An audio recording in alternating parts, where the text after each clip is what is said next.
We're just turning on now, please. Thank you. Kia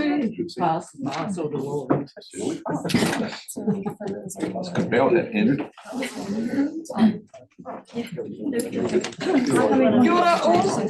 Welcome to the November the 8th meeting of the Environment and Implementation Committee.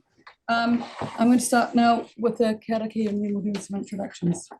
Tua ki rongo, tua ki raro, tua ki waho, tua ki roto, tua ki te here tangata, ka rongo te pau, ka rongo te ao, humi e, hui e, taki e. Kia ora all. Today we've got a really busy day. It's quite exciting because we've got some wonderful people out in the field doing good stuff for us out and partnering with the council to get really good environmental gains, and we really appreciate that. It does mean that we're going to be here for at least an hour. We have got morning tea at something like about 10:15 for anyone who wants to stay, but I appreciate that you guys are exceedingly busy as well and possibly can't afford that time. But if you want to hear some other good stuff happening in the community, please feel free to wait and to have a karero with us after over a cup of tea later. We're online today. We've got Councillor Metham, and I understand that Councillors Kelleher and Laws will join us at some stage today, but not here yet. But I haven't had any apologies for that, so we will carry on because we've got these good people from Tomahawk, here joining us. Thank you very much. We've got Steve Cato, who's a resident.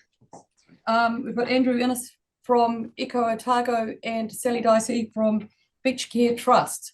And because you're not actually reporting and presenting like the other ones, we only give you 5 minutes, but I'm going to be slightly lenient, but given that we are under some pressure. Bless you. Thank you. Bless you. Right. Good morning. Thank you, Kate, for the opportunity to be here. The group that you've just outlined, Eco Otago, Tomahawk Beach Care, and the Tomahawk Lagoon Catchment Management Group, just appreciates the opportunity to be here. The reason we're here really is to talk about the environmental health of Tomahawk Lagoon and its catchment. We'd like to thank the Otago Regional Council for their support in the lagoon and the catchment over the last 4 or 5 years, and I'd like just to identify 2 or 3 small points there.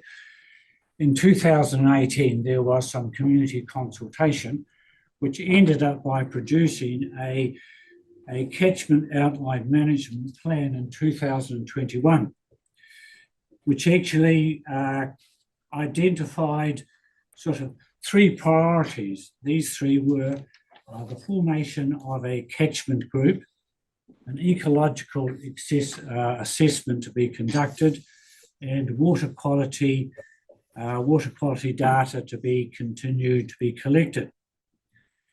In consequence of that, 260,000 was committed to an initial 3-year period up to 24 to monitor, analyse and enhance the water quality of the lagoon catchment system. So we appreciate that that was happening. Since that money was actually, in a sense, spent, there has been an ecological assessment has been conducted with Cawthron Institute, and that was completed in July 2023, and we're developing an implementation plan based on its recommendations.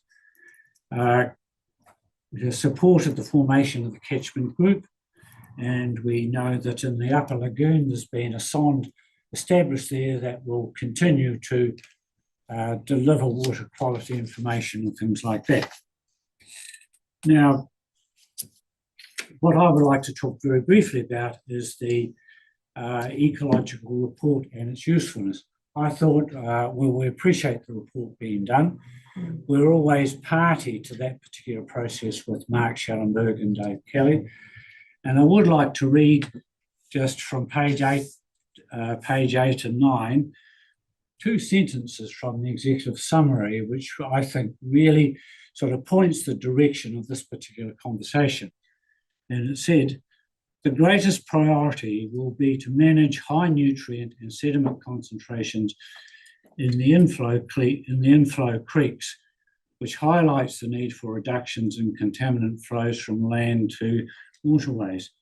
This could be achieved by fencing and planting riparian buffer zones along waterways, ensuring forestry blocks provide an adequate buffer zone along water bodies, and encouraging wetland protections and enhancements in the catchment.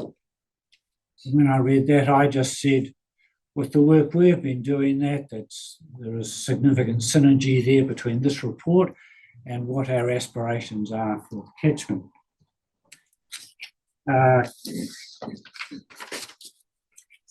The 2 highest priority actions that we would consider that are identified on table 14 of the report to reduce contaminants in the report are to 1, explore the possibility of zoning the catchment as a nutrient sensitive zone in the Otago Regional Council Land and Water Plan, and 2, undertake fencing and riparian planting buffers in the forestry areas.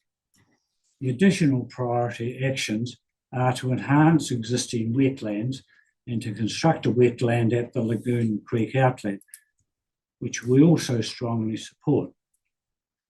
So we support the report, and I'm just going to ask Steve to talk about what we think the next steps for us may be. Okay, so I'll be very brief, but feel free to ask questions. Basically, we as the Tomahawk community are keen to plant out the upper Lagoon Creek. So we're very fortunate that the upper Lagoon catchment is all essentially owned by one landowner who we have a very good relationship with. He's really on board with riparian planting. We've got Tomahawk Snails Beach Care Trust on board with a nursery pretty much on site. And so we're proposing to plant approximately 2,000 plants on the upper part of the Lagoon Creek. We're also really keen to continue the water quality monitoring work that Ecotago has been doing since 2016. We've got sites 3A, B and C along Lagoon Creek, which show the water quality as it comes down towards the upper lagoon. And we're really keen to do some fencing and planting in that area and then continue water quality monitoring to see what difference that makes. So in a nutshell, that's what we're keen to do, and we're keen for the council to support us in that. It is one of the, as Andrew said, there are 2 highest priority and 1 high priority in Crawthorne's report, and that's one of the 2 highest priorities in the report. It's the low-hanging fruit, and we believe it's a really good intervention for the Tomahawk catchment to be able to improve the water quality of both lagoons there. I guess I'd add to that with in terms of the fencing and the planting and the recommended management actions. The fencing and the planting, they're one of the 2 highest priorities, as Steve said. The timing is noted as long-term, with the uncertainty associated with that being getting buy-in from landowners. So I guess what we're offering, it's a great deal that we're putting in front of you today, is to shortcut some of that. So we've got buy-in from the landowner. We've got some sites already discussed with them. We're ready to go. We could start, Beach Care could start this winter. In terms of, we've got some plants in the nursery. We've been anticipating that there will be planting around the lagoon as a result of this project. Our nursery manager has started bringing on some plants for this that would be appropriate for the locations, and we could stage it over several winters as well. So we could get going this winter funding was available, or the following winter, and stage it over a number of years. And the pitch amount that you want? It's in the vicinity of 40 to 50,000 Yeah. for the planting, approximately 2,000 plants, and for the water quality monitoring. Does that include the fencing? Yeah, including the fencing, yes. I was going to say otherwise it's. Yeah, and some in-kind support from the landowner, particularly in terms of actually doing the fencing, obviously with the land itself. And then planting will be managed through Beach Care and Beach Care nurseries, and hopefully also bringing in some of the rangatahi that Andrew works with as well through the schools. Well, we actually think that that to do the planting without looking at the water quality is unwise. Because we in fact would like to see whether we're hitting the target with the riparian planting. So we would like to, we think it's important, we've invited to continue the water monitoring along with the riparian planting. And particularly this is a catchment with forestry up this arm of the catchment. So that's due to be harvested in about within the next 10 years, 7 years or so. So we'd love to get these mitigations in place and established, the riparian plantings, buffers, as well as potentially constructed wetland. That's another one of the actions in there that's outside of our kind of scope. But hopefully that's something the regional council could contribute to and put in the implementation plan and get that in place before that harvest happens. I know that some of the councillors have been out looking around Kamahaka. Have you got any pictures or anything that you can? I'm finding it hard to think where these parts of the catchment are. They're quite a long way up, are they? You're talking about the planting? Yeah. Yes. Yeah, we can send some through. Yeah. If you got, I mean, Yeah, I not on can't this give you- case, I don't think. And are you happy to take some questions? Absolutely. Yes. Definitely. Councillor Kelleher. 40 to 50K, is that for how long? And is it the entirety of the project or is it partial funding? That's the entirety of the project, assuming that 2,000 plants will cover the area. There is an area up around what we're calling site 3A that has forestry block on one side. And so we're looking at planting out it's about sort of a couple of 100 metres up in that area. And then there's a small confluence a bit closer to the lagoon. So there's the lagoon, there's probably a couple of 100 metres up to the lower side and then another couple of 100 metres up to the upside. So we'd start with the upside and plant that out and then look at planting the second site in the confluence. I think we would step. And sorry, just to finish that thought, the 40 to 50K is that whole area, as both of those sites and potentially further. Multiple winters to plant it, and the 40 to 50K is the total spend. Yes, that's right. Awesome. Thank you. And includes fencing. Yes. Right, it's everything. What Councillor Scott? Cool. Hey, it's great to have you here. It's great to see the three of you working together. Eco, Otago, Andrew, Sally, Beach Care, Steve, who put some work into the initial formation of a catchment group. I suspect the collective now potentially is the catchment group here. Cool. My question's actually to Libby, if I may. Just in terms of where to from here. Sorry, yeah, it's not questions for staff. This is a presentation. This is a public forum. Was it a question of clarification? It's a public forum. There's not a presentation in the same. We'll do it later. Yeah, but it's just about questions for these people. Sorry. We'll leave it at that. Councillor Maybe I'll put a question on the end. Well done for coming in. It's like excellent to have you here, and it's really good to see that you're making progress. And it's really good to see that you've come to us with a project, which is really awesome. And it looks really like you've picked out where where you think you make the most impact as soon as possible, quickly, and then you can build from there. So I see it as a starter point. So congratulations. Have you got the ability? My question basically is: have you got the ability to perhaps get the 2,000 plants in like this winter straight away? Because really, the sooner the better. Because my knowledge of planting and getting the benefits from planting takes quite a while. So it's just to get them in well established prior to the forestry being altered, so you can get some measures. I think from a Beach Care perspective, with the, we haven't been bringing on the plants. You don't have enough, yeah. We probably do have enough, but whether they're the right kind. So the benefit of staging it allows us to make sure we've got the right kind. There's always the option of going, purchasing plants externally, but it'd be a pity to do that because it's there's a co-benefit in terms of purchasing it off Beach Care supports what Beach Care is doing. If we could stage it, that would make it more manageable from a community perspective. Yeah. So the Beach Care, forgive me my geography, in Smells Beach, it's just like next door neighbours. So our focus is the Tomahawk Smells Beach Care Trust. So it's the whole both catchments really. So the nursery is located at Smells Beach and behind Smells Beach, and I think you've got a map up Yeah, there. do you want to just point out the extent of where 3A, B and C are? Sorry. Thank you to Carly, who's using technology well for me today. You zoom in on the upper lagoon.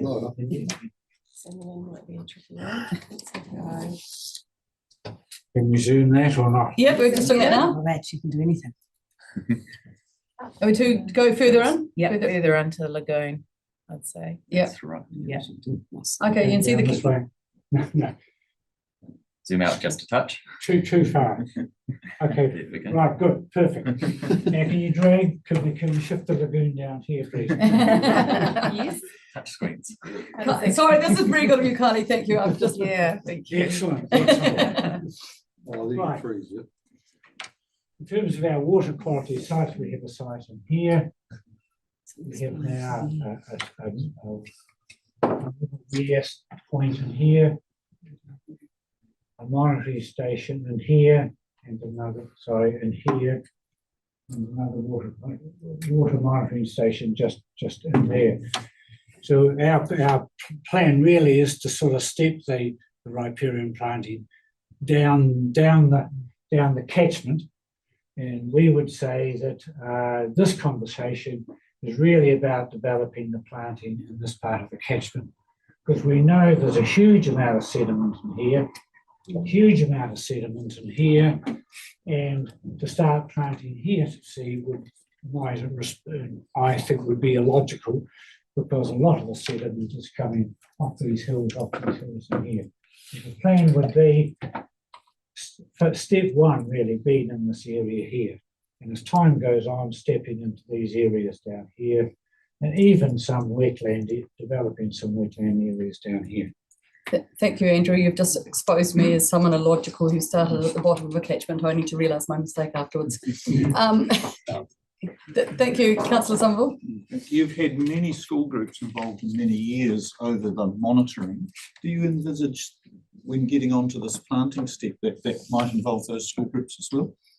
Well, we had a meeting on Sunday, and one of the schools that were there heard part of the conversation and already emailed me and said they would be most excited to be part of any subsequent planting in the catchment.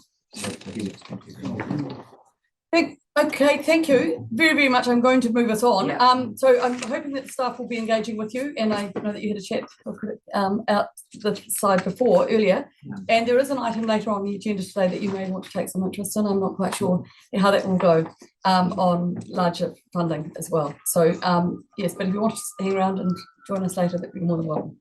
Thank you. Thank you. Thank you very much. Thanks for the opportunity. Welcome, Sam. Yes. So that's some. Yeah, I'll just like Yes. declare an interest, and I'm going to, because unfortunately Hannah, the chair, has got 6 children.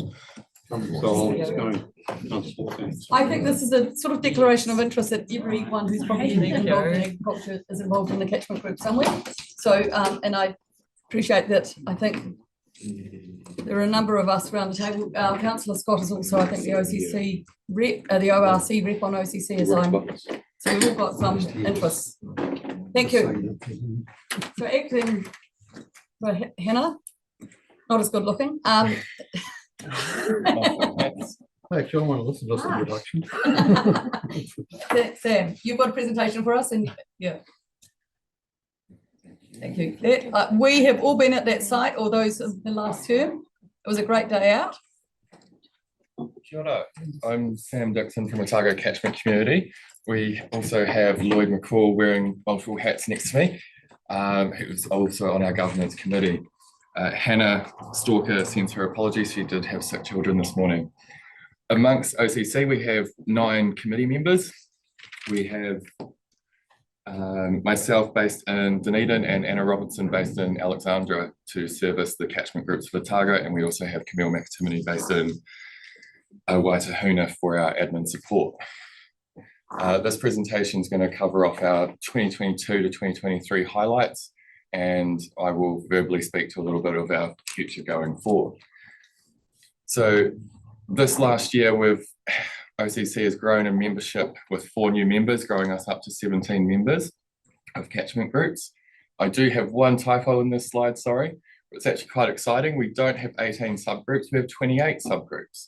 And then we had 5 new subgroups with Pomahaka splitting into 5 tributaries in the last year. So across Otago, we have 25 groups, 1 new group of Lowburn in the last 12 months. And we had approximately 275 group meetings across Otago. So our groups are quite spread out across Otago. Unfortunately, we are still working on our GIS capability, but you'll see that there's a good geographical spread across Otago of our catchment groups. We have over 1,800 members across those 25 groups, and that's an increase of about 100 from last year. Please note that it's a little bit confusing in some areas where we have not filled it in. So Glenorchy and Wakatipu is filled in with catchment groups. Then that sneaks off into that little Lake Hayes. And then through Waiwanaka, there's actually a couple of new groups. So Friends of Bullock Creek and Lake Hawea and well, then this is quite existing. And then Ida Valley and Teviot have combined in that central group there. So as OCC support groups, we have a financial component. We've funded groups about $80,000 in our catchment group project fund and about $140,000 in our direct group fund, but I'll go into the detail further. With our coordinators, we support groups.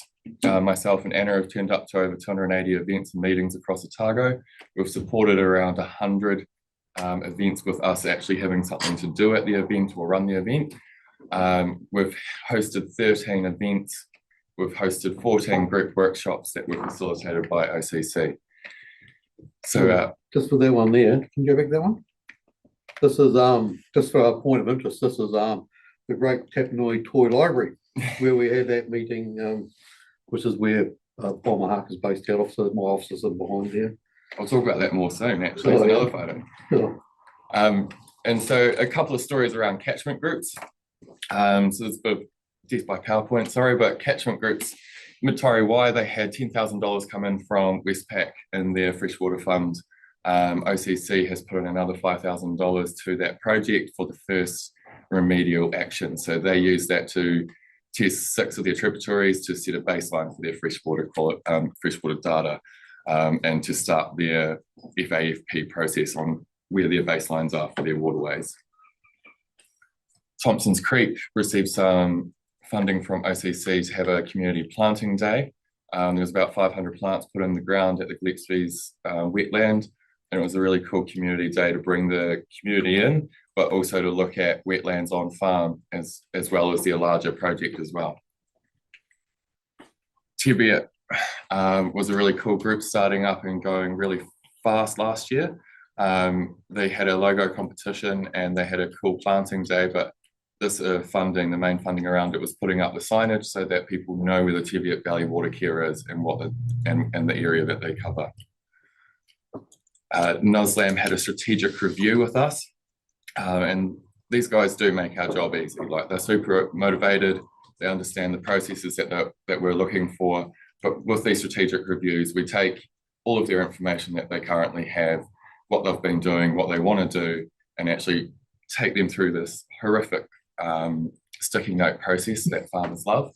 But we actually drop them out in a space where they can now see what they want to be achieving, how they're going to do it, and how they're going to measure it. We did do the same with Pomahaka, and that's that toy library. And so with this one, it was also quite fun because we ended up doing it over a 2-part session, which no one really likes to know that we're going to come back again, but we really actually hammered in because they hadn't done it in about 10 years since starting. So it was a really cool refresh for Pomahaka to reset where they're going. In Kaihaku and Kurawa, sorry, my pronunciation. Last year we had a plant propagation 101 workshop where people came together to start learning how to do seed propagation and pricking out of plants. This year they took it to that next level in the seeds that they germinated last year. There was a little bit of planting, but this year the focus was actually on farm nurseries. And this small group comes out of Otago South, and they've actually taken that to a bigger space and actually created a resource through their own funding around setting up community nurseries on farm. So we also have events that we put on for catchment groups. We had David Norton come through. He's a biodiversity expert. It was a 101 on biodiversity and sort of carbon diversity on farm. We took him around 6 places of Otago, and over 120 people came to attend him. We also brought down Sam the Trackman, or Hamiora Gibson. We took him around 7 places and interacted with over 300 people in this tour. He took us through the history of trapping in Aotearoa. He gave some really cool Q&A sessions on local experience in the field. And then his other hat that he wore really well was his community resilience hat, and explaining what the process was for the East Coast catchments recovery through the Cyclone Gabrielle. We're also working with the Extension Services group. We've pulled together with MPI and ORC staff a sort of a bi-monthly and a 6-monthly and face-to-face catch-up. But this is all the Extension Services people and organisations servicing catchment groups and farmers, so that we can all be on the same page and that we reduce and remove duplication across the organisations. We also had a really cool catchment group leaders forum in Naseby with over 40 people turning up. And this year, instead of having a guest speaker, we had a little bit of a celebration, and to continue conversations, we took the attendees curling for the afternoon. So with our funding, that $80,000 was used for 5 planting days, 2 catchment group opening days, 7 aquavan visits, 1 plant propagation workshop, gaining access to experts like Matt Chisholm, 5 attendees to BOMA, the conference in Christchurch about future ag systems, 2 group SMAC kits and 2 external facilitation sessions. And then we, of our direct group funding, around 140,000 went into 11 different groups. This is just a wee spatial map. Sorry about the quality of it, but the big green stars basically just show where our direct group funding has gone, and the little blue stars show the diversity of where our catchment group funding or our project funding has gone. So we're working with ORC and joint initiatives to improve water quality, working with them to connect them into the catchment groups and where they're needed. We've been supporting alongside the biodiversity and water quality awareness campaigns. We have them speak at our catchment group leaders forum.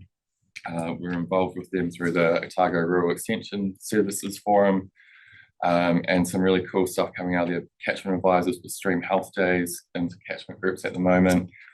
We had some really good presentations at the Ida Valley AGM, and there's quite a few connections through those central and Wanaka groups with Willows and the catchment team.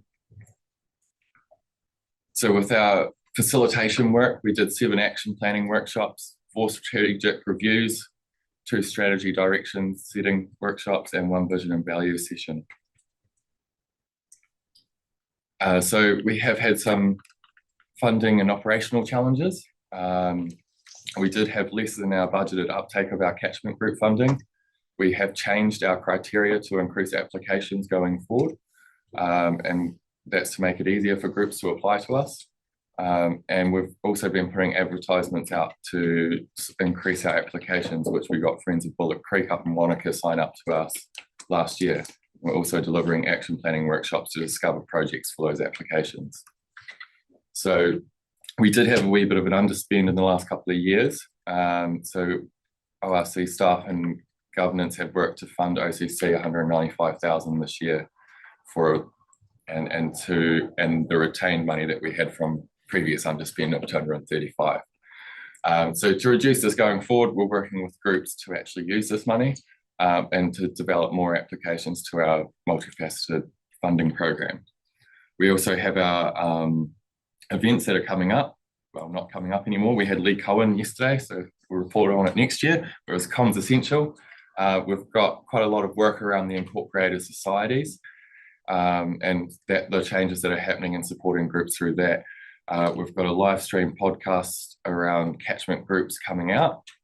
We've had a Chris Tanner Wetland Day, and we're going to be working on wetlands on farm as our focus for events this year.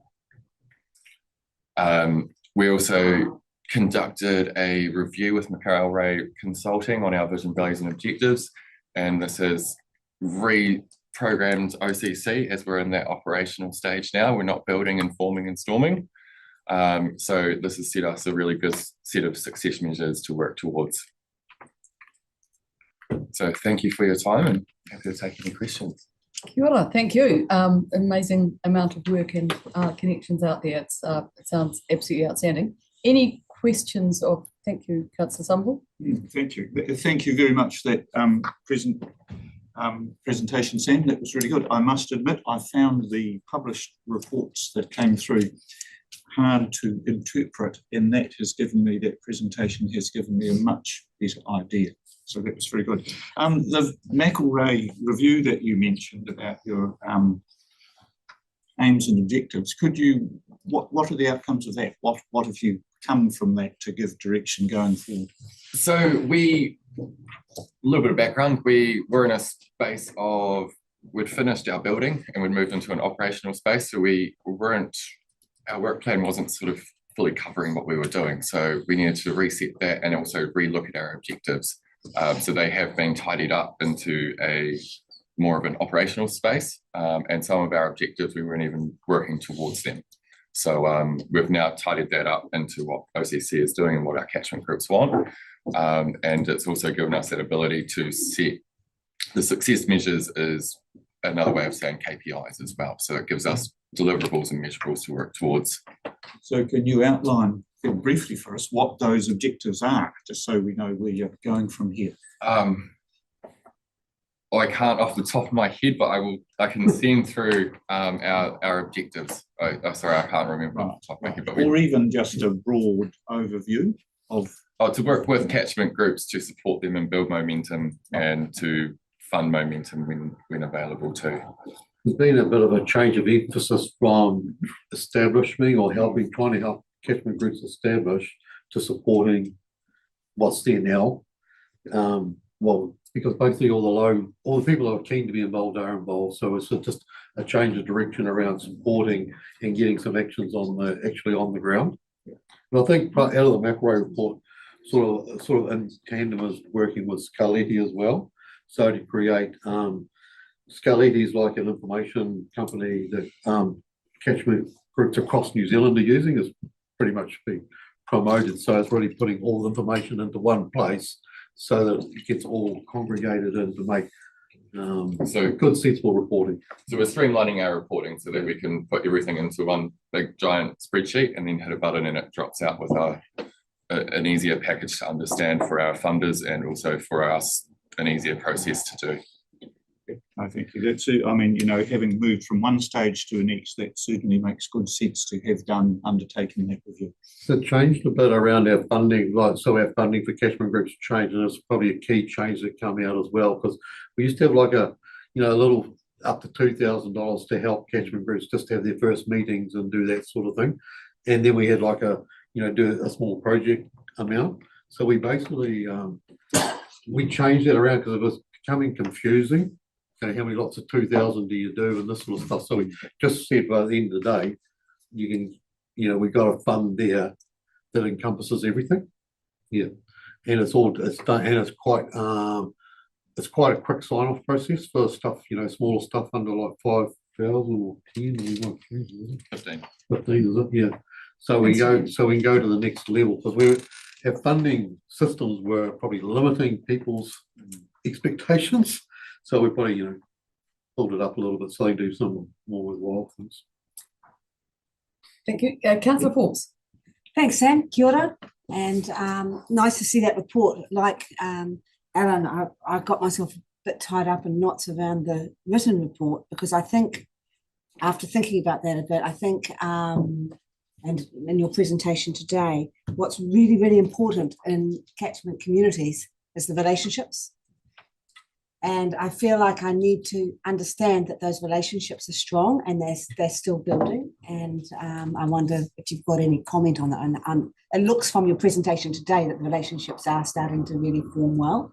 But could you tell us a little bit about those relationships and any successes or difficulties? I mean, across the board, we had a really good presentation from Lee Cohen yesterday talking about trust of catchment groups, and trust of catchment groups is really high compared to trust of organisations or actually businesses were randomly high. But the catchment groups themselves are making a lot of connections, but with OCC as well, there is a lot of connectors in the space, and that's what that extension services group is. So there's a lot of duplication and connections as well, but we're working really well in the fact now that we've got across the board understanding from people who are employed in the space, from MPI, ORC, Beef and Lamb, Dairy NZ, being able to support catchment groups, but then also to help those catchment groups make connections with other groups, and then make connections with other funding entities and abilities to actually do their work. So connections is massive in the space, and it's really hard to try and put that into a number or into a report or actually put that down in a way that shows how those connections were made. And with our reporting on what the work that we do as well, you know, Anna and I only put down evidence of something that we spent over an hour on. So a lot of the time, you know, you make 10 or 15 connections in a day just from a few phone calls, but we don't write that down for our funders. So these stories are probably what helps us see what's going on rather than numbers, I should probably think. But yeah, but thank you. Councillor Kelleher.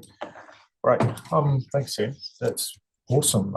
It's a great presentation, and just looking at the numbers of the events that you're attending, either to lead or to be involved in. Like there's you and there's Anna. Yes. And who else?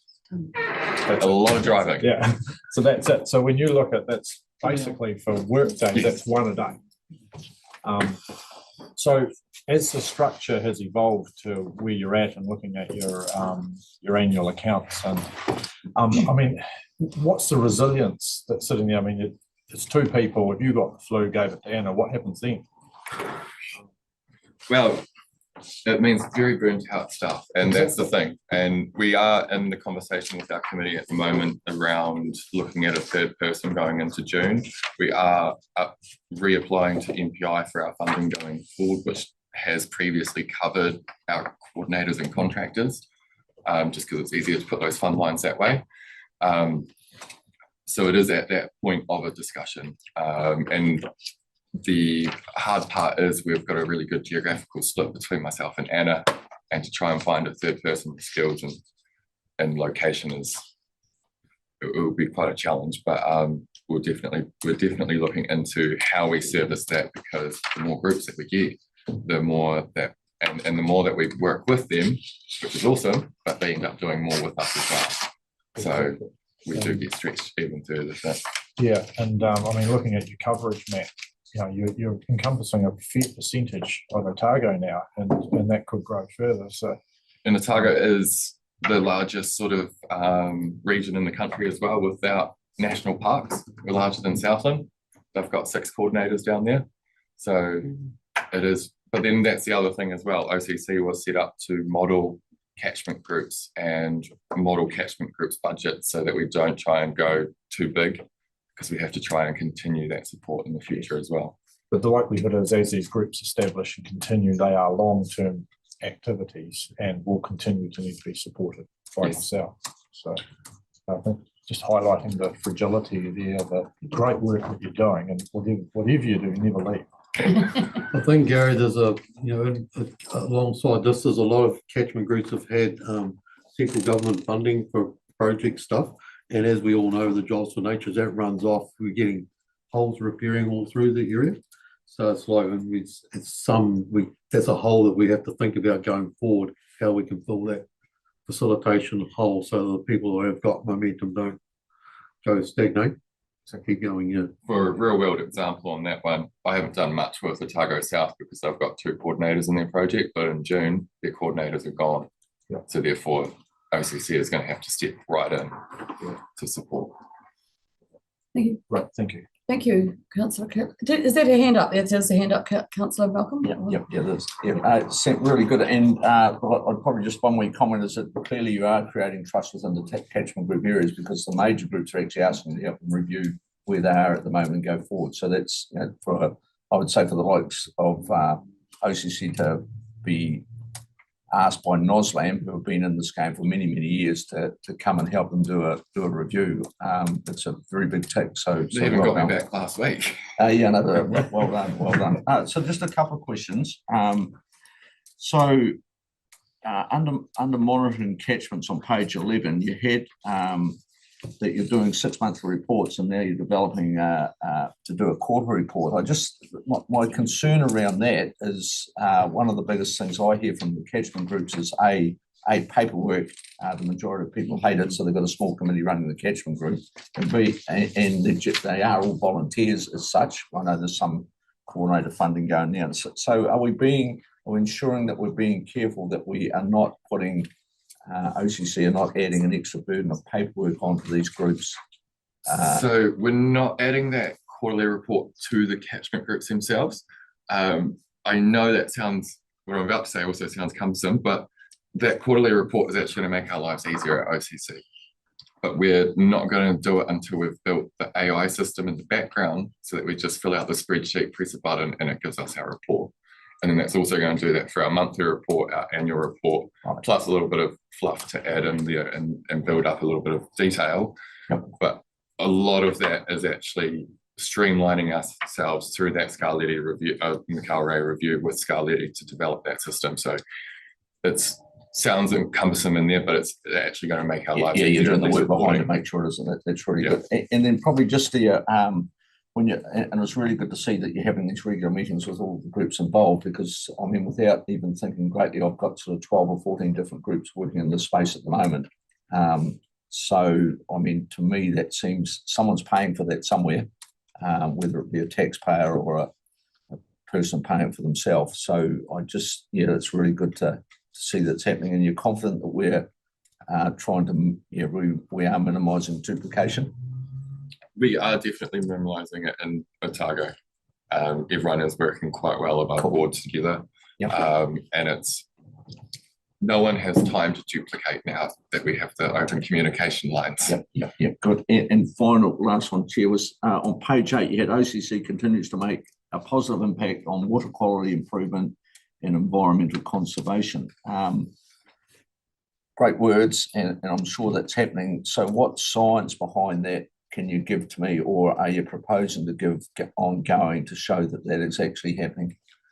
So I can't build science behind it, but I can build that social capacity. It's like we're increasing our membership of OCC, but also increasing the membership of the catchment group. So therefore people are actually working towards their environmental water quality goals that are outlined by their catchment groups themselves and through us as well.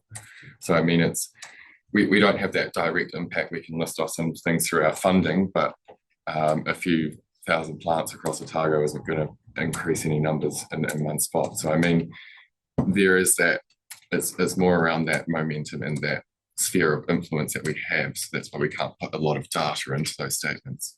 Right. So are we, at some stage, all that good work needs to be, you may not be the right one. So I suppose we do our state of environment reports, but I mean, it's really having the catchment groups ensuring that what they are doing is somewhere that needs to be monitored and showing that the progress is being made, that the right period, they're doing all this great work. It would be good to see that, in fact, we're changing the quality of the water level within the catchment over the next 10 years or whatever. Somewhere we need to link that. Yeah, I'm going to, Thanks, Sam. Sorry, I think it's a good thinking, and we need to work out how we do that. One last question, sorry, because I know we've got 2 groups already here waiting for the next rounds. One question I had is the focus on on-farm wetlands. What does that look like for this coming year? For this coming year? Yeah. We've got 2 contractors locally Otago and Southland based. We had Chris Tanner come down to do a wetlands on farm, and that didn't quite work for everyone. So we also needed what was the price, $5,000. So we've got some local people that are a little bit cheaper to come out to individual catchment groups on a specific farm and actually talk around peat detention dams or sediment traps or different ways to hold up water or a wetland on farm in a specific spot with that expert so that other locals can understand what it would look like in their area. Looking forward to seeing that. Thank you. Sounds great. Thank you very, very much. Please stay for a cuppa if you're able to. For those online, and thank you very much for joining us, Peter and Phil. Thank you. For those online who don't need to be here until items of matters for consideration, we won't be going to the regional wilding conifer cost benefit work until at least 10:20 because we're stopping for a coffee. So you may want to come back and join us after that, possibly nearer 10:30. We're not doing the reports. No, we're not. No, we're doing the ones that are coming. Sorry, Excuse me, Chair, at 10 o'clock I have to go present to some scientists. Excellent, thank you. Now, in my keenness to Sam was on halfway up to the table as Reese is now, and I forgot to do two things on the agenda, so poor chairing on my part. Reese takes a seat, but I do have to do what I was meant to do earlier, which was confirmation of the agenda. I don't think there are any additions or changes. I'm to note, just the apology. So what we've had is an apology for lateness from Michael, and then your apology for leaving early. And Tim's been coming and going as his. Thank you. We'll make sure that that gets noted. And the other one is declarations of interest, which we sort of dealt with. Anyone who will have any interest in any of this work, I'm sure there are members of Dunedin councillors here who've been involved in predator free, and we've all been out doing good work. So it's always hard. If you think you've got a special declaration to make, let us know. Reese, I think you were around this table probably 5.5 years ago, well before my time, telling us and engaging with the then council about your ambitions with predator free Dunedin. And after, is it 5 years of work? Yes, it's been 5 years. Yeah. Welcome, and thank you for everything you've done over the last 5 years, but we're really keen to hear what you've been doing. Thank you, Madam Chair. Kia ora koutou, councillors, staff. Yes, 5 years ago, 2018, we kicked off Predator Free Dunedin. So my apologies for those of you who have been here back then, and if I'm repeating anything, I'll just touch on a couple of fundamentals, I guess, of Predator Free Dunedin. Whoops, that's fast. Right, our vision is to return the dawn chorus to Dunedin, so that's why we exist. We have to do a bit of killing to get there. That's the fundamentals of Predator Free Dunedin. So we're a conservation collective working to protect and enhance our Indigenous biodiversity and concurrently to strengthen our communities. Right.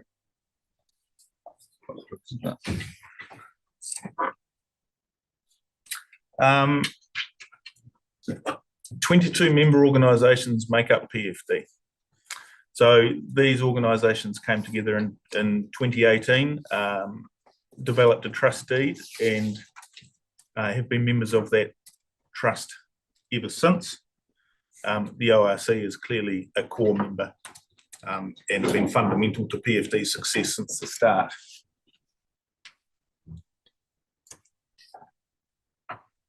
Gosh, sorry, team. I'm struggling to manage this machine. No.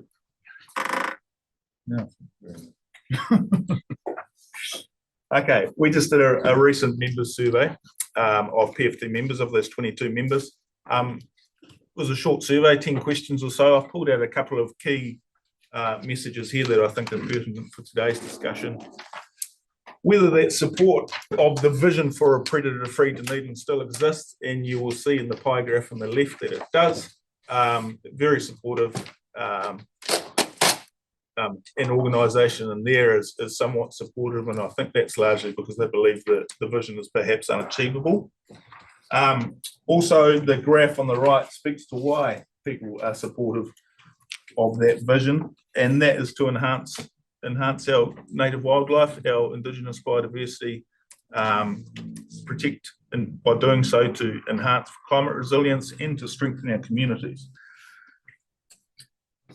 on this slide here, we'll speak to some of the impact that we've achieved over the last 5 years. So the killing part that I talked about is fairly clear. 1,800 mustelids have been removed, which probably doesn't sound like a whole lot, but when each of those animals has a home range of perhaps more than 100 hectares, it is a lot. And each of those mustelids can consume, depending on their dietary habit and where they're living in the landscape, each of those mustelids can consume a bird a day. So they're our number one target from a protection of native fauna perspective. However, possums are our primary target at this point in the project. 60-odd thousand possums have been removed, probably more, because a lot of possums are killed through toxin, and as a result, they're quite hard. It's quite hard to understand how many are dead, but that's what we know of. Doing that work,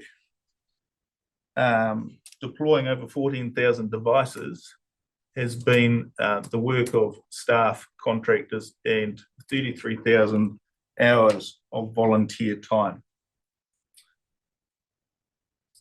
It's our current device network as of yesterday.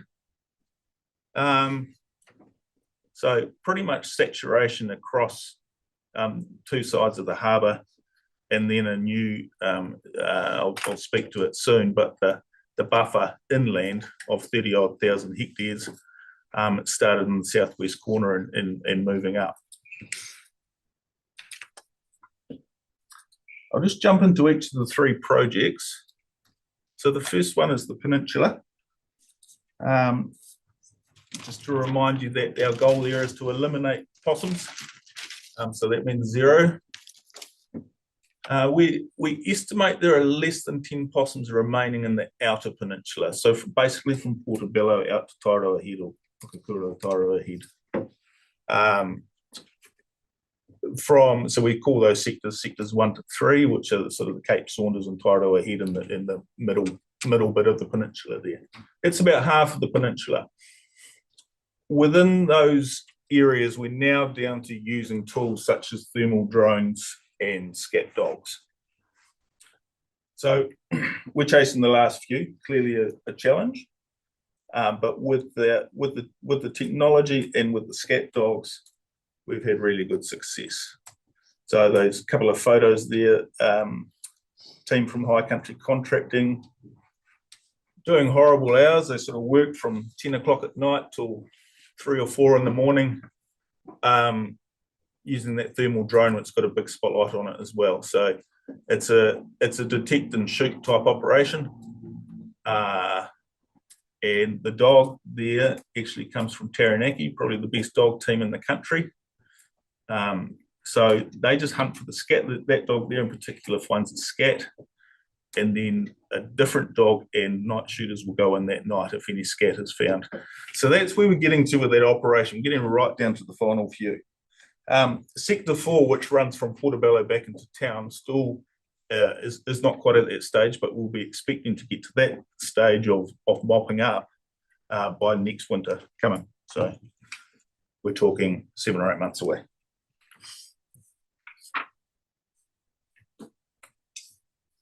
City Sanctuary. So this is the area in green on the map on the right hand side there. Has an enormous impact with our urban community. So we've got a huge amount of volunteers who have collectively removed more than 11,000 predators since the project began. They have a lot of fun, as you can see in the top left image, and engage with all manner of people in all types of communities across the area. They also play a really pivotal role in protecting both the Halo project to the north and the peninsula to the east. So they're very strategic in their work. This at the moment they're really focusing on, if you can see it on the map on the left hand side there, the MU1 coastal buffer and MU2 coastal, and the MU1 Three Valleys and Signal Hill. Now the coastal buffer on the south there is critical for the protection of the peninsula. So we're aiming for elimination of possums on the peninsula, and we need to ensure that there is no reinvasion from the coast. We rely on the urban density within the centre of town, you know, the South Dunedin industrial landscape there, but still working through those areas to make sure that there are no possums. The Halo project to the north is in the yellow and the orange. So in the yellow is what we call the zero density area. So that means we don't believe we can achieve eradication at this point in time, but we can take numbers down to a level whereby possums cannot reproduce. So we may have a few lonely possums out there looking for a mate, will effectively die of old age. That's the hope. Tracking well to that target using similar tools to the peninsula, and have this network of AT220s, which is that trap on the top left there. We're actually collectively we're the biggest user of that trap in the country. They self-reset and can be checked basically every 4 months, so they're constantly luring and self-resetting, so it really lowers labour costs. We're now shifting in a partnership with a company in Queenstown called FTP to remote monitoring of those. So that bottom left image there, effectively we're putting a mesh network over every trap. So all these traps speak to each other. So if one was to open their laptop on a daily basis, they will get a full interface of the trapping network and whether an animal has actually interacted with that, whether it's been caught or whether it's just passed by.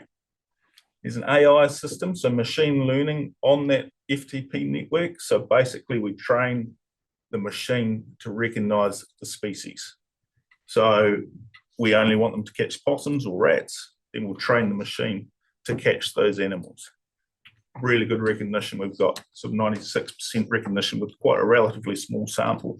So what that means is that, so the machine will take multiple images of that approaching animal, so it's a possum, we'll analyze it immediately, and if it is a possum or a rat, it will activate. It will allow it to enter and activate. If it's a kaka, if it's a kia, if it's a cat, if you don't want to catch cats, then it will lock it out. It just won't activate. So really efficient in that, for that reason, and also we get intel on every trap in real-time basis. So we know that the lure is at high levels, we know the battery's at a good level, we know the eye on the trap is working well. So what it means is we can get to a point whereby we're managing by exception. So we're not servicing every trap as a matter of daily maintenance, weekly maintenance. We know that a trap or a series of traps needs to be maintained just through the intel that we get. So it's potential game changer. Capital investment is relatively significant, but ongoing labour costs will be minimal. I saw the. Do you want questions on what you're presenting, or are you? I'm happy to. Yeah. Quick question, sorry.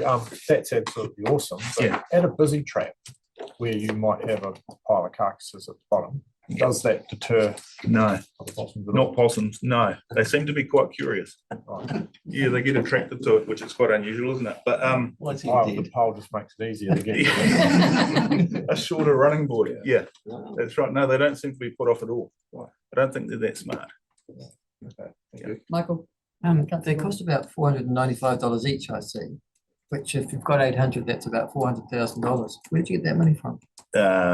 We got it from PF 2050. We got it in part from the ORC, in part from the DCC, in part from Waneta, and part from City Forests. Okay, that is a significant investment, as It you're is. aware. Yeah. How long do they last for?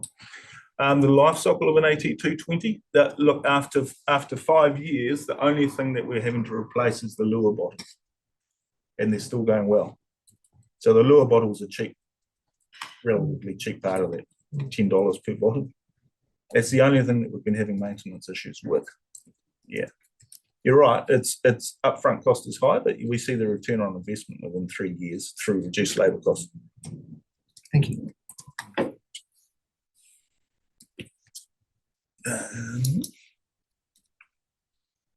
Right, outcome wise, we're in the throes of establishing a whole of projects, a multi-delivery partner and hopefully agency outcome monitoring program to ensure consistency across the project area and to really validate more the benefits that we're seeing.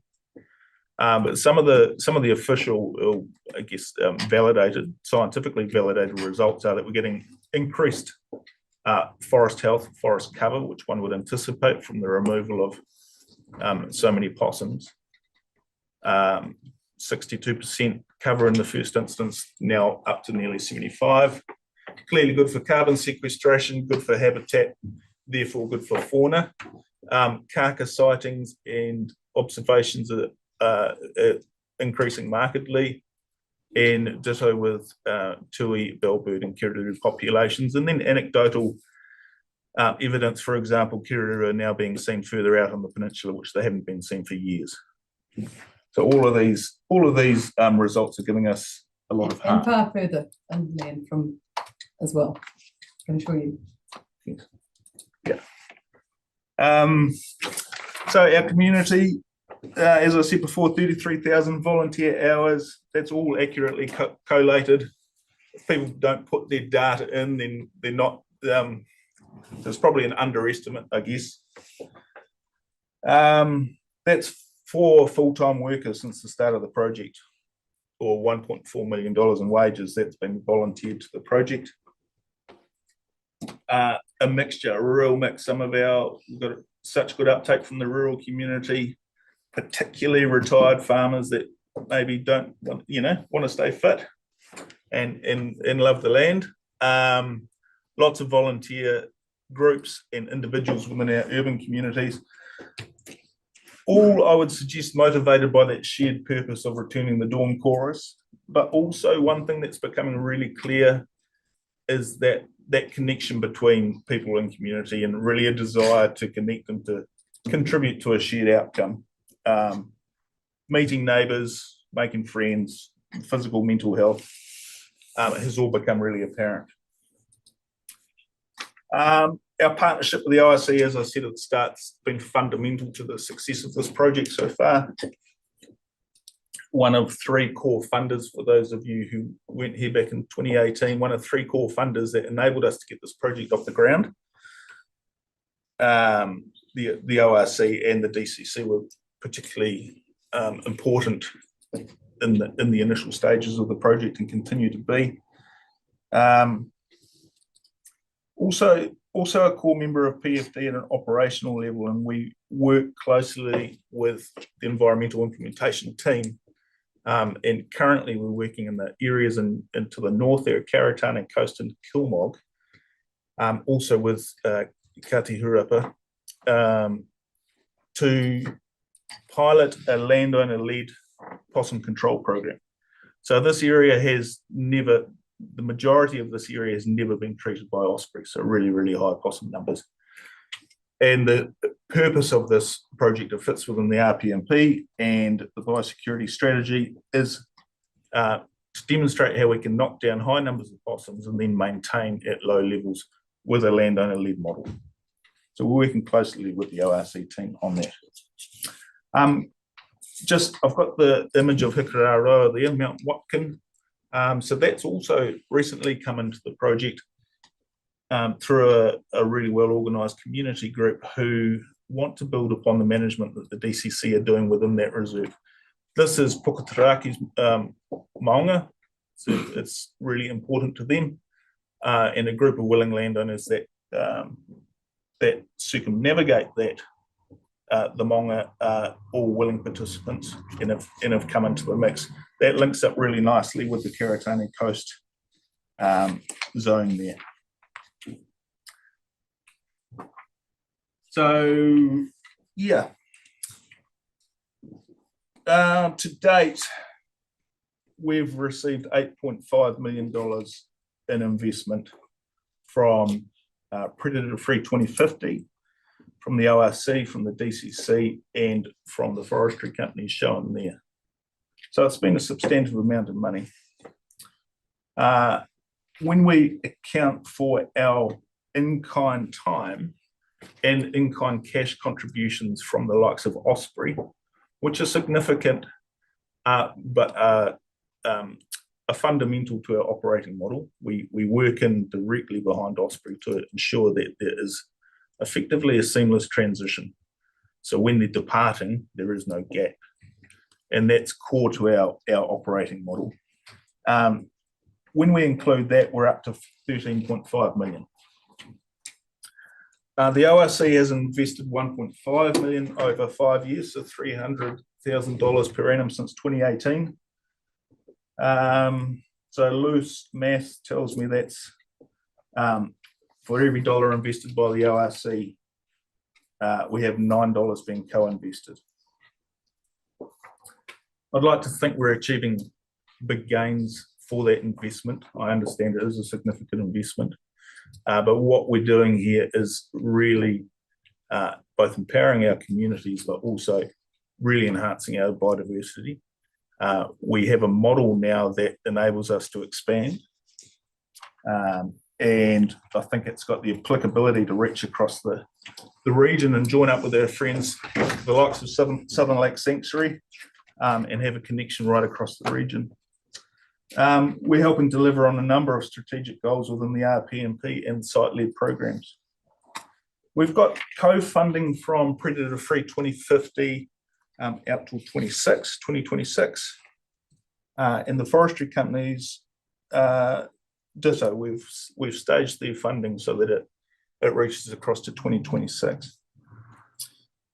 There's a little bit of uncertainty right now within central government around the future of predator free, but pleased to note that certainly the National Party has made it their top priority out of their conservation manifesto pre-election. So I'm really assuming and hoping that stays. After all, they set up the mission. And PF 2050 Limited, the company that we deal with, have certainly said that the first 6 projects, of which we were number 5, the first 6 projects are their priorities for continued investment. So I think all of those signs give me hope. We're told that we will have confirmation of PF 2050 Limited's position, the government's position, before Christmas. We would really appreciate the ORC continuing to be a core partner of this mission because of the value that it provides to the region. And yeah, I'm happy to take any question, again, spread over time. We've had 400,000 from city forests, again, spread. The DCC has been 850K, again, spread over 5 years. The DCC also provide considerable co-funding in terms of their Parks and Reserve budget is aligned with Predator Free Dunedin. So they use their contract spend, where they have a earmarked annual budget for pest control within their estate, and they align that spend with our work. So money doesn't come to us, but it's directly aligned with. They also employ 2 staff directly in the project now. So direct employees that, again, that money doesn't come to PFD. Osprey is in a similar position in that there is money that doesn't come to PFD, but is really core. So for example, they've spent close on $3 million within that Halo project area in the last 4 years. And that's really important because what they do is knock down really high numbers to relatively low levels, and then we come in and take it even lower to achieve those targets of elimination. And Predator Free 2050, so 3.4 million in the first tranche. So that was over 5 years? Yes. And that's the funding that you've now got a question mark over, And then we had a second tranche with Jobs for Nature, which is over. and that number's struggling to come into my head right now. Yeah, but I'll- but that's finite now, it's gone. It's been extended. We've managed to extend. We haven't got any more, but we've managed to extend the use of it out to 25, 26. So you mean the money that you had in your budget, you managed to stretch out to 25, 26, Rather than having having- any additional funding? No additional funding at this point. Any others? Councillor Weir. I was just wondering, you mentioned Southern Lakes Sanctuary. Has there been much, communication or collaboration with them? And is that like a shared vision that you've got, or just sort of like an idea? Yeah, probably not enough in reality, but we've done things like send our team over there to train their rangers, particularly in the use of the AT 220s. So we've done that. We are collaborating with them and FTP on the FTP piece of work, and we've got a joint bid, R&D bid in to have basically cameras that are in that mesh. So we're doing that with Southern Lakes and ourselves and FTP. So yeah, more and more. Yeah, more and more. Welcome back. Councillor Scott, followed by Forbes, followed by Malcolm. Oh, hey, thank you for your work. You're doing some really good stuff. I particularly like the fact that you're saying that you've got a model now that could potentially expand across the region. So it's not just all about peninsula or whatever, you're going step by step and you're refining what you're doing. So that's cool. My question's about timing of funding.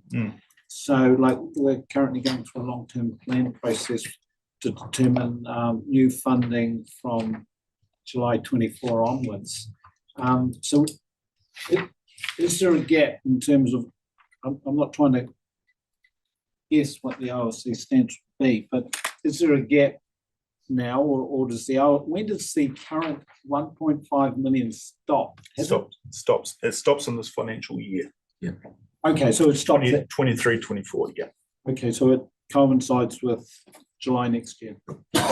So there is no gap at this point, depending on. No, not at this point. No. Depending on what the council determines. Thank you very much. Hey, thanks for your work. Thank you, Councillor Forbes.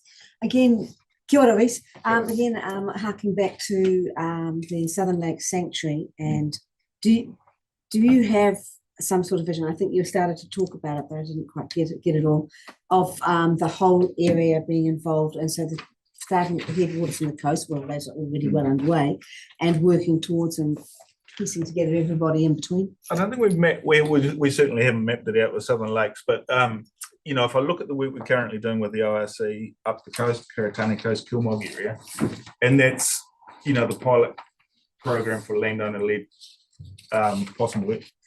And with the technology that we're getting now, we know that we're really lowering that long-term labour cost, and we're enhancing our our intelligence of the overall operating system, and you can consolidate that into a small FTE base. And I look across the Strathtyre, for example, where I know Osprey are looking to leave fairly soon.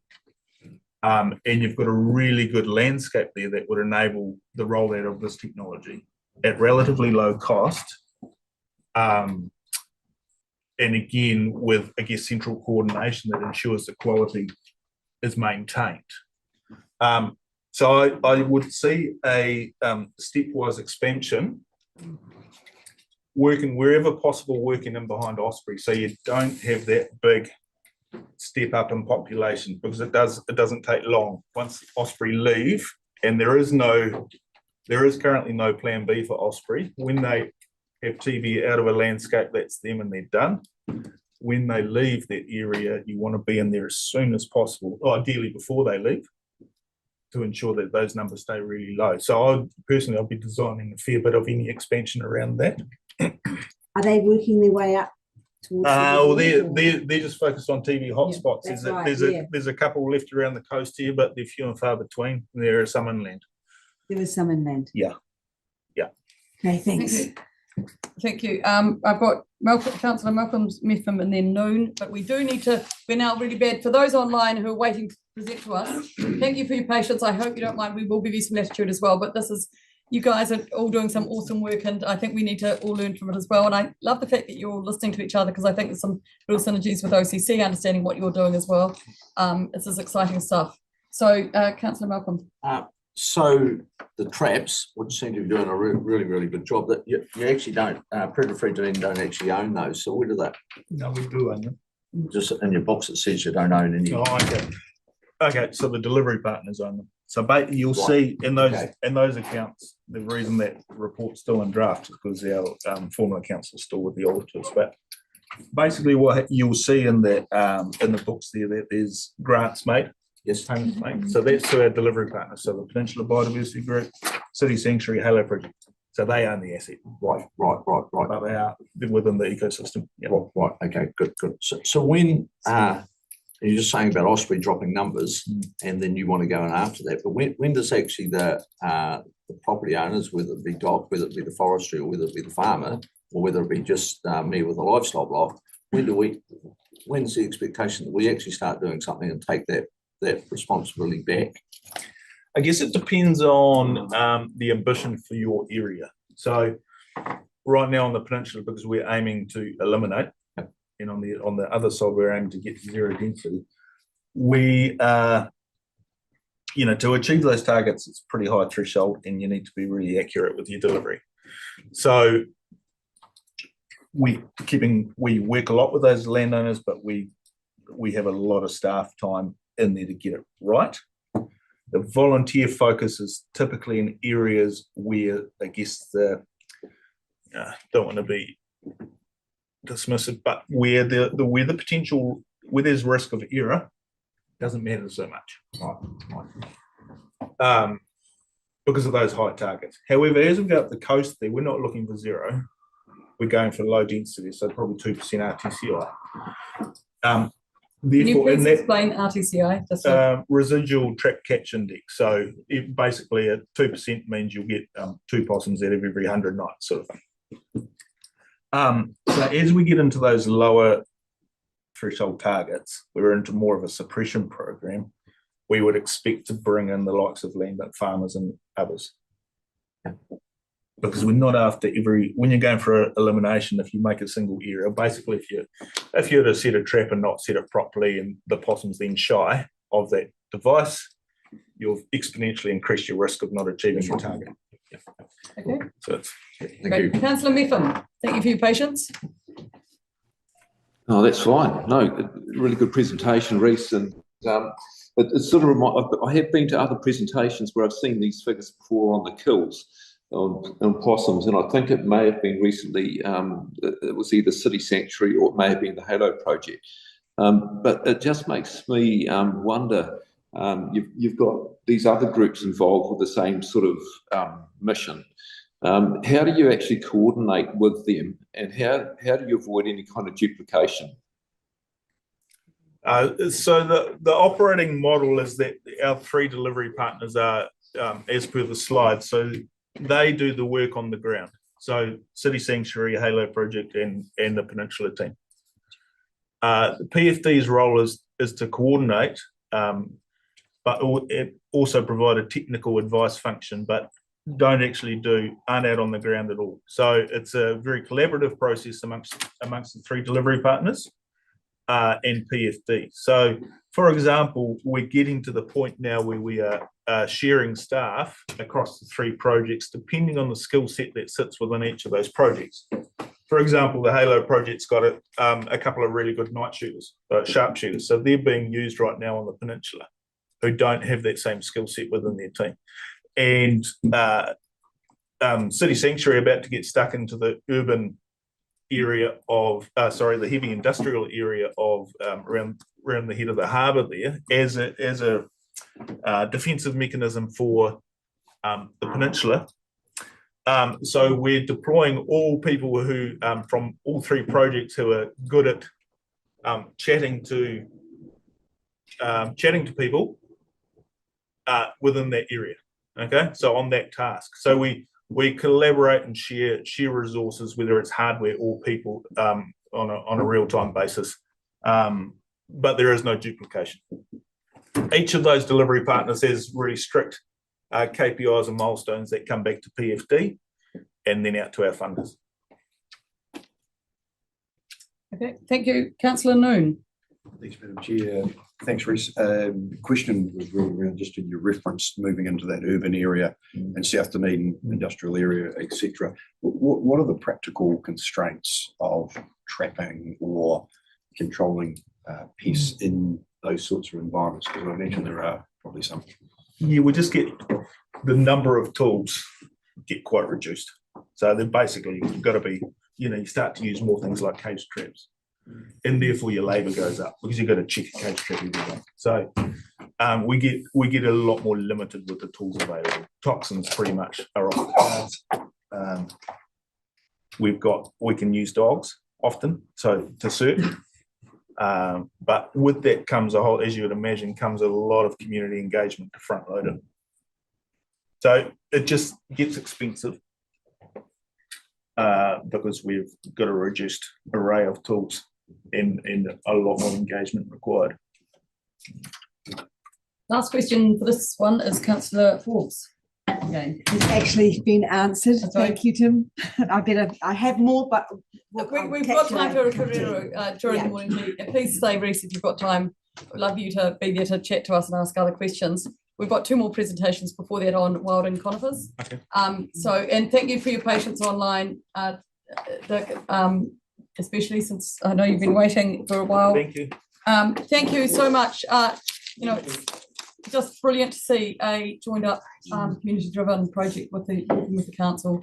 I know that Gretchen had a lot of work done behind the scenes 5 years ago to get the funding across the table. I had the pleasure of working at the DCC with Reece and as a trustee in those days. It has been a huge, and to have that ambition at a landscape scale is amazing. But to see that the fruits of some really, really ambitious thinking has come true is amazing. And as I said earlier, seeing Kiruru and Tui in my neck of the woods is something I never expected to happen without doing that intense work in our own area. And it's really paid off that's happened in Dunedin and had a real, I think we talked about the wave back then, the wave of these things happening out in our area has been just a pleasure to see. So thank you for all of that hard work and to the whole team behind it, all the volunteers. Thank you. So that takes us now to Pete Oswald, and Phil, who've been sitting patiently. Thank you very much. This is the Central Otago Wild and Conifer Control Group Annual Funding Grant Report. Thank you very much for your report, Pete, which we've had tabled, but you've got a presentation to give us. Yes, hello. Kia ora koutou. Hello, here. everyone. So, your first time around the table? Oh, sorry. Is it your first time around the table here, isn't it, Pete? It very much is, yeah. Yeah, welcome. Thank you. Okay. Yeah, there's Phil. Everyone probably knows Phil. I'm a new face. Yeah, so I'm a new project manager. Started in almost exactly a year ago, although then I had a baby and then it was Christmas. So I really didn't get much done until earlier this year. Hello, mate. Cheers. Right, so I trust that you've all kind of at least had a glance at the annual report that was pretty text heavy. So I will share with you now presentation. If I can figure out how to do this, I did do a... Probably did a run through about an hour ago and then we've delayed you somewhat, sorry. Yeah, here we go. Good stuff.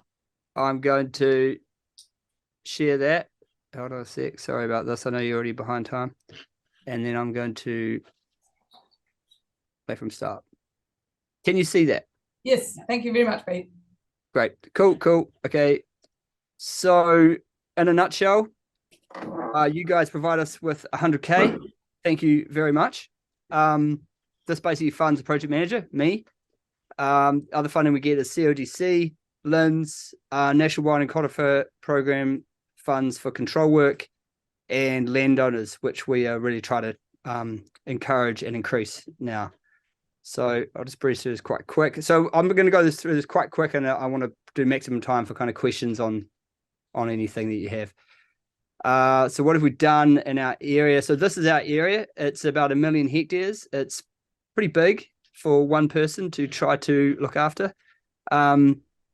So we have vulnerable land around the outsides on the higher, bigger landscapes, and that is basically our focus. And if you see what we've done since 2016, this kind of indicates that strategy. So the red dots are conifers that we have controlled in the past since our records like this started in 2016. So in the area we have developed land which is not so vulnerable, and but our focus is around the outside. Just keep in mind when you're looking at that, 3/4 of our area is land that's vulnerable to wilding conifers. Cool. So what have we done in the last financial year? So we had a budget of 520K. We managed to source landowner contributions of about 93K. And we spent a bit of our own funds, in-kind contribution. And once I got up to speed and kind of learned how to do things, I realized I had more capacity than what we had funds for. So I put my hand up saying we could spend more because I knew we had a reduction coming this year in funding and we were going to be in a bit of a pickle. So through Gavin Udy, we managed to source another 133,500, which gave us a total budget there of what we spent. So this has, and I'll touch on this a bit more in a minute, put us in far better stead this year for maintenance control.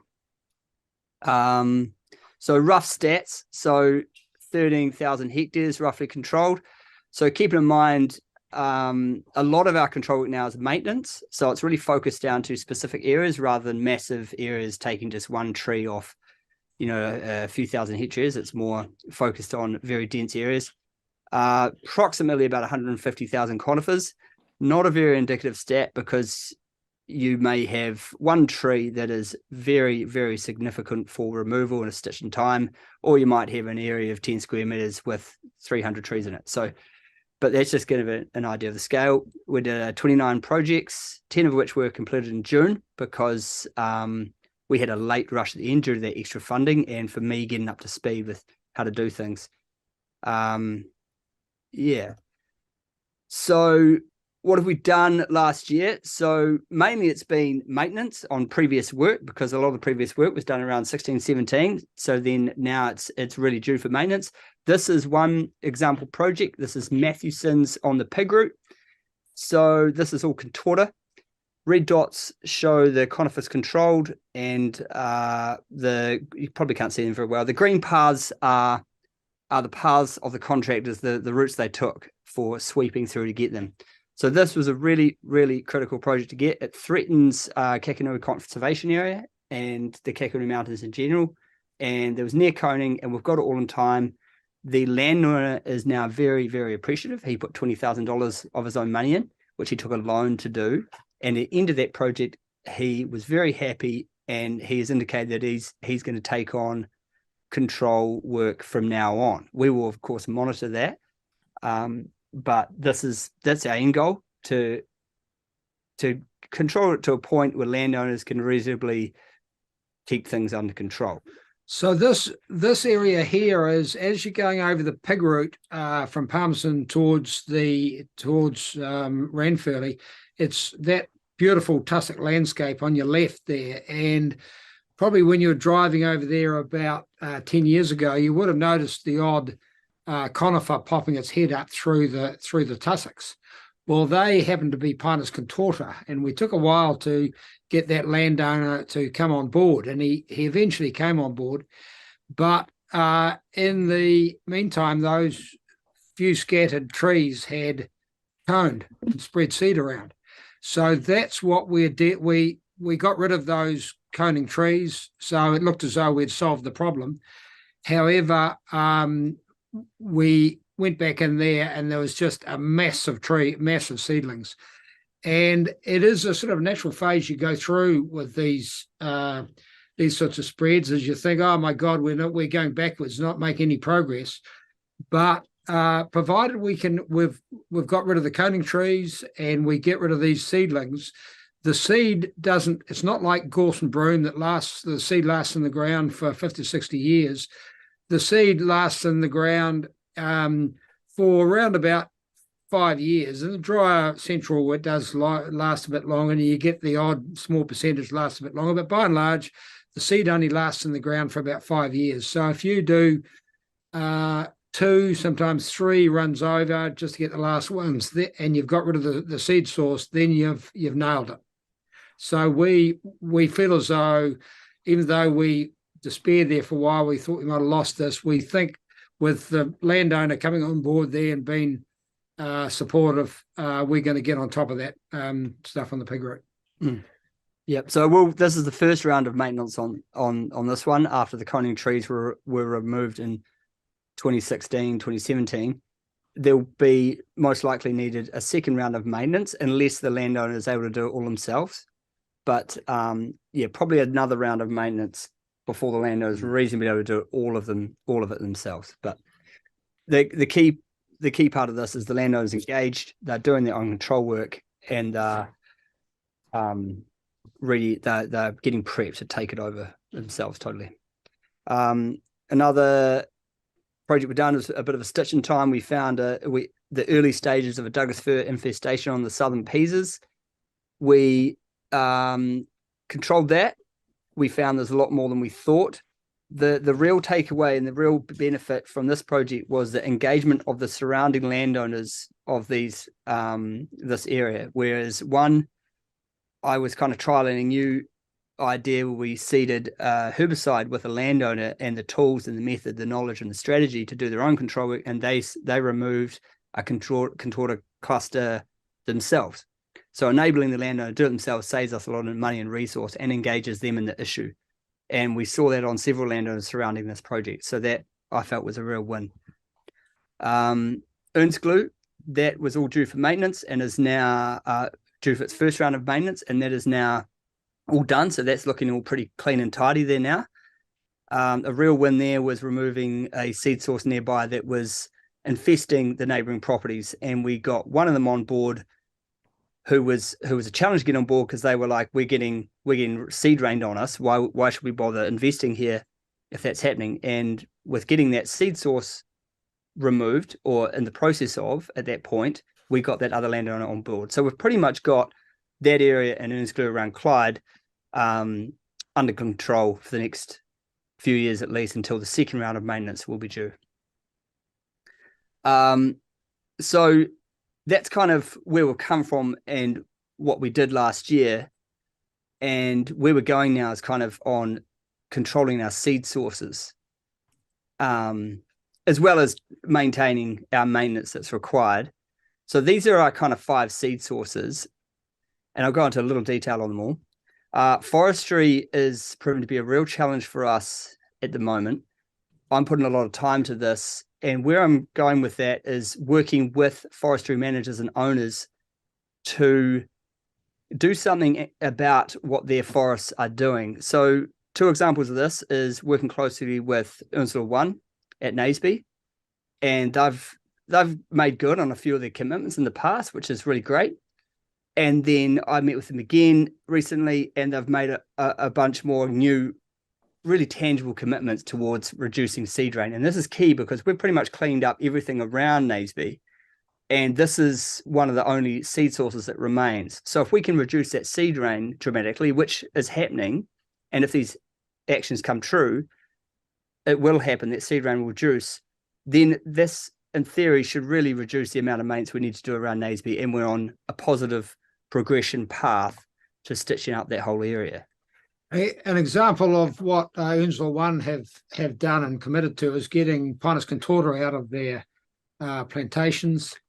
They had Pinus contorta right up to the boundary in years gone past, recent years gone past, and also they are quite actively planting Pinus attenuata radiata hybrid around the outside.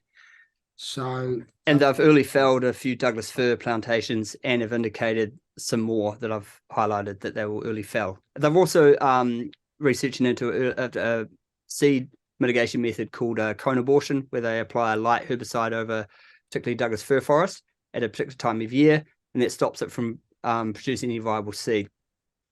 Forest Owners Association. Oh yeah, true. And so the other thing I'm working on quite heavily at the moment is, after discovering some seriously extreme spread from plantations around Lake Onslow, that was raised to me by surrounding landowners. I documented it with a short video and showing their concerns in the spread.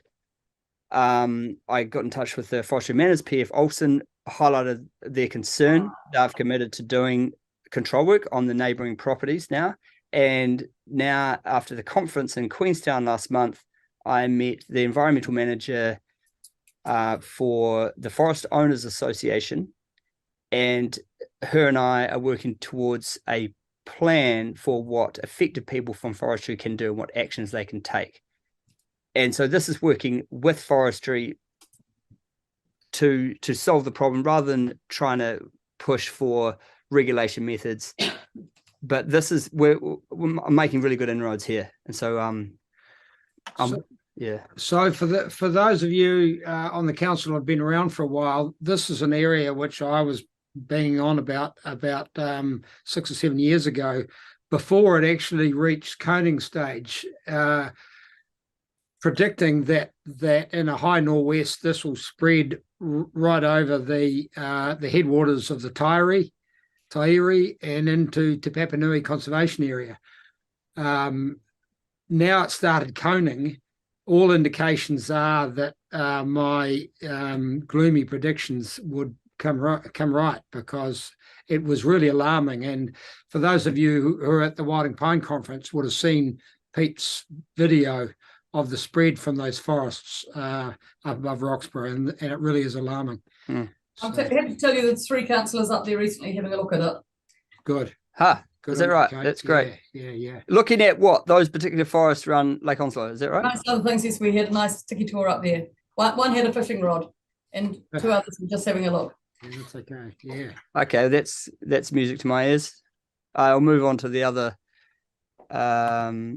So shelter belts, particularly Pinus contorta. So this, I've started documenting the ones that we know of around the area. So one, it might be a bit tricky to try and do right now, but anyway, so we've got some really, really bad ones. Not many, but if we were to get rid of them, that would make our job a lot easier and a lot cheaper. So I have documented one of them. I've forwarded it to ORC to see if there is any regulation that can be enacted.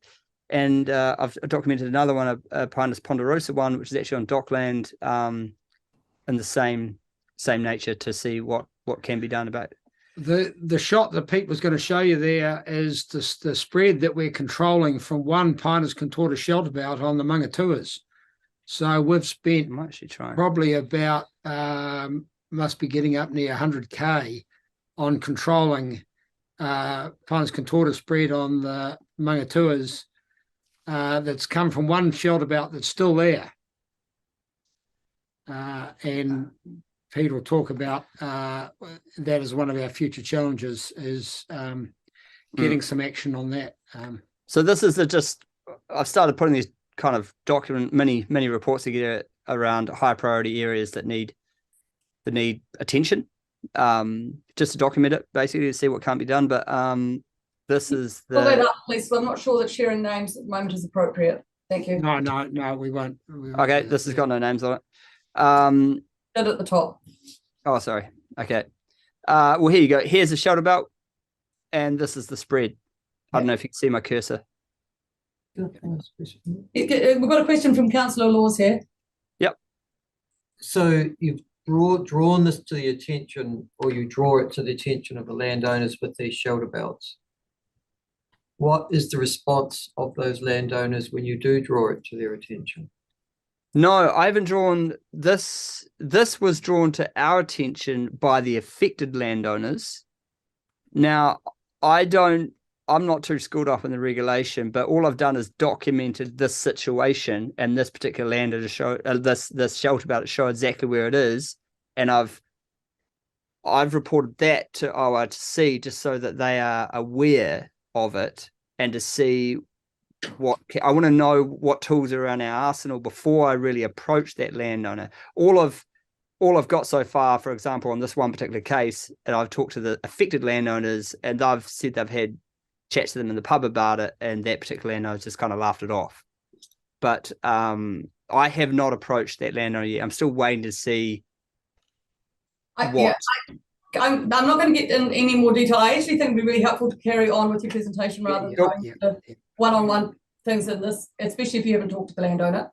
And I am rather nervous that it's being highlighted at this level without any constructive discussion with those people. So yeah, if we just get, I think it's a good example that there are things out there, but we don't need to get down to detail that's rather personal. Cool. Okay, sorry. Yeah. Towns and Medes, another major. This meant the annual report, sorry, as well. But it's great to know that these are the things that are ongoing. Yeah, this is what we're focusing on, just showing you what they are. So this is transitioning people as well as towns. Non-persisting landowners, this is a massive issue and focus for us at the moment for anyone who is on our field trip. And the new one is maintenance not being done due to funding cuts. So that's them in a nutshell. So this is now what we're kind of working on. This is one that we did last year. This is Brewery Creek, before and after. That was shedding seed and seedlings all the way down the Cromwell Gorge there, and then up onto the Cameos, I think it was, yeah. So that is now gone. You were saying something? Yeah. We had a very good site visit there, thank you. I think most of us are familiar with that site. Cool. Yeah, this is Marama, another seed source. This is the Ernst one. These are now dead and dying. Oh. And this is Half Mile. So this is probably the most high profile one. This is at 1956. That's 2002. And this is it now. So it's all gone. So it is a bit of a drop in the ocean to what is out there in terms of seed sources, but it is a big step in terms of transitioning the community. Right. Qualitative progress. We successfully challenged a carbon plantation on the Rock and Pillars. A lot of media coverage last financial year and national media coverage of our area, largely thanks to Sir Graham Sydney, and a focus on efficient control. Right, a few challenges we have. Basically me starting, getting up to speed, new chairman. He is now off with a slight health issue at the moment, head injury. And then we have Doc pulling out the secretarial and contract delivery services.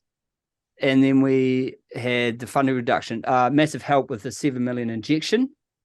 It's yet to be kind of finalized for us exactly what that will be. And the absence, so where I was going with the shelter belt thing is the absence of a regulation enforcement escalation plan. So it's hard for us to get things done if we don't know where we stand with what might be done if people don't join our program. So it's basically the carrot and the stick. And at the moment, I'm very unclear of what the stick is and what the stick is capable of doing. So can I just ask a question there? Presumably you've contacted a lot of other farmers along the way and done work with them before you've known what the sticks are. And you're using this example as one where you need to know the sticks before you have the conversation. Well, I don't want to get into it, but I just think it's an odd. You do need the landowners as the basis of the conversation to understand what the regulatory framework is. Yeah. And you've done that with other people. You're always going to find difficult people. Well, I think I'm Around concerned the there's council an assumption here that there's a difficult person when there hasn't been a conference. I'm not going to get into that. Yeah. Sorry. Yeah. Cool. Sorry. Like majority of the landowners I work with are all good and they love to have the help. Yeah. But in situations where they don't have any incentive to really do the work for themselves financially, that's where we, these outlying cases where we need to have this clarity and maybe this plan. So another example is a station that's being sold, and so they have no incentive, but we have a serious issue there. So what can we do? And we need to know what can be done, the alternative options rather than Anyway, and we need to have a plan and an understanding with the regional council what its escalatory plan is through to using regulation. So I'm sure that staff are working with you on that. We've got a question from Councillor Meffin. Yep. Yeah, thanks. This is really good, really interesting stuff that you guys are doing. You just very briefly touched on, you mentioned that you had a successful challenge around carbon plantation around the Rock and Pillar. I see carbon farming, carbon plantations as being a huge threat to the spread of wildings. So what was the success of your challenge based on? And I mean, how can you be successful in the future around carbon plantations? Well, we did we got a sniff early that this application was in for resource consent, and then it was actually voluntarily notified by the applicant. I guess it's part of the strategy to kind of ease, as you know, an easier path to getting it done. But so I basically made a campaign through communications to make it easy for people who didn't want to see this happen, and I highlighted what implications this would be, and we managed to muster 40-something submissions against it. And then we heard later that they voluntarily withdrew the application. So we can't say for sure that it was definitely us that did it. I mean, it doesn't matter who is attributed to, but we highlighted to the community that this was happening, what the implications of it would be, and then all these submissions came in and they've withdrawn it. So that's basically the nuts and bolts how we did it. So you did right. We feel very threatened by exotic carbon plantations under the current national environmental standards for plantation forestry, where the only thing between it being a permitted activity and not a permitted activity is the wilding pine index test, and that's carried out by the applicant's consultant, and it has quite subjective elements in it, and it's a lot to hang your hat on. And that's now changed, Phil. So moving on to the next issue. Sorry, Tim. I think we know a bit about that. Cool. Okay. We talked about shadow belts and the escalation plan. Restriction of funding for project management. Yeah, basically I'm kind of managing my own budget, and it's that's the bottleneck basically. Well, I think I can achieve a lot more, but we have a bottleneck of resource. Yep. With one project manager. For example, in it's a very different setup over in Whakatipu, but they have quite a few different people and more resources and more resources, getting a lot of good work done, but we could do more with more.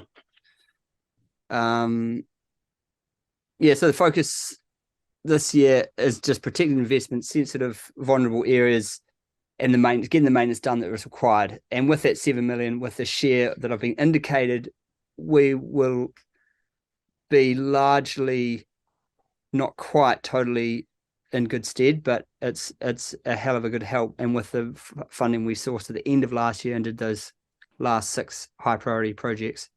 So we're only just holding on to what we've done at the moment. And if all the challenges were broken down with the landowner contributions that we currently have, and they all put their hand up and said, yeah, go for it, we wouldn't actually have enough resources, but enough funding.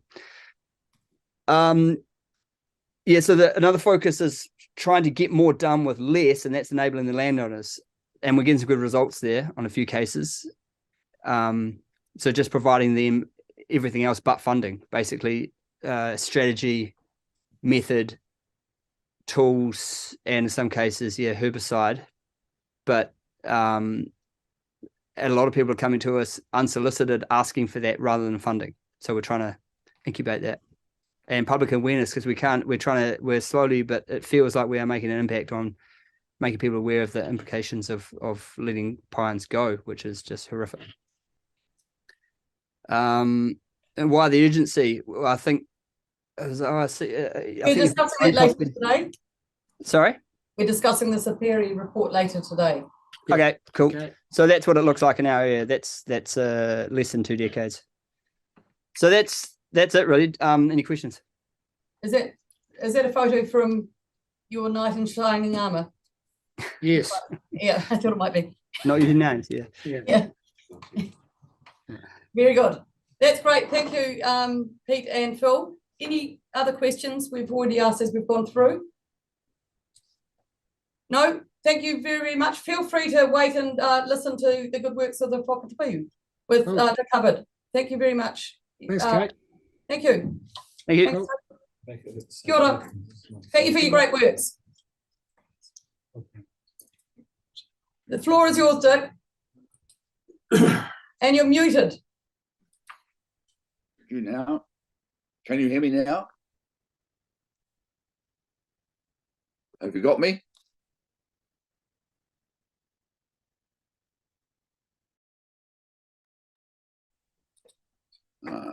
Can you hear?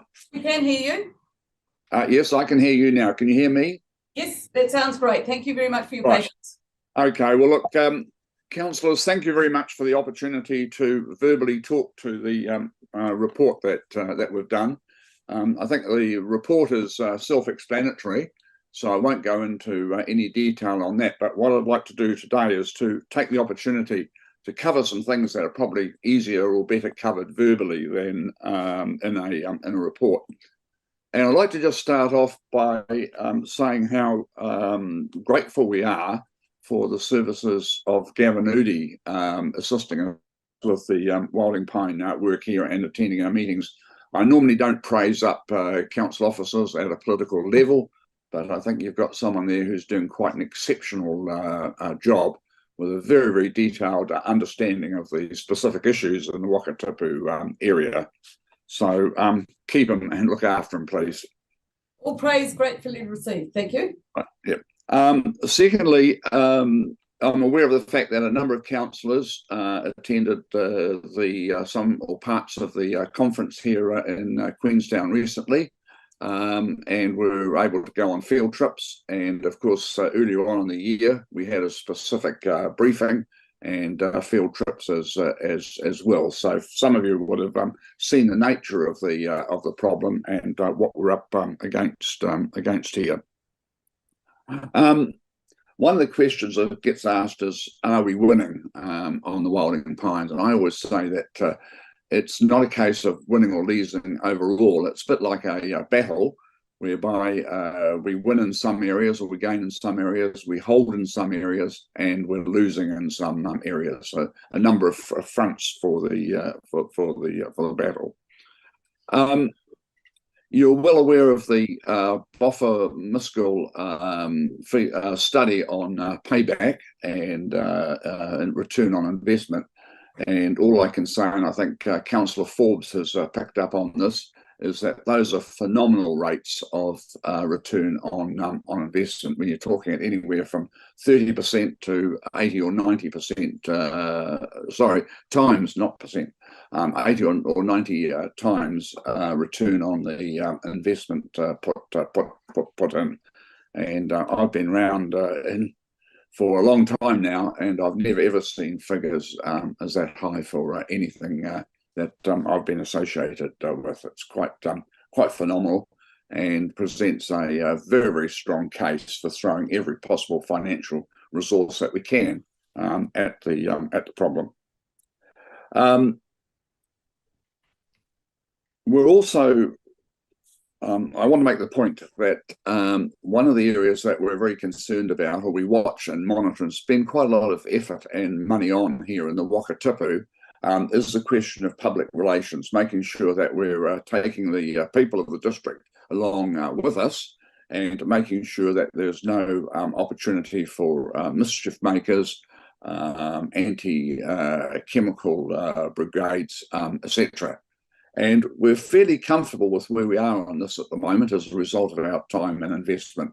It's our belief that 70 or 80% of residents in the Wakatipu are aware of the Wilding Pine problem, are aware that work is being done on a number of fronts, and we're not picking up any resistance or anti-chemical actions such as the 1080 opposition. And we think it's very, very important that we do put resources and money into taking the people of Wakatipu area at least along with us. And you'll see in our annual report the amount of effort that we put into this. I'm aware also too that it's coming up to budgeting time, that soon council officers will be working on the LTCCP, a 3-year update. And I'd like to take the opportunity this morning to put in a plea, is probably the correct word, for a revision of the funding formula that we have for the funds that come from the ORC. We've been receiving $100,000 a year from ORC for a period of probably 5 or 6 years. I can't remember the exact amount. But you have to realise that in real terms, that amount of money is actually diminishing on us, with inflation running at anything from 4 to 5% up to a peak of 10%. Probably that 100,000 has lost about 30% of its purchasing power since the funding started. So we're actually having a reduction in effectiveness of the money from ORC as inflation eats into the value of the money. I'd also make the point too that the $100,000 is, I think, only about $1.90 per year per ratepayer, and understand that on a per ratepayer basis, it's actually decreased a little bit over the years from about 2.1%. Sorry, $2.10 down to about $1.93 or very close to that. And someone up here made the point recently, it might have been our chairman, that's the equivalent to about 1/3 a cup of coffee per ratepayer at Queenstown prices anyway. But we would ask then that councillors do have a look at the question of the funding. As you're aware, we get $500,000 a year. We've also had this for about 5 or 6 years from the QLDC, the Queenstown Lakes District Council. And there is one argument that it would be nice if ORC saw themselves in a position to match what QLC did. That's obviously a big jump from $100,000 a year to $500,000 a year. But perhaps it could be possible to look at, say, something halfway in between, with a long-term view of matching what QLDC do, and perhaps looking at a jump from $100,000 a year to, say, something like $200,000 or $250,000 per year. We've certainly got the resources to be able to use that and use that effectively. As you're aware, we are contracting a little bit on what we can do as a result of the jobs for nature funding drying up. And it's with considerable frustration that we see that Wellington is reducing funding at a time when the demand for the funding is actually increasing, and the nature of the problem is increasing here too. So that really covers my my pitch this morning. The report is self-explanatory, both from what we've done here and also the Boffa Mistral feasibility return on investment report. So I'm quite happy to open it up to questions. Many thanks. Dick, any questions from the councillors? That was a very good succinct. Thank you, Councillor Malcolm. Oh, yeah, just in your report, while it says you did 87 projects and 28,000 odd hectares, what was the total cost of that? There's no numbers in there. The total cost of all the work we've done. Like your annual. Our annual budget, I think, is about 2.6, 2.7 million. Obviously, the Jobs for Nature funding has dropped down very considerably. We get $500,000 from QLDC, 100,000 from you. We get landowner contributions of the 20%, and we've been pretty strong on that. And those are the main sources of our funding. So those 87 projects for your 28,000 hectares is done. Is that just the annual volume covered or annual area covered, or is that over the entirety of your project? That's what we would have effectively done in the last financial year, which is the number of projects that we would have covered. They range from fairly small to fairly big and significant ones. Thank you. Councillor Kelleher. Yeah, thanks very much for the great presentation. My question is just around you. I think you made a comment about awareness across the area that you're providing, so across the ratepayers of, I think 70 to 80% are aware of, the problem, and whether that relates to their acceptance of the of removing rolling pines or not, I'm not sure. But do you think from the group's perspective, a fairness aspect, you talk about an increase, say from 100 to maybe 250, if that was a targeted rate across that area of ratepayers, do you think they'd be accepting of that? That's the question. I believe they would be, yes, because of the awareness in the area. I mean, the wilding pines surround Queenstown now, in terms of what we've got on Ben Lomond and on Queenstown Hill. They're visibly everywhere. We've been putting out a fair bit of PR material, either directly through the newspapers or through the likes of our website, etc. We've been monitoring feedback from people that live in the area.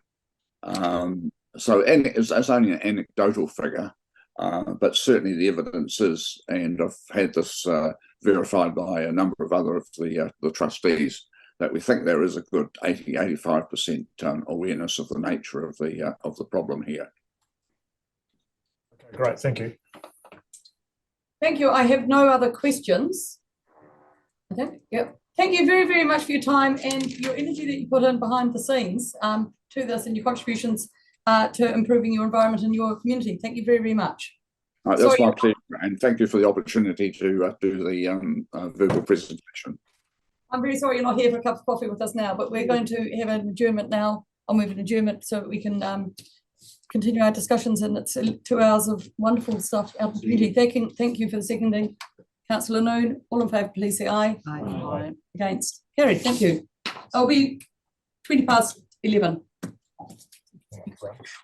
Brunch really is. I'm sorry, guys. That was always going to be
Kia ora all, and welcome back to this meeting.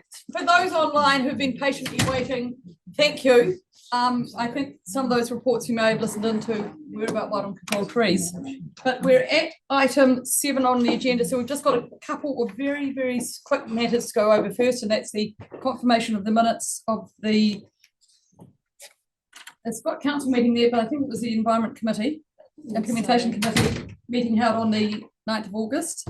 I'm happy to move that they be accepted. I've read them in a joint. Thank you, Councillor. No, I was just going to note on page 4, that second motion on page 4, it says motion failed, but my adding up of the votes looked as though in fact it's carried.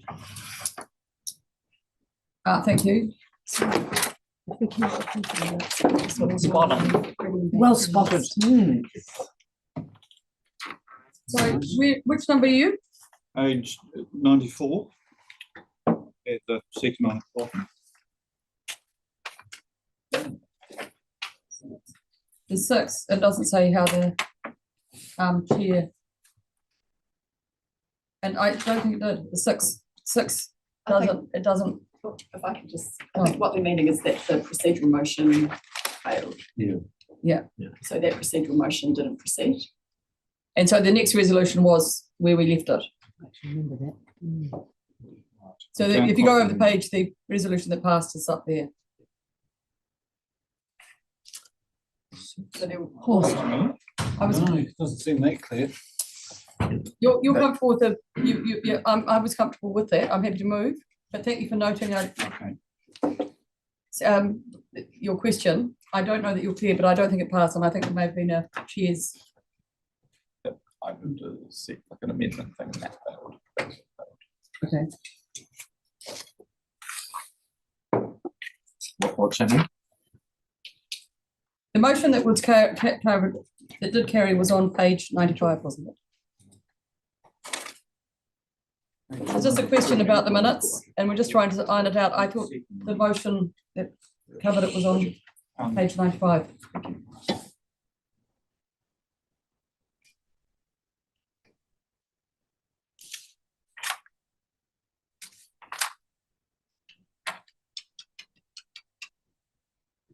But I see what the numbers don't look right then. So what we may have is one. We are going to double check. So we'll lay that on the table at the moment. I'll move that lay on the table until the next meeting. Thank you, Councillor Noon. Any further discussion? Which can't be, it's procedural. All in favour, please say aye. Aye. Against, carried. Thank you for that. Sorry, Councillor Somerville. Sharp eyes. There are nothing in the open actions. Thank you. Unless anyone has got something that I've missed. And finally, for those online, matters for consideration, 9.1 regional wild and conifer cost benefit analysis and business case. Today we've got, I think, Dr. Palmer and Ms. Caldwell, and we've got online Kane McElroy from Offamiscal and Matthew Williamson from Superi. How I say it. We've all had the really interesting reports, thank you. And I think they've been alluded to, the cost benefit analysis that's been done on this. Would you like to speak to the report, either anyone? No, I'll just take the paper as read, but very thankful to Kane and Matt for being online for such a long time and for having this cost benefit analysis done in a really short time frame as well. So really appreciate the work that they've done to inform this paper. Right, thank you. And so this is the Otago report. The New Zealand wide report has also been released in relatively recent times. It's never been, I don't think it's been tabled at our council meeting, has it? No. So those that want to understand the New Zealand wide picture, that's also available.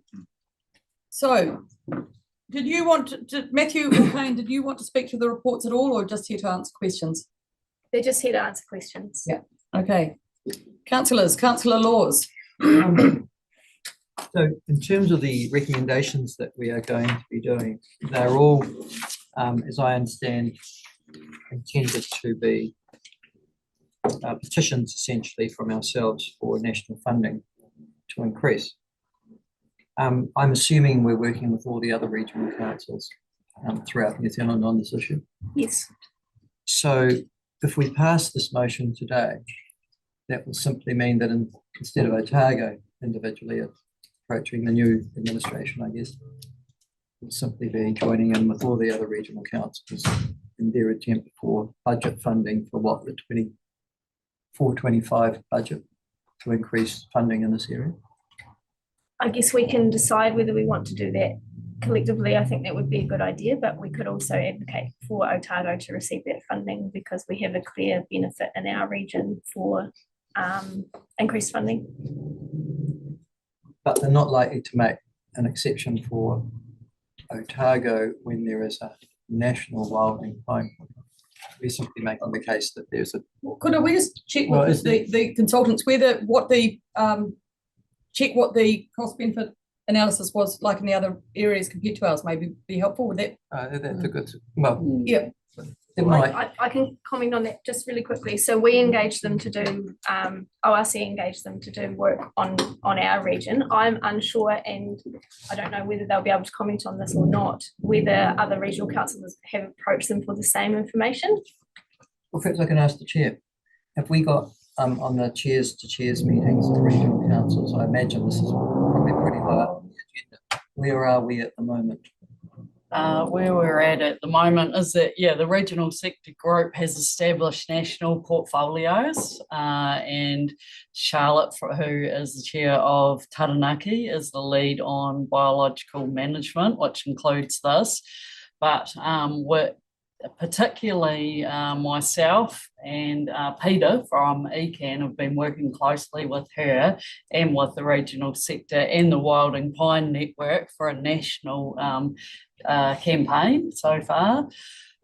Where are we at and looking at cost benefit? I don't know as well, the same as Libby. Whether other regions have looked at this in the detail and done business cases, that would be their business case information. This is ours. But we've also been advocating regionally as well with opinion pieces and presenting our own regional case to date. So this is to look at into the future. Yeah, it is, but it would be interesting to know whether our problem is a better cost benefit analysis in other areas. So either Matthew or Kane, can you advise on that? I'll take that one, Kane. So we haven't performed regional analysis everywhere, but I can say that the benefits, would be substantially higher in Otago and Canterbury in particular than most of the other areas of the country. Thank you.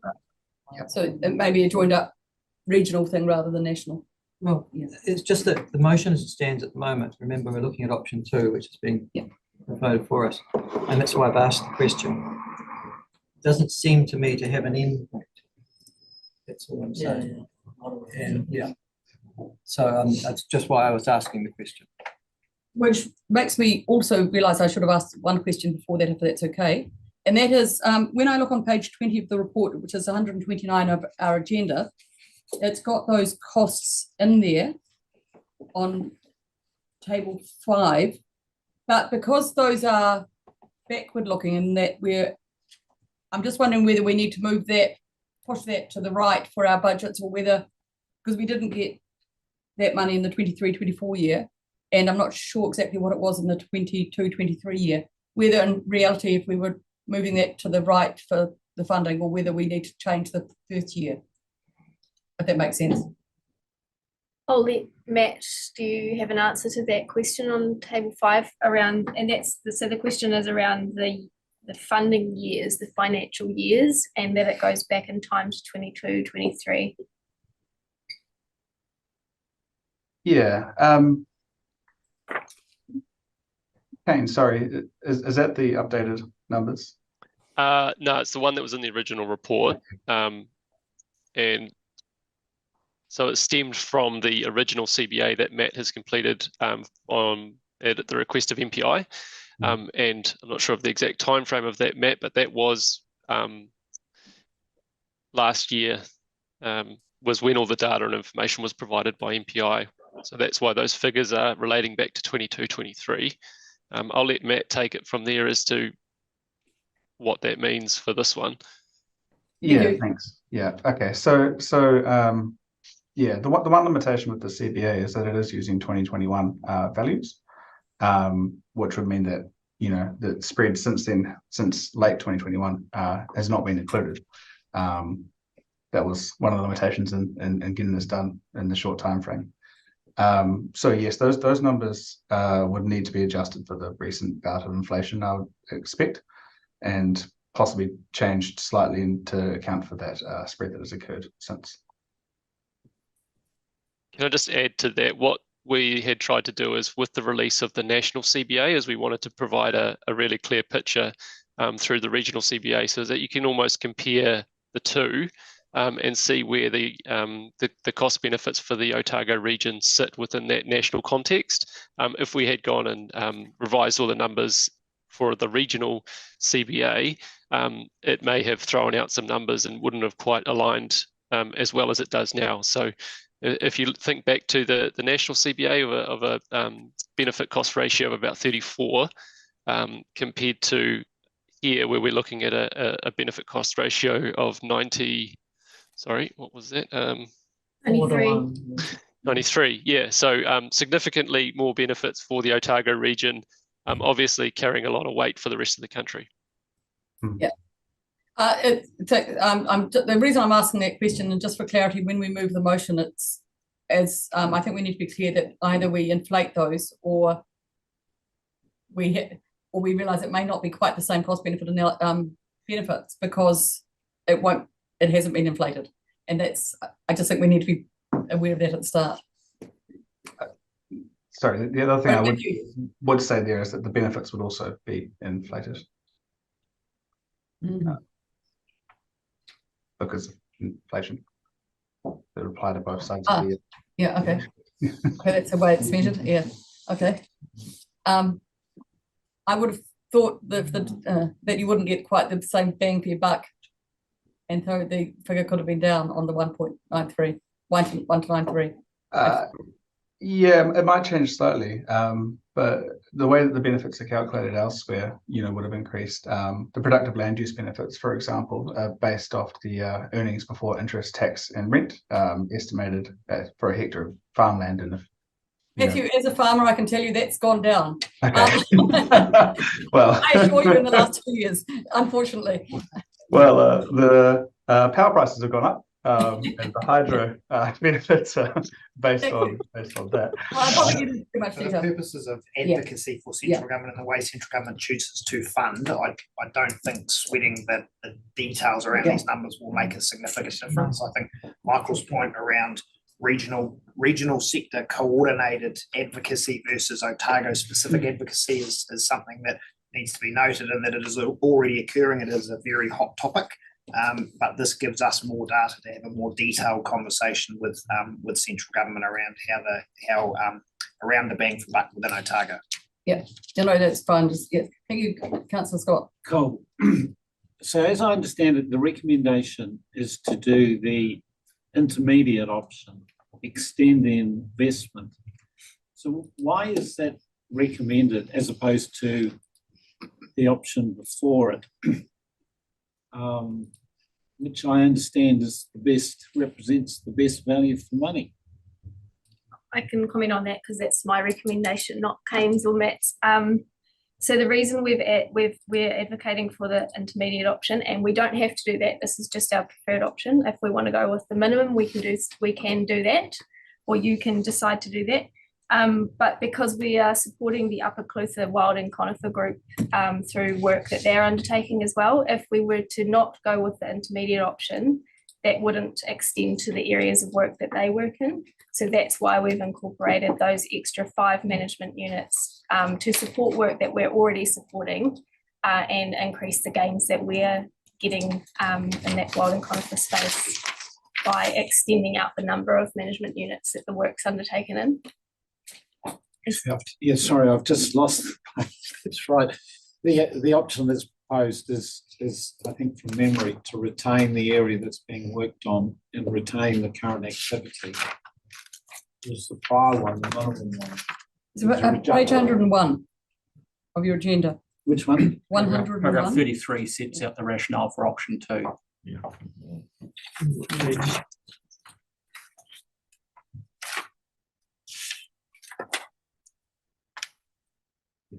Okay, any other questions? I'm happy to move the recommendation. Thank you. Seconder, thank you, councillor Malcolm. Would you like to lead the discussion? Councillor Kelleher. I have very little to say on it other than it's very supportive. I'm very supportive of it. I think we need to continue with the good work that is done. I support the extension. I'm starting to say a little more now.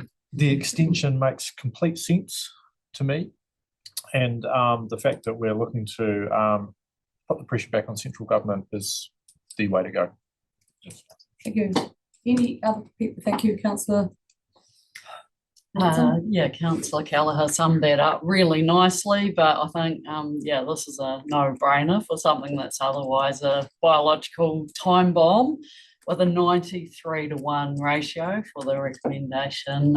Yeah, it doesn't take a lot of rocket science to realise that this is the way that we need to go. So yeah, and it's also not about blaming anyone in this space. You know, we've got a history of research plantings, forestry service, erosion control. We've got shelter belts that need our follow-up as well. Another prong of this, as well as the investment and control, is obviously our regulatory response. But we are the most vulnerable region in New Zealand by a long shot when you look at the map for that. We have excellent work programs in place. We're capable of doing this work, really capable. We pulled together a huge collaboration of people from diverse backgrounds to work in this area, and that takes a huge amount of effort. We don't want to lose that momentum. And it's not a forever investment. It is intended to hand it back to the landowners in a state that they can reasonably control. And yeah, so basically really happy to advocate both teaming up nationally, but also for our region, which is the most vulnerable to the spread. So thanks heaps to everyone for getting behind this in a minute. Councillor Laws. Listen, there's nothing I wish to disagree with that either the chair or Councillor Keller have said. I just want to note a caution, and the irony for me will be that I'm sure that the Boffin-Miskell cost-benefit report will be used more against us than will be used against government, particularly when the long-term plan comes for consideration and government haven't stepped up with any additional funding.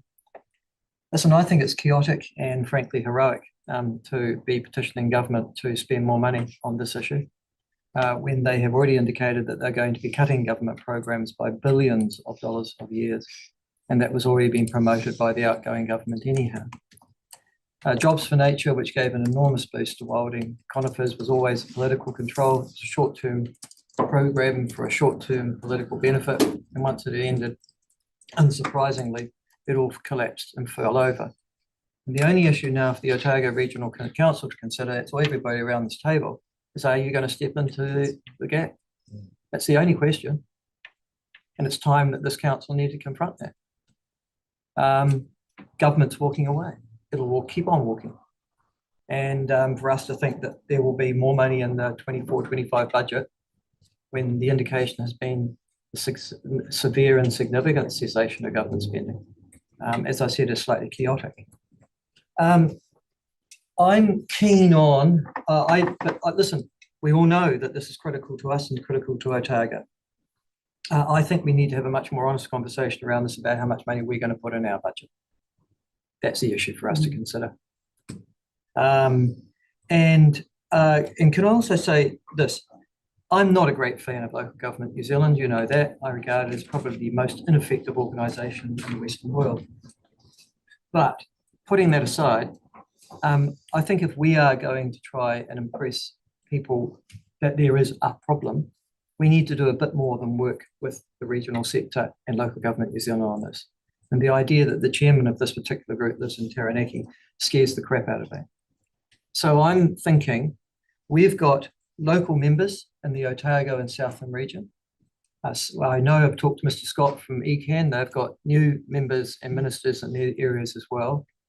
I'd say, Gretchen, that I think we have a responsibility to start to lobby and petition those members now. And we've got 2 new members of parliament resident in the Otago electorate. We've got Joseph Mooney. We need to petition the Minister of Conservation direct when they are finally appointed. And we need to do that, I believe, independently. If we are going to leave it to some sort of collective action, then the funding will be given collectively, can I say? And then we'll be scrapping as to which portion of that belongs to us against other regions as well. If this is the case, we've done the research, we've got the problem, and we are in the greatest danger, then we need to be independently speaking to those who make those decisions. And so I'm just raising that issue.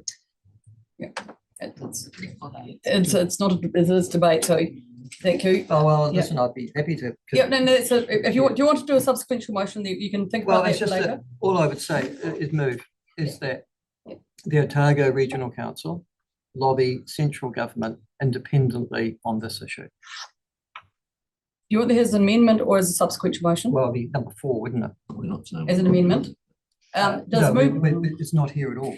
We are doing it collectively at the moment with the local government, New Zealand Point regional of sector. clarification on that, would that prevent me from then working with other councils No, when it they're trying to do a collaborative effort as well? No, it wouldn't obviate that, in my view, Gretchen. It would be a complementary and an adjunct to. But if we've got the biggest problem, we've done the research, apparently no other regional council does it. Why aren't we bringing this to the attention of everybody now? I think there's also another part of when the new government is formed, what do we invite? Perhaps It's we our can priority discuss it discussions. Yeah. And I think that's actually probably a safer place to put that. Nothing in option 2 prevents us from expanding our advocacy as you've described. So I think this gives the direction that says we are going to advocate for option 2. How we choose to do that, we can have a look at all of the options, including once the new portfolios are given to ministers, who we approach and what conversations we have. So we're not moving. that's that. fair enough. We'll leave it to that, Sure. and then we can have that much wider discussion rather than dealing with it on one paper. That's if that's okay. So thank you. I don't think there are any other speakers. I do want to echo what you just said, Councillor Laws. My concern is that if we want to do this, it almost requires us to put money in the game as well to show that it is a priority issue for us.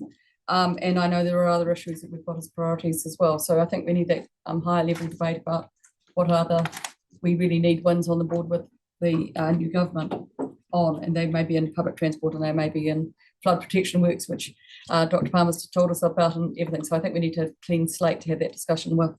The other one is, I think that we have to, and thank you for bringing out all of the values in the report.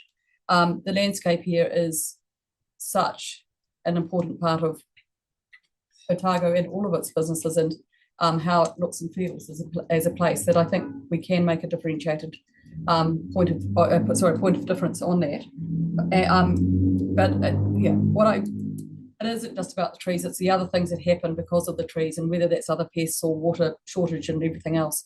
It's a really, really good report. So I want to thank staff for doing that and for highlighting it in the Otago context. I also want to thank Alexa, who's been driving the Wild and Conifer group oversight in the council. It's a place that is an interesting place to be with interesting passions.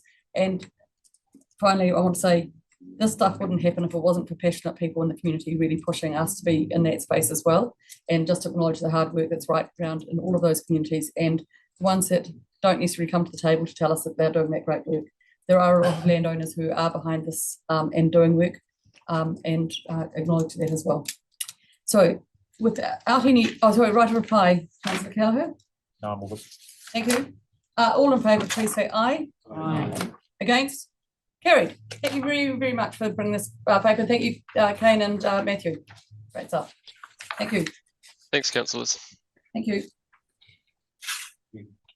The next paper is the state of pests, including rabbit night mounts. Today, thank you, Dr. Palmer. Well, we've also got, I think, online, Murray Boardman and Sarah Irvine. They are all here. Is Murray here now? Okay. Hello. Thank you for this report. This follows up on a report earlier this year or was it last year? Yeah. Yeah, no, it seems, which a thoroughly detailed report about what you were going to be doing. And this is the report on how it looks. Who would like to speak to this? I'll just quickly speak. So we'll just take the papers read and then happy to have questions on it. So just as a reminder, this is a baseline information document on where pest management is across the region. And the intention is for us to do this every year, but this is the first year. So if there's any feedback on what you're seeing and things that you'd like to see more of or less of, then we're open to that feedback too, so we can get it right for the audience that it needs to get to show where pest management is across our region. So yeah. I learned a lot from looking at those pictures and the plants. Thank you. It was some really good data on there, and I know comms are working hard on getting those stories and knowledge of those plants out there. But any questions? Seems just the obvious one. What? So when these rabbit night counts results were taken, they were taken at roughly the same time as last year and the year before. Murray, can you comment on that? Did you hear the question? Yes, I did. Correct. They're taken during the early or midwinter and early spring. Right. Except for the ones that haven't been done yet. Yeah, there's two that are remaining because they couldn't get done because of lambing issues, and they should be done in about now. And the other one, and some of them are new, so they hadn't been done before. Correct. There's 16 that haven't been done before, that the first time that they've been done in this round, based on the new rabbit monitoring plan that was approved earlier this year. Can you tell us which of the areas aren't covered in this report that are to be covered? The two outstanding night count routes. Yeah. Luggett and Waihola. Oh yeah. Okay. Any other questions? Thank you, Councillor Scott. Yeah, I'm just trying to get my head around the rabbit situation. It talks about, there's a trend analysis there of night counts where there were 6 decreasing and 6 increasing. And then in the summary, it talked about 255 inspections in community program areas, 29 first, with 14 compliant and 15 non-compliant. There were 226 regarding inspections with 70 compliant and 156 non-compliant. Is there a comparison from year to year? Are things getting better or worse? So I can comment on that. So this is the first year that we've presented the information. So next year we'll have more information that we can compare. But Murray, do you have anything that isn't officially in this document that compares last year to this year around the compliance levels in those community programs? At the evidence that I have so far, it's pretty stable. We'll need to get a little bit more data to make sort of some decisions or position on trends. So this is a long-term requirement to get that data from a baseline position over the next few years to get a trend that we can start to make some predictions and inference around the trends of rabbits. Yeah. Although there is, excuse me, trend data. Yeah, and 6, yeah. Yes, correct. Yeah. There's some trend data in that report. Yes. I was referring to the new night count routes of the new 16, but we've got 15 that are existing from historical periods over the last, from 2006. Thank you. Councillor Kelleher and then Laws. Thank you. So we're in a new system. We've moved from an old system to the new system.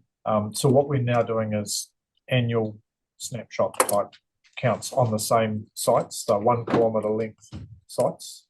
That's correct. Is that correct, Murray? So the routes, there are 31 routes. They vary in length from 10 kilometres to nearly 30 kilometres. Each of those routes are divided into nominal 1 kilometre sections. Those 1 kilometre sections are counted for rabbits that are observed using a spotlight and through the nights. And previously, did we only do annual counts on set sites, or did we do them more regularly during the year? There were set sites. In the past, we used to do 2 counts per route. That was decided to be not statistically justified based on the review that was done earlier this year. But those 15 sites that are continuing on are basically the same routes that are continuing on in the 15 sites in the new regime.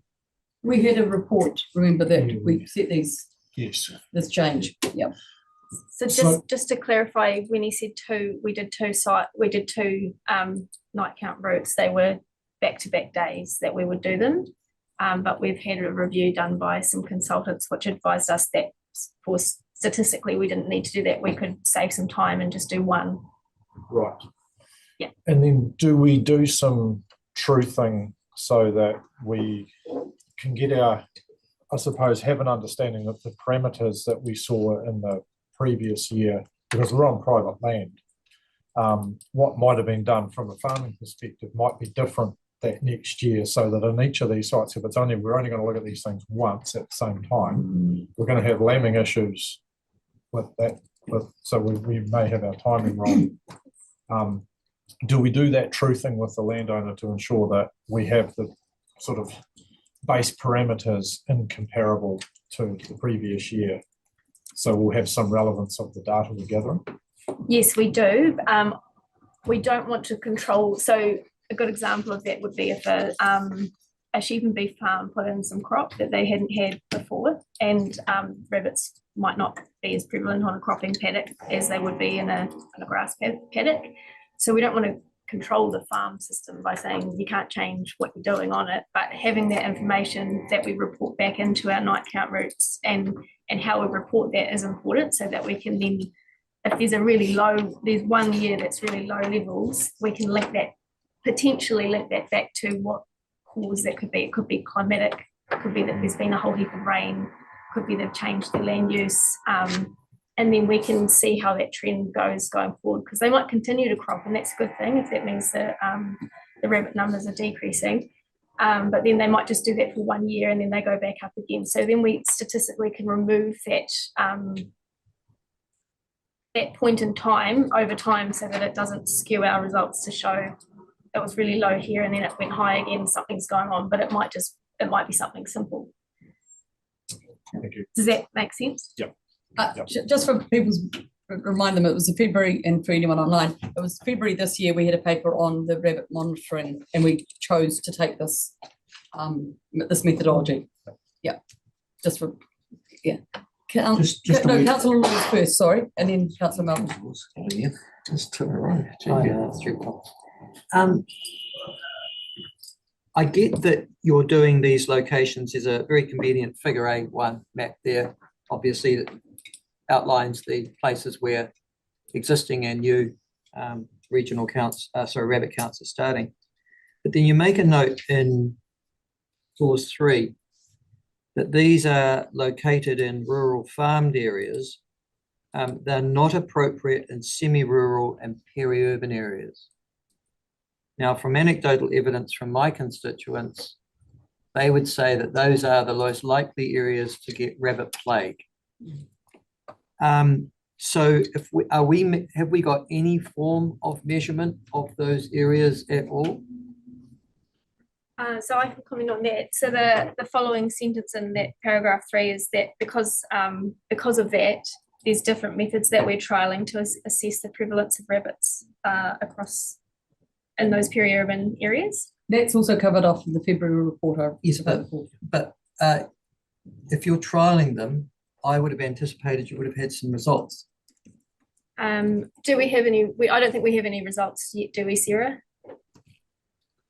We have undertaken some thermal photo point data at this point, but there wasn't comparable data, and it's just not included in this. So how many areas do you currently have seeking to establish trial baselines in semi-rural and peri-urban places in the region? And Or are you bringing that back in a different report? We could do. You can answer the number, Sarah. So there are currently 3 that I'm aware of of the community programs where the thermal photo point data has been collected. Also within those community areas, obviously we have our inspection data as well. So we can use that. It would have been useful to have those areas in this report and on that A1, because then we would be able to tell you anecdotally, yep, that would seem to have covered that area, or B, for example, Pisa Moorings would be a good example of a peri-urban area. Does figure 27 do that? In the PES report? Figure 27. Yes, it's page 201 of the agenda. I may have that. I don't wrong. have a figure 27. It's just before the rabbit analysis of the rabbit night counts, which is only one part of that report. It's No, there's nothing there I've got. It's met with green and red dots. I thought that Page was 34 of the attached document. That doesn't tell me anything, no. Doesn't tell us anything. I don't So think it that doesn't- covers the thermal okay. spots, but we can. That's a really good point. We can ccooperate that into future reports. It's the one area that I trust farmers to be able to deal with rabbit problems in the main on their land, and in the main they are. Our greatest infestations are around state-owned land, council land, peri-urban areas where people can't trap, lay poison, shoot. And those are likely to be, on the anecdotal evidence that we receive anyhow, I'm sure Gary and Alexa too, the kind of infestations and where rabbits become a problem. So that's just why I'm asking. We can make sure we incorporate that in our next annual report. So just for clarity, would that come under, so this other stuff is all behind the feral rabbit section, which is on page, I think, 33 of that report. And under there, you've got the summary data, which shows the implementation of community programs. And it would be in that space that you just give more data. Is that? Yeah, and we can include it on the maps to show the areas that we are undertaking this trial. And in the future, it's not going to be a trial. As well, hopefully, it's not going to be a trial. Okay, I'm just wondering how the reports were coming, because I'd forgotten that was in that summary. Yeah, I knew I'd read it somewhere. So, Councillor Malcolm. You're just sticking with the rabbit theme and this thermal imagery, and knowing that we're basing our McLean scale, and when you've got a report and when you've got infestations and all that on, and when we start doing action basing on those numbers, have we actually looked at using thermal as opposed to direct spotlights? Because thermal would, I know especially in the Wallaby program, we're finding more animals with thermal rather than we are with just a spotlight. So why have we not gone to the thermal? Or is that an option, Murray? I suppose it's Murray. There's a question for Murray, and it's based on the report that we had by that consultant and presented our rabbit management. What was our report called? The rabbit management plan. But I'll let Murray talk to why we've gone with spotlights. It's just a known way of doing rabbit density counts that's consistent. So there's a methodology that's applied to it.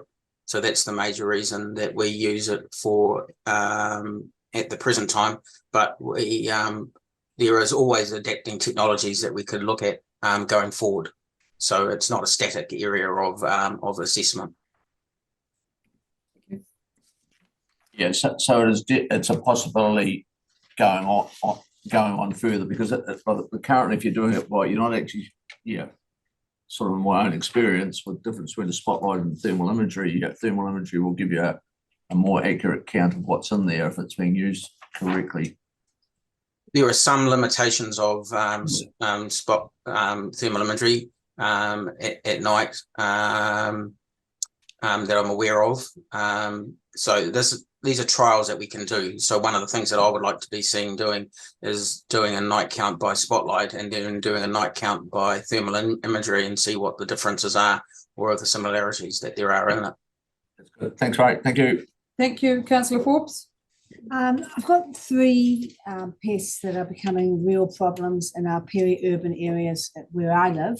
And I think I've discussed this before, but rabbits, I'll start with that because they're absolutely major in our peri-urban areas. Right where I live, across the road is the river, and it's the Kawerau River, just as it comes out of the lake, at the exit of Lake Wakatipu. And that area is teeming. And so what happens, unfortunately, with our communications with people, when they see this sort of report and they see 4 or 5 rabbits per hectare, they're just going, hang on, I can see 20 per metre just looking out my window as the sun sets on any given evening. So it's a little bit problematic that we're not addressing that in here. So that's about the rabbits. I also see that it kind of worries me a little bit about some of the cycle trails. I see people have sort of fenced off the cycle trails, but the rabbits have gone underneath them. And I'm going, well, you know, if we don't manage that well, who's responsible for that? Because they're invading other people's properties, and people have rabbit fenced them, but the rabbit fences fail, as they do. And as I said, really big problems here that this report doesn't do. I mean, it's great for it's rural thing, but it's not addressing the peri-urban and for rabbits. It's also not for pigs, wild pigs, which are also in our peri-urban area, and feral goats. It's just, you know, people in Fern Hill are trying to get rid of feral goats out of their gardens. I mean, it is just madness. And there's, I've heard several reports now. I think I've fired to you, Libby and Gavin, some discussion around feral pigs as well. That's getting worse over the Crown Range Road or coming through between Cromwell and through the Gibson Valley, or just before the Gibson Valley around the Nevis. People are seeing a danger on the road at night. It's feral pigs. And none of that's contained in this report, really. What's kind of concerned me about it. Yeah, well, let's do them one at a time, but I do want to refer to page 33 of the report, which does talk about the 5 community programs in peri-urban areas. And so that's the start of those, and we've funded those. There is availability, and I think you're the right person to be leading a community program in your area on that. So there's money available through the Eco Fund for that, isn't it? Or they're just getting people together, you assist in getting together. More than that. You're talking about feral. The peri-urban areas for rabbits. Oh yeah. So we've got lots of support in that space. Yeah. The questions on the feral pigs and the feral goats. So they are only included in our site-led areas for in the regional pest management plan. So that's why they're not captured in this. Of course, that is why they're not captured. Yeah. Because they're not something we're actively monitoring, because we're not resourced to monitor the things that are outside delivery of our regional pest management plan. How do we think about getting them in here? Well, we've been doing that through a long-term plan process. You'll recall we've come to you with some suggestions on how we could resource that. Okay, so we'll take it up in there. Thank you. And a potential review, which I think the review date at the moment is 2029. Yeah.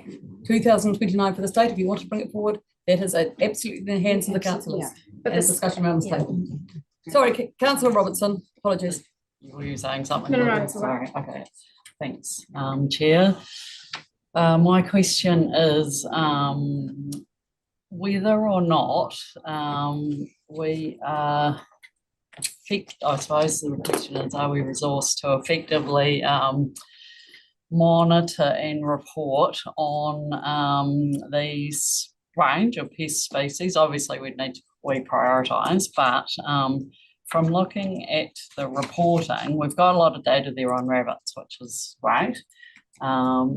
Possibly I've missed something, but a lot of the reporting seems to be around the actions that we've done with community, rather than whether or not we're being effective in delivering programs. So whether or not we're making a difference out there. So monitoring the effectiveness of the regional pest management plan isn't stating what actions we've taken. You know, we need to actually know if we're being effective for all of them. So the question is, this is the state of the pest management in Otago now. Where is the review or the feedback loop checking if is that where you meant? Yeah, it says future annual reports will determine progress against objectives, but I'm just double checking that is actually what we're going to report. Yeah. Yes, so we will report on how, so we're having that discussion as well through the long-term plan around bringing forward, reviewing or checking the effectiveness of the regional pest management plan, and how we resource that and what we need to deliver that. So there are, I think there's some areas that we've got really good information on, and there's obviously room for improvement. So the area I'm thinking of is the rabbits, but there's room for improvement in that peri-urban space, on the information that we collect and how we do that and how we resource that appropriately. So the intention of the presentation through the long-term plan was around how we go about, are we effective in delivering our objectives of the regional pest management plan. This is obviously a really key part to that, but it doesn't go the full way of telling us, are we effective in meeting our objectives or not.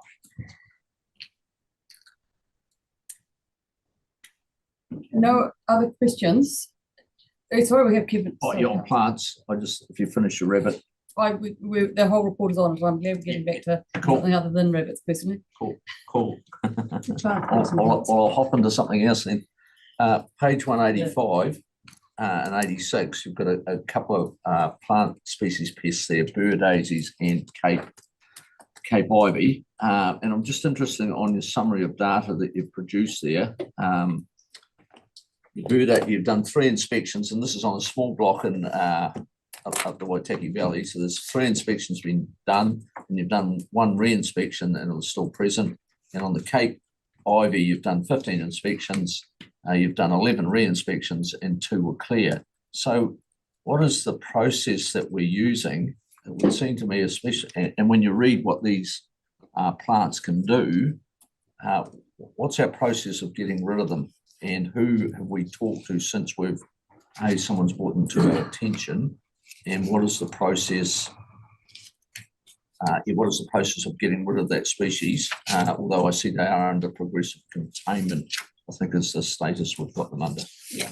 So I'll comment briefly on that and then I'll hand over to Sarah. But so for burr daisy, what we're looking at, these are pests that can't get rid of overnight, so they'll have a seed source available, so that we're working with our landowners or occupiers to ensure that they've got a management practice in place to continually remove where they can and monitor their situation on their properties, and we assist them with that. So for burr daisy, we're looking at developing management plans with those landowners so that we can check in with them, ensure that they're undertaking their actions, and if they're not and they don't follow through with their actions, we can then take formal enforcement action to ensure that they do. I will hand to Sarah on the Cape ivy because I'm not fully aware of what's happening in that space. So I'm sorry, what was the specific question regarding the Cape ivy? Well, you've done 15 inspections, you've done 11 re-inspections and 2 are clear. What is your process around actually ensuring that we're removing that species? Okay, so sorry, Sarah, just before you start, probably just the gap between the inspection and the re-inspection too, I suppose. Okay. So with Cape ivy, that comes under our general compliance process. So the inspections are undertaken and then compliance is initiated with the landowner, and re-inspection is to go back and check on what the landowner has done. So Cape ivy still sits within our general compliance process. The timing between initial inspection and re-inspection has recently been shortened, and under our new systems is being more consistent. Right, so are these people now under some sort of order to, where you've done those 11 re-inspections, 2 are clear, the rest, obviously the other 9 aren't clear, so we've got a follow-up program to make sure they are cleared? Correct. Yes, they continue to be re-inspected. So the process that Libby was talking about with regard to burr daisy, the management plan process is one that we are trialling on 2 of our progressive containment species this year. And if that is successful, we may be able to work that for some of our other progressive containment species as well. So that's why they're different at this point. Yeah, understand. Good. Thank you. The other species is Nacella tussock that we're using the management plan for. Thank you. Councillor Noon.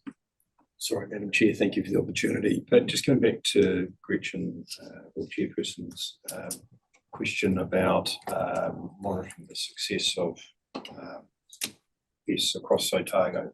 Haven't we got an obligation, probably a question for Libby, under the Biosecurity Act, we've got to submit an operational plan on activities that we've carried out the previous year. I suppose the question is, within that operational plan, do we scope out the success or not of our control programs? Within the report? Yes, sorry. No, Murray, you might be able to comment on that a little bit more, but from memory, we don't provide any commentary around how we're achieving the objectives of the Regional Pest Management Plan in our annual report to the Minister. Correct. We're required to report on the operational plan and the KPIs that have been approved for that plan, and that goes to the Minister. The effectiveness of the RPMP itself is not does not go to the Minister. Councillor Laws. That's the issue. Now, I sat around this table for the last 7 years and I said, you can have a regional pest plan all you like, and you can actually have a look at all. And what we've got here, the new councillors, we've got a plan that we adopted 2019 to 2029. That's what we said we're going to do. Then here's the annual report of all the stuff we've done. So if you have a look under each of those, there's the bullet points. They go, we did this, X amount of inspection, X amounts of things. One thing you're not testing is it working? Okay. But it's not, again, I think something. No, you can't. Why would you have a pest management plan unless at the end of the day, you could assess each year for each of this, is it working? Are we actually? So the question is? Well, that's not in here. Tell me, and you've just itemized it. So we can't actually know if we're actually, what the actions that we're taking are effective or not, whether they are actually worth the money that we're spending upon them or not. And that's a state, it is a state based. I get your question, but I think that's. Well, here's the question. Am I correct or am I wrong? Me on that one. Maybe I could just answer, just so we're really clear. We have a requirement to have an operational plan. Yep. And the one for the current financial year got signed off in February, and we're giving effect to that right now. We have a statutory requirement to prepare an operational report on how we gave effect to the plan, and you've recently signed off the one for last year, and then you'll get one in August for this year. This third report's a little bit different. That's on the state of we're counting things. We're not talking about what we did. It's really about the state as we understand it.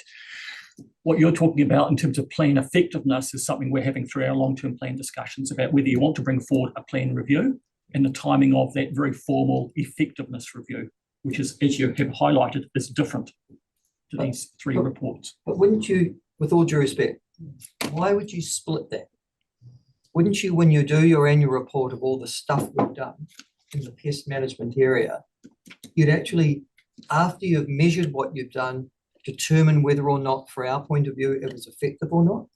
I mean, wouldn't they be part of the same report? Shouldn't they be?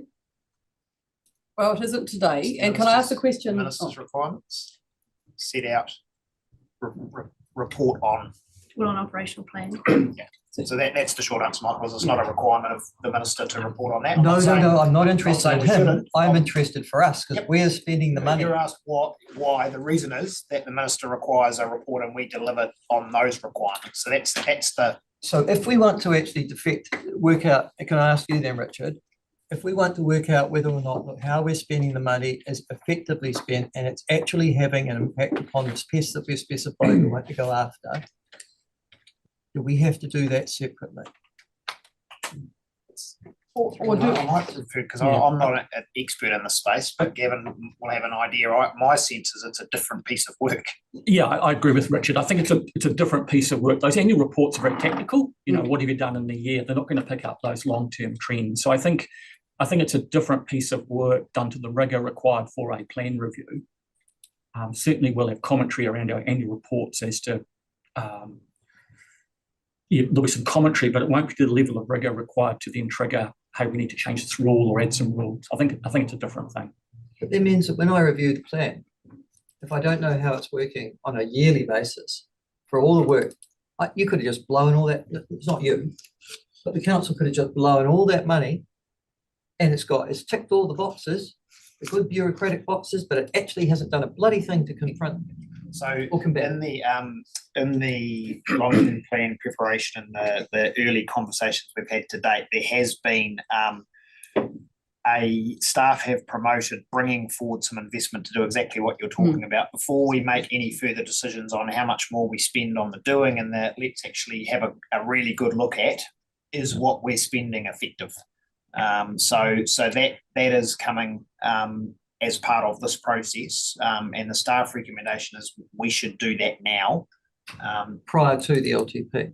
As part of it's got to be. It won't be done prior to. It's not. I mean, there's no ability for us to deliver that prior to the LTP. It's saying that should be a priority for us. And so that meeting is one of those long-term plan meetings that you've been scheduling in our diaries. And is that on this side of Christmas?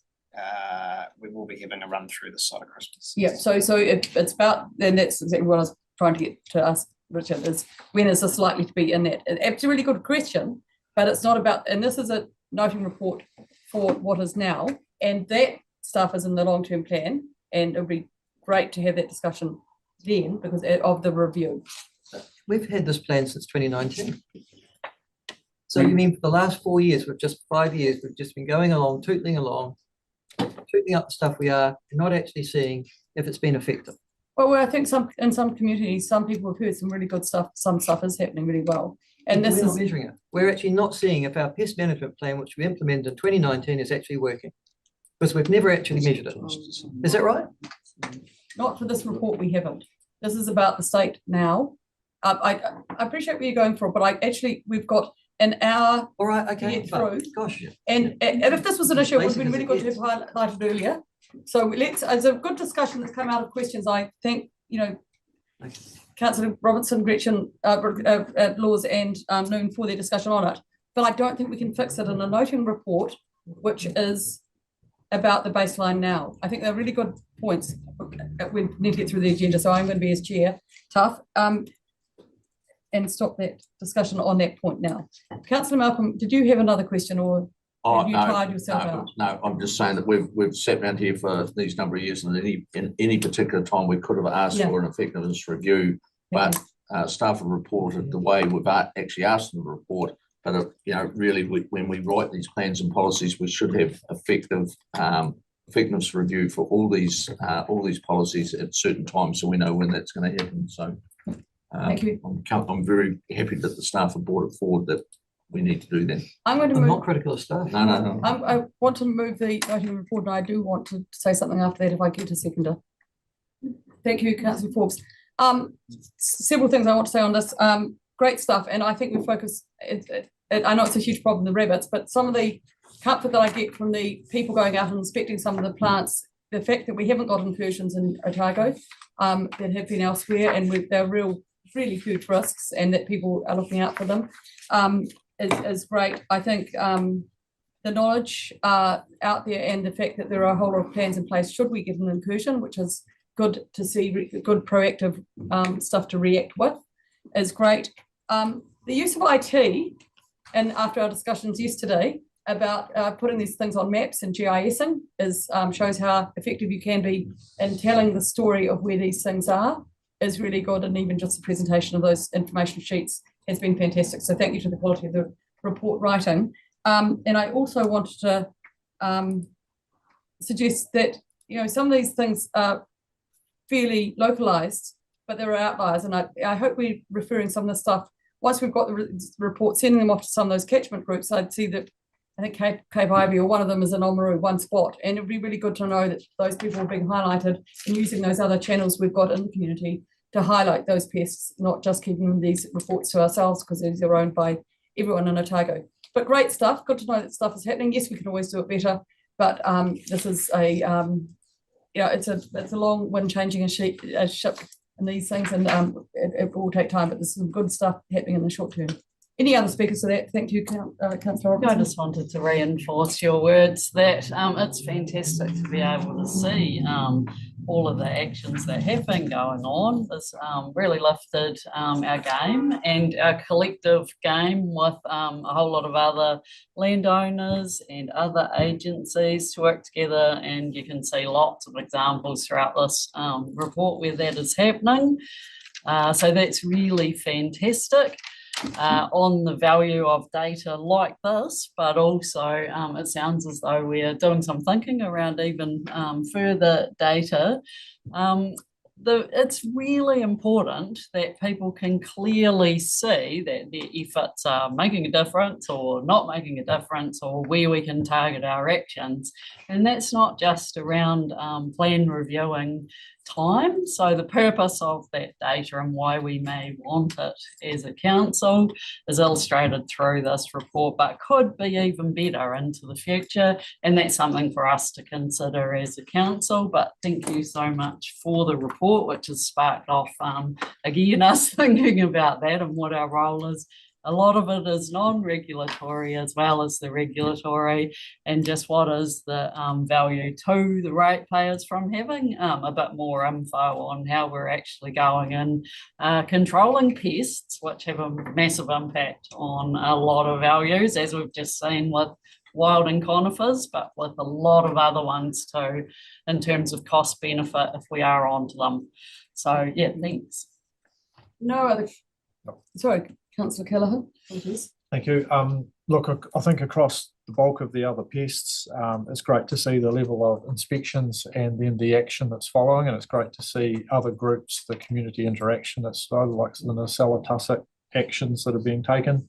I remain really concerned around the efforts here with rabbits.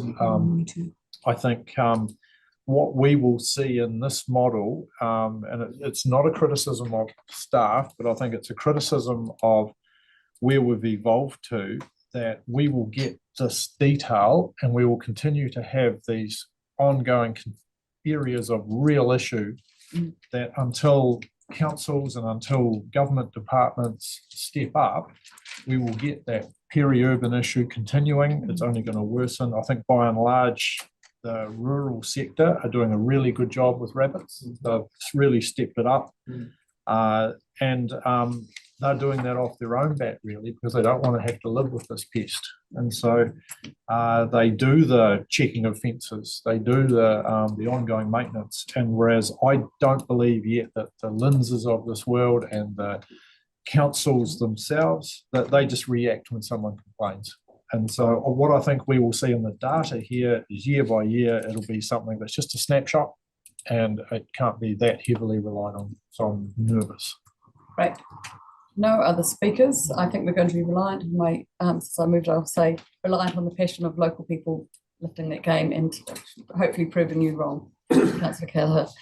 All in favour, please say aye. Aye.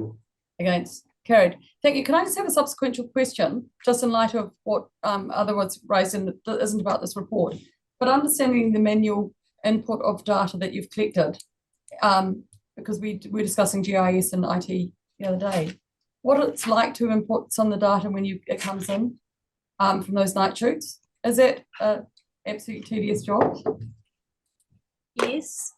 I'll let Murray talk to that because he's had to collate all of that information over the last however many years. But yeah, it's not a fun and easy job. But we are working to streamline that so that it is easier to compare and use. But Murray, do you want to comment on that? Yeah, so at the present time, our data is collected manually on night count cards. It's reasonably efficient in transferring it into a electronic format. We are looking at the possibility of automating that in the future, but there are challenges around that because it's a night count and working with mobile phones and tablets and stuff like that in the night. Sometimes it's just easier just to record it on a card, and we've got a system that's in place now that we can have better verification around the quality of the data. In the past, there's been missing data and challenges around that, and our systems that we've developed have tried to protect the quality of data from now going forward. Sorry to take us off quickly, but it's actually, I think we sometimes forget what it's like actually out in the field for people having to do some of the stuff. It's very manual. I would just add, though, that is not representative of the general way data is collected by this team, and this team has done a huge amount of work to use technology to capture data and to run processes supported by the IT team. But this team has done a huge effort in terms of modernising their data collection, but there's work to be done on the rest and it's just really interesting comparing it to the predator-free stuff, which was coming out with this really high tech. So I think really interesting space, and the discussion yesterday was fantastic. It's going to be really interesting what comes out. So sorry to take us off there. The next item 9.3, thank you, is freshwater restoration and improvement updates and opportunities, and a really exciting place to be in. Thank you. We've got Libby, Dr. Palmer, and Melanie White online for this. And I think Soraya will be online. Oh, sorry. Apologies. I didn't tell you that. Sorry. Yora? They're not there. Well, Melanie is. Oh, cool. Yeah, that's all good. Okay, freshwater restoration and improvement update and opportunities. Who's taking the lead here today? Exciting report. I'll take the lead. I will just take the paper as read and open for questions. So just finding my way. Any questions? Councillor Scott. Question. I understand that. What's the look of smile on my face? Thank you for your work. My question is, for all three projects, we're going through an LTP process and we're looking at where to from here. Can we seed other projects? Can we progress other projects? And the challenge was sort of put out there in terms of, have we actually finished these particular 3-4 projects?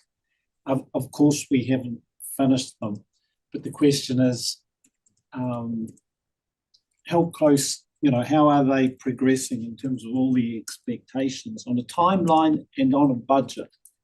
And is that information provided? Is the information provided in this report, you mean? Yeah.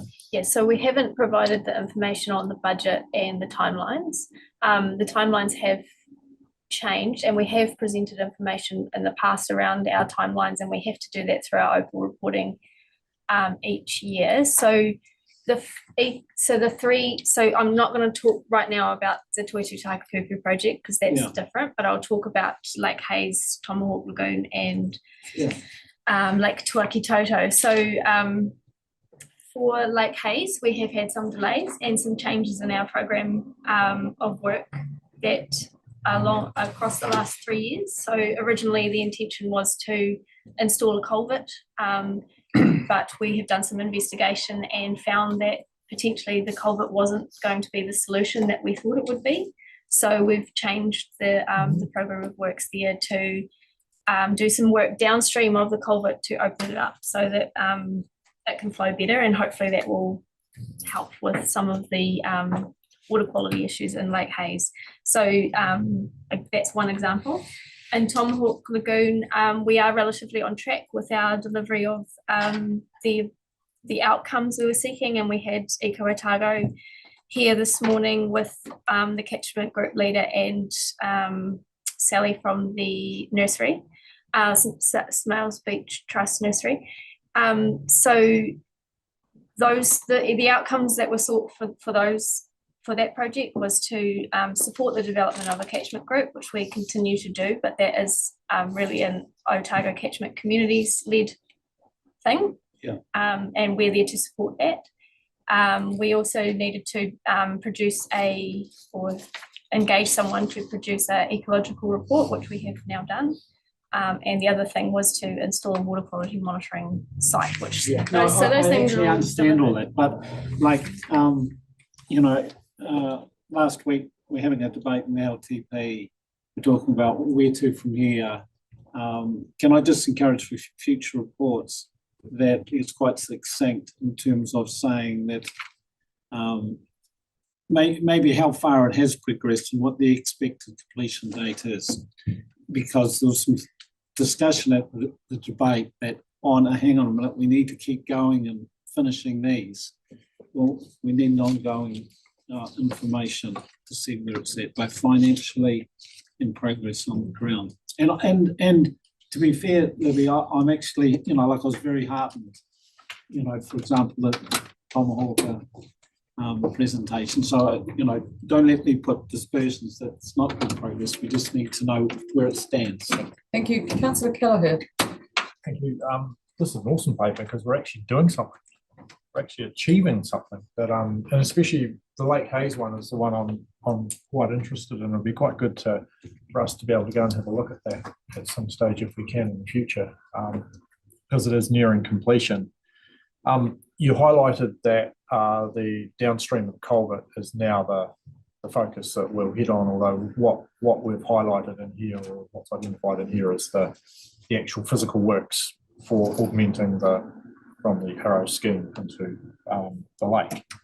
And so the works that are being undertaken at the moment are just the delivery and measurement structures, I guess, at the end of the Arrow irrigation scheme. Is that's correct? Yes, a few years ago we did, we put a piece of pipeline in and the outlet structure within the golf course proper. If you look at page 222, figure 7, in the foreground of figure 7 is the Arrow irrigation pipeline. And so what we had done in previous years is in the distance in the golf course proper, we'd done the pipeline there.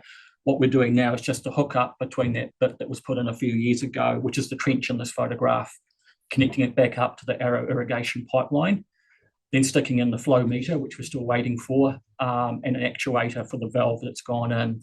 So once we get those things in place, we will then be able to take water from the Arrow pipe and drop it through our pipeline into Mill Creek, and that's the augmentation piece.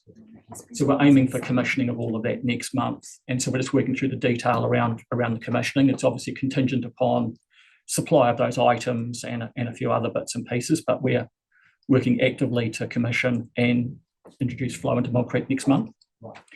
Then the other bit, as Libby said, is the Hayes Creek at the downstream end. We were originally going to replace the culvert under State Highway, but as we worked through the modelling and investigations, what we found is that there wasn't so much the existing culvert as a constraint, it was more the downstream natural channel.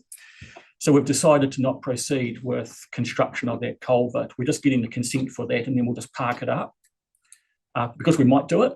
So we'll just draw a line under the culvert piece. But what we're focusing on now is just the consenting, really just the consenting for those downstream channel works, which are an order of magnitude cheaper than the culvert and more effective and way less riskier.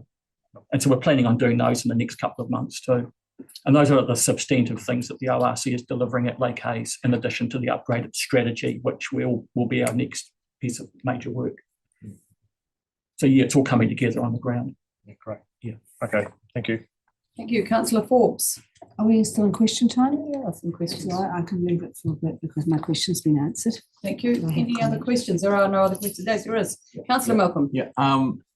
Staying a wee bit closer to town, Te Hakapupu, which, and even from the photographs you have there, there's just a heck of a lot of work going on there. It's really exciting project. But going to paragraph 53, where it sort of gives some magnitude of what they're doing there. We're currently doing, there's about 8 kilometres of fencing that's happening for riparian plantings. I just wonder what rules they're actually, what the setbacks are actually using to make those plantings, because if we've got changes in plans, possible plan change, I'd hate to think that they're going at one level and we might have to change them. So do you know how they're working through that process? I'll ask Mel to comment on that. So Mel, do you have any figures on the average setback for the fences that are in place at the moment? Yes. Generally, it's quite variable. It sort of depends on the terrain next to the river. For wetland fencing, it's much clearer. The rules are quite clear, but I guess there's always a risk that rules will change no matter when you do anything like that. You can't really predict how that's going to happen. In general, landowners are fairly practical about how they do things. So they try and put fences in areas where they won't be as affected by flood risk. And then they have to also make their farms work. So it's a compromise between those two things. The rules are 3 meters from the edge of the river, and that's also quite subjective when you get on the ground to decide where the edge of the bed is or the bank is. But generally 3 meters, give a little, take a little, being pragmatic about fence lines being straight and not too many curves and those sorts of things. Does that answer the question? Yep, that's good. Thanks, Molly. Thank you. Sorry, Councillor McCall, sorry. Thank you. Chair, I've got a few questions. The Hakapupu, see clause 64, we're looking at doing rearranging a contract with MFE, an extension of time. I just was doing a few numbers, and so the project's got about 4.8 million, give or take, of funding. And so far we've spent 800 odd thousand, so we've got 2 years left, which is like 1.5 million per year. Have we got a plan? Is there a plan to be able to spend that, because that's one large amount of funds? Yes, yeah, we do have a plan. So I'll let Mel talk to them and her conversations she's having with MFE around changing those objectives, because some of our pricing has gone up, but I'll hand to Mel. Thank you. So there's a couple of things that amount of money is sort of the end of year 2, the spend at the end of year 2, because our quarterly reporting for the end of this quarter wasn't complete at that time. And we've spent a lot in the last 3 months because we've been doing a lot of planting and a lot of fencing. So that amount doesn't really include the last big bit of fencing and planting we've done. We're engaging with landowners at the moment, doing sort of door knocking in the catchment, and we've had a really good response, and we've got more than the 8 kilometres of fencing planned. You can never be sure exactly how things are going to go until they've signed on the dotted line and the fencing and the planting's in. We're also, because of inflation, the cost of plants and fencing has gone up since the deed was signed off.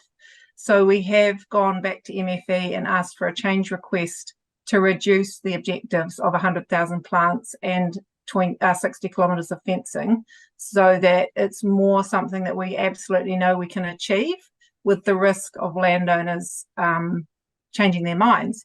Because bearing in mind that the economic situation is affecting landowners and their ability to spend time or money doing these things as well. Does that answer your question? Yes. Yeah, well, yeah, it's getting there. So I see it as at now, from what I'm reading, you've got about 8 kilometres of fencing done and 40-odd thousand plants. Sorry if that was confusing. We've planted 22,000 plants so far. We've got proposals going ahead for a lot more, and we've done 3 kilometres of fencing so far, but we're just given a works package to a contractor for another 3 kilometres. So, and there's more in the works. It's really hard to sort of pinpoint at any one time how much we've done and how much we're doing, because we're getting proposals through all the time. That's all good. So the 758 or something around that number, there were some ideas, which is really awesome, to do stuff. And I think in the Tuikatoto one, Tuikatoto, I was just wondering, because I see, because you're just like developing your implementation plan now, is based implementation plans around wastewater management. Can you expand on that? Yeah, so the implementation plan is in around the wastewater program. So that's a separate piece of work. So the implementation plan is to expand on the ecological assessment that's been provided by Cawthron.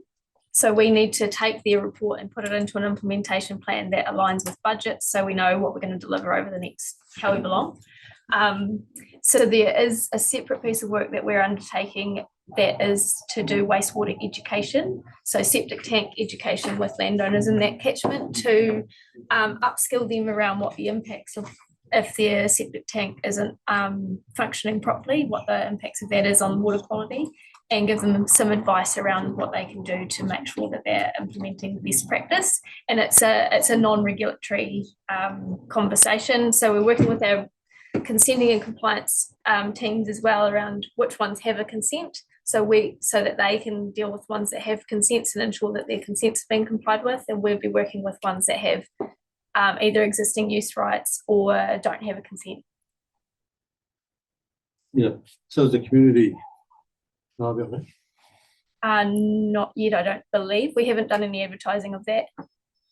Any idea how many septic tanks or how many what are we talking like? I don't 10 know or off the top of 15? my head, but we're working with Joe's team to get the information around how many we know about.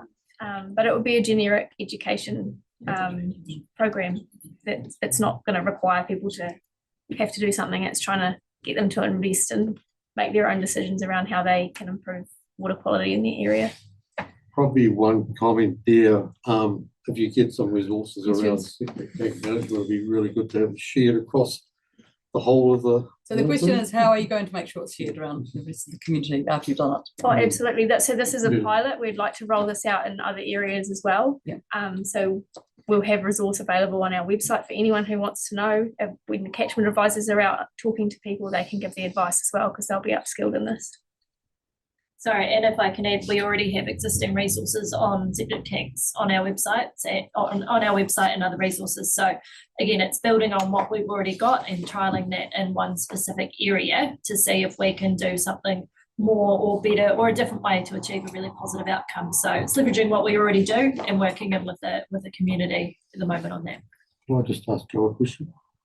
So Joe, would septic tank management be included in freshwater farm grant? No, it's not currently, and again, it's a specific activity relating to domestic wastewater discharges. So yeah. Okay, fair enough. Yeah. Yeah, let's have that discussion, please, and then we'll no other questions? Oh, sorry, I did have you, but I turned my page over. Apologies, Councillor, you changed your mind. I just wanted to know, Lily, given if how you're working with landowners further up the catchment for Lake Hayes and how important that is, because I think a lot of the problems with Lake Hayes is around the sediment coming down due to development. Yeah, that's a good question. So we're working mainly at the moment with that Waifakaata strategy group, and so they have representatives from Friends of Lake Hayes, DOC, Mana Whenua, and someone else. That it didn't seem to be any of the developers or the Millbrook type landowners. No, so we at the moment that isn't our focus, but that we have a wider focus to work within that catchment and go and do educational advocacy in that area, but not just around sediment and runoff and discharges, but around water use as well. Because if we can get more clean water coming into the lake, which is what our augmentation project is for, then we know we're going to have a positive effect. So we're looking at running a program that is wider than just discharges, but it would be an educational program, again, working in with Joe's team to ensure that we're not stepping on. If a compliance officer's going, we don't want a catchment advisor going at the same time giving advice, so or the next day. So just really conscious of that, and just developing that program up once we've kind of got this infrastructure piece sorted. Yeah, and further to that, we've got a shared work program for the three teams at the moment, which is for this current financial year, which aligns all of those various activities. And again, we'll be looking for that through into year one of the next LTP as well, about how we coordinate and work together to achieve a really positive outcome. And just because I didn't talk about the consenting and the compliance team are working with the developers on a day-to-day basis around ensuring that they're complying with their consent conditions when it comes to development. So that sits with the compliance team, but we will look at doing a bigger piece of work. So you've integrated all that?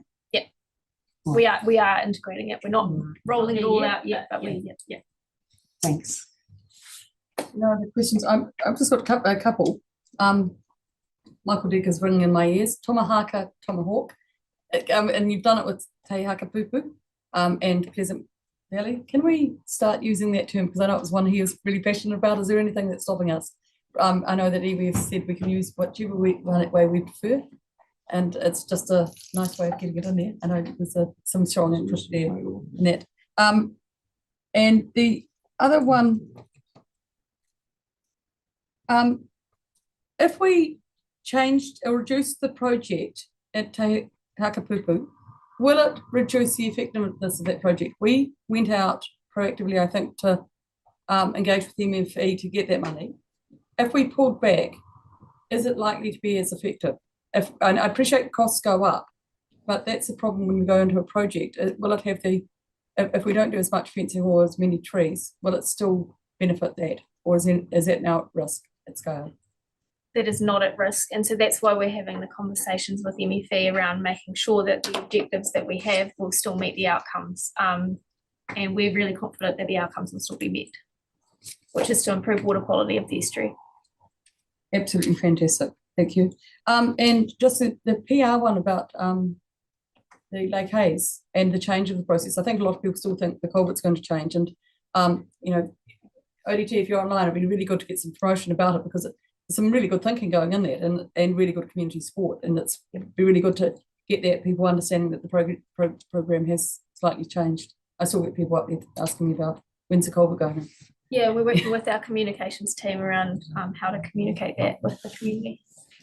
Right. There are no other questions. Anyone wish to move that report, noting report? Thank you. As per the automated path. Any seconder? Thank you, Councillor Kelleher. Any discussion? Yeah, I'd just like to say something about it, and that is that I've really liked this report and on everything that was covered, and I really liked the willingness that the team has shown to change your opinions on things, look at things in a pragmatic way, and decide in terms of the culvert not to do that right now, but to still keep it on the table. And I just thank you for that that ability to listen to other people around you and to make those calls as they come up. And I hope we will support your change in direction, which sometimes might happen. And that's really all I want to say. Thank you for a really good report. And the seconder of the motion wants to speak. Just to very briefly say something almost similar that for the Lake Hayes solution, given it's been such a problem for such a long time, I think that we've arrived at a spot where everyone who looks at the culvert says, well, what about the downstream part? Because if you look at the culvert itself, you can see that it can't function without fixing the downstream part. And so now that we've arrived at that, you know, is something exciting because it's going to cost very little money potentially to rectify that versus what it's going to cost to put a culvert in and the disruption that'll come in trying to do that. Also too that you know, a solution has been found for the lake itself with the flushing that has involved the Arrow Irrigation Company and the fact that irrigation as public enemy number one or an irrigation system has been able to support resolving an issue with the lake. So I think it's a very positive outcome all around. And I've got to ask a question. So I now have to do it as a statement because we're in debate and I'm not going to break the standing orders. So my hope is that as we, as the staff develop up their communication plan, that the local community for the Tomahaka project are linked in well. And I don't think we can promise any money in any which way, but that we may all understand the process by which funding may be available for community groups to do that stuff. Because I didn't ask that as a question of how that would happen. And therefore I'm limited. I might have that discussion later this afternoon. On that basis, all in favour, please say aye. Aye. Against? Carried. Thank you very much, team.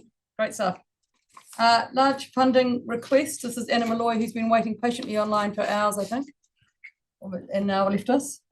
She's there. She's there. Oh, yeah, sorry, at the table. I saw a name up earlier, sorry.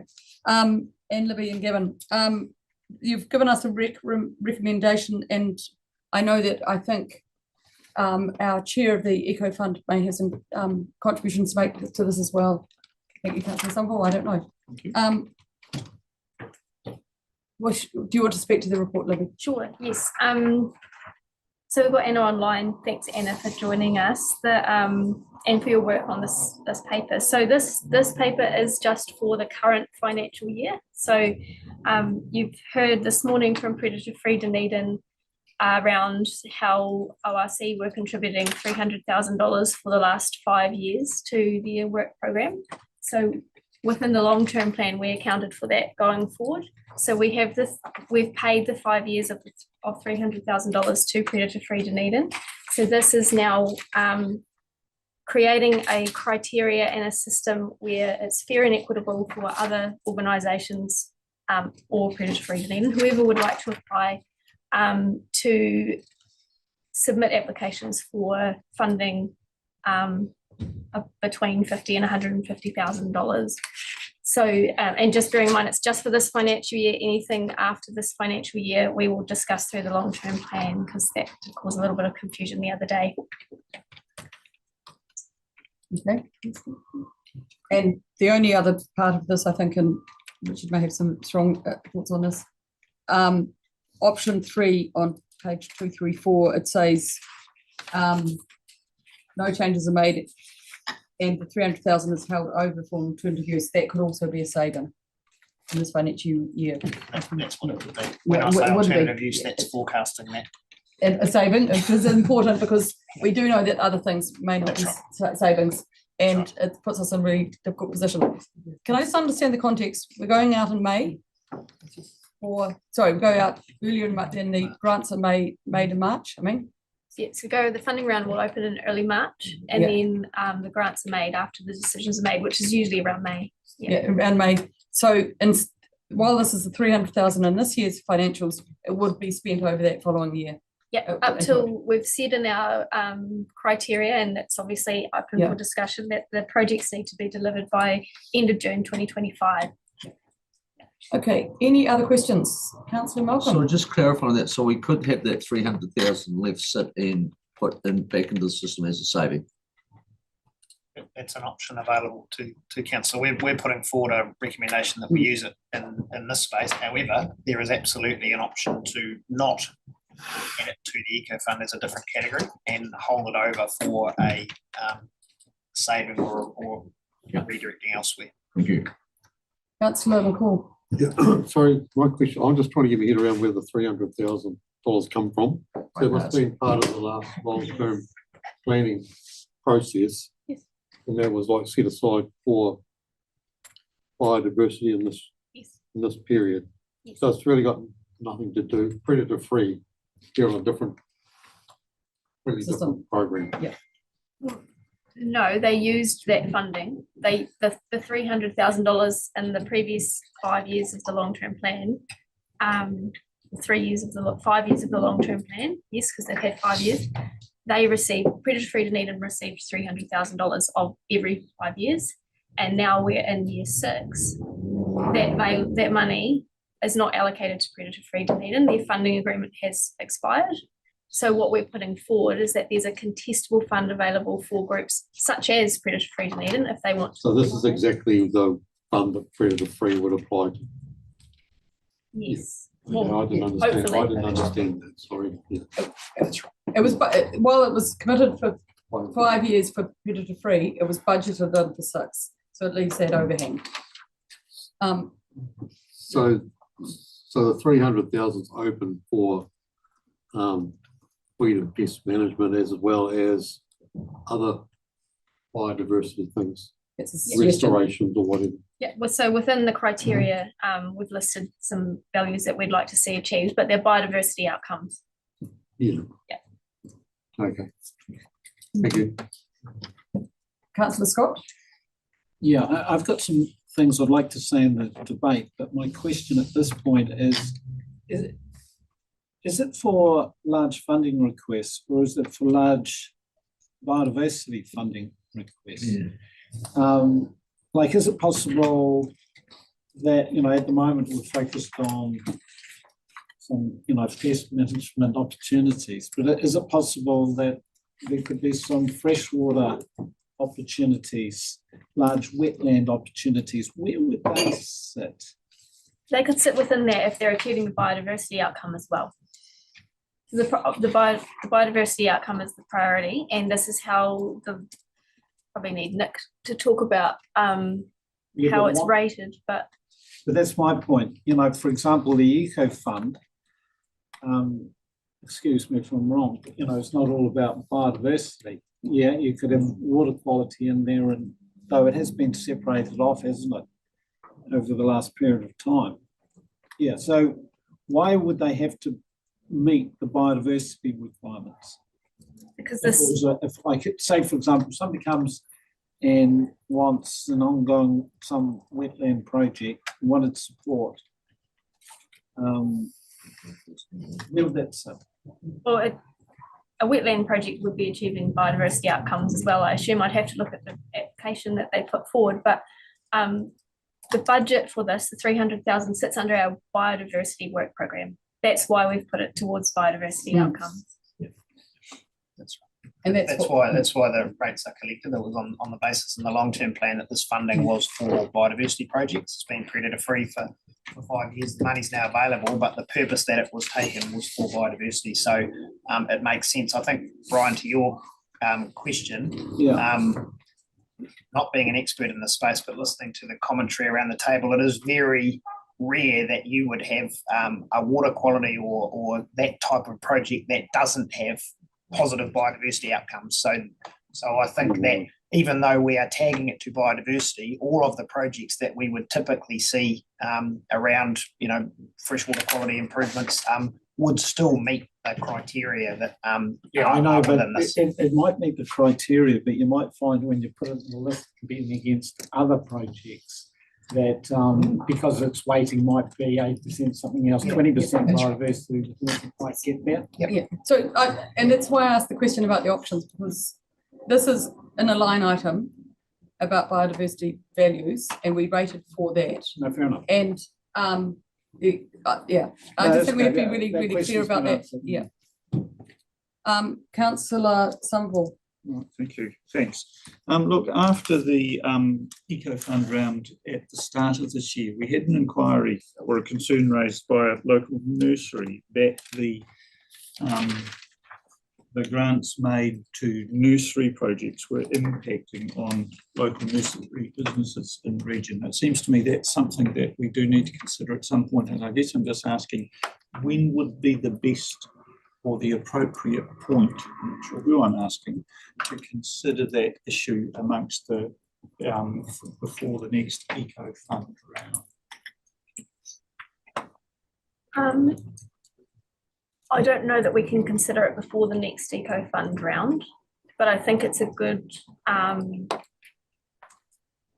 thing to consider around funding in general. So through the long-term plan would be my suggestion, and I don't know whether I can make a suggestion, but it would be through that long-term plan discussion around funding and how we capture what potential perverse outcomes there are.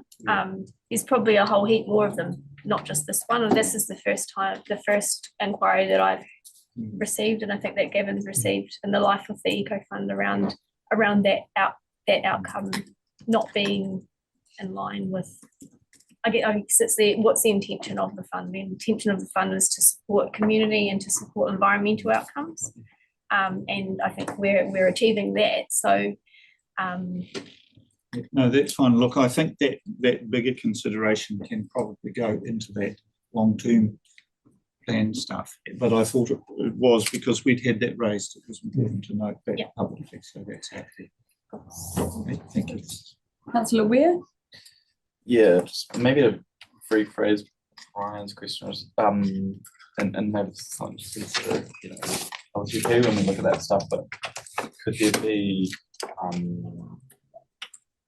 a co-benefits factor in the consideration, you know, above and beyond the biodiversity stuff, whether that's water quality, whether that's sort of any of our strategic priorities as well, you know, whether that's transport or all these other ones that obviously, you know, the biodiversity stuff is the main stuff you're considering, but if it's a project that also has this massive co-benefit for the community as well, then that does count as an added bonus in the weighting.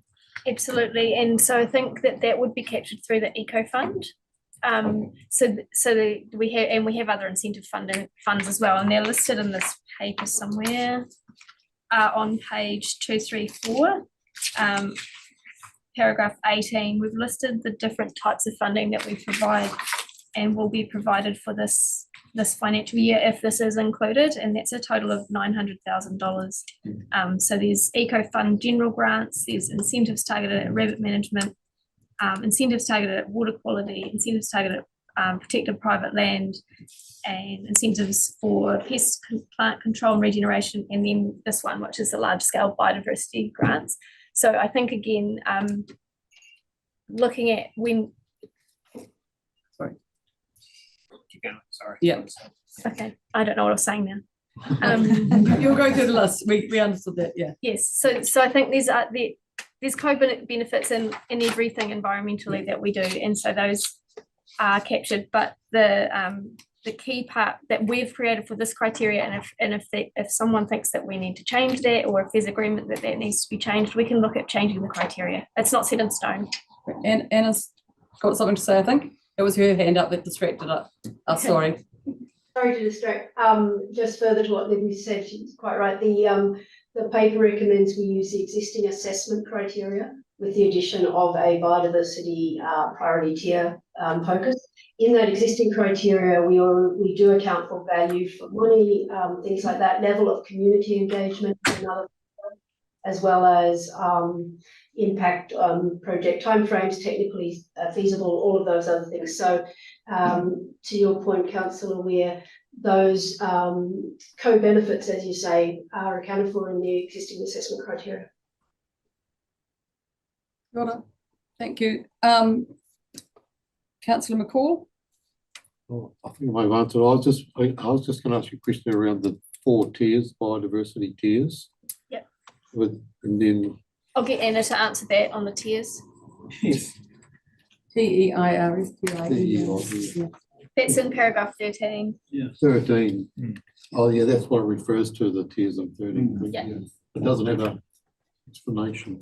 So there's a little bit of an explanation below, in the paragraphs below that, about how those have come about, and that's through work that's we've engaged John Leithwaite to undertake for us in 2020. Oh, it's time I'd read it before. Sorry. Okay, but that's all right. Are you happy with that answer? Yeah, no, I'm happy. Yeah, Thank you. We are all getting tired, and I think that yes, some of these. So, Councillor Laws, and then I've got 2 others, 3 others. I'm just keen on getting to the debate. Are you wishing to move the motion? No, I'm wishing to vote against it, actually. Well, you don't know what the motion may be put yet. So, sorry, put Councillor Kelleher first, and then I'll come to you. Cool, thank you. So am I correct in what I'm seeing here, that we have this money allocated, it was allocated in the previous LTP, the ratepayers, and having to accept previous penal plan or LTP, had an expectation that 300,000 was available. We've now got it left over. If we accept the recommendations as have been put here, then we have money available for that first year, but beyond that, are we going to be bound by further requirements of 300k? No, that's a new LTP discussion for you. Although the current long-term plan had it in every year of the 10 years, that's an entirely new decision for you to make as part of your LTP deliberations. This is just this year, the current year we're in the minute. Yeah, except it's a year. Okay, well, yeah, that answers my question. Thank you. I did have a question. So if we put this fund in, there are no limitations to new groups almost creating themselves to try and apply. And that's correct, that was a nod. The other question I had is, does it make the job of advertising it somewhat difficult in that we're saying it's just for 1 year, or will we highlight that in that process? We can highlight that in the process and communicate that. That's easy to do and say we're unsure. I guess we're unsure about EcoFund and everything going forward. But, so I don't know what the answer is to that. Okay, no, that's fine. I'm conflicted. On the one hand, I feel like this could have been offered up as a savings at times when we've asked for those in the past. And on the other hand, I appreciate that it is a useful tool to potentially help some of those job for nature's projects as we do our long-term plan to carry on. And that's where you're envisaging it, I presume, being used, but not limited to. Yes. Yeah. And in which case, the question is, in your mind, given that, should we be making more limits to it to be for existing large biodiversity groups so that we don't get ambitions and expectations up and actually be almost overwhelmed with applications? Because I understand why it would be useful, but I am really worried that we're going to set up a high level of expectation in the community to create new jobs around it, rather than saying, actually, this is a tool to just get us through to the next funding streams. I guess in response to that, what we would be looking for is the best biodiversity outcome. It doesn't matter if we're looking at biodiversity outcomes, it doesn't matter if it's a new group doing that or if it's an existing one. So that's where I'm and Anna's coming from. I'm speaking on behalf of Anna, hope she's on the same page. But yeah, so if what we're seeking are the best biodiversity outcomes, and the intention is not to create jobs and continue jobs, it's to get biodiversity outcomes, and that's very clear in our criteria. Yeah. Okay, no, that's good. So I've still got questions. I know I said I'd go to you for moving. I'm going to keep you holding that in there if that's okay to move to be the first mover. You've got. Did you ask your question? So Councillor Malcolm, then Councillor McCall. To you, Chair, really, I am more putting my audit and risk hat on and knowing that budgets are exceptionally tight, and we have the auditor looking at us, just making sure that we do have a balanced budget, and all of a sudden we've got this, and it's probably not all of a sudden, but we've got this $300,000 surplus, and now we're trying to find another pocket to put it into.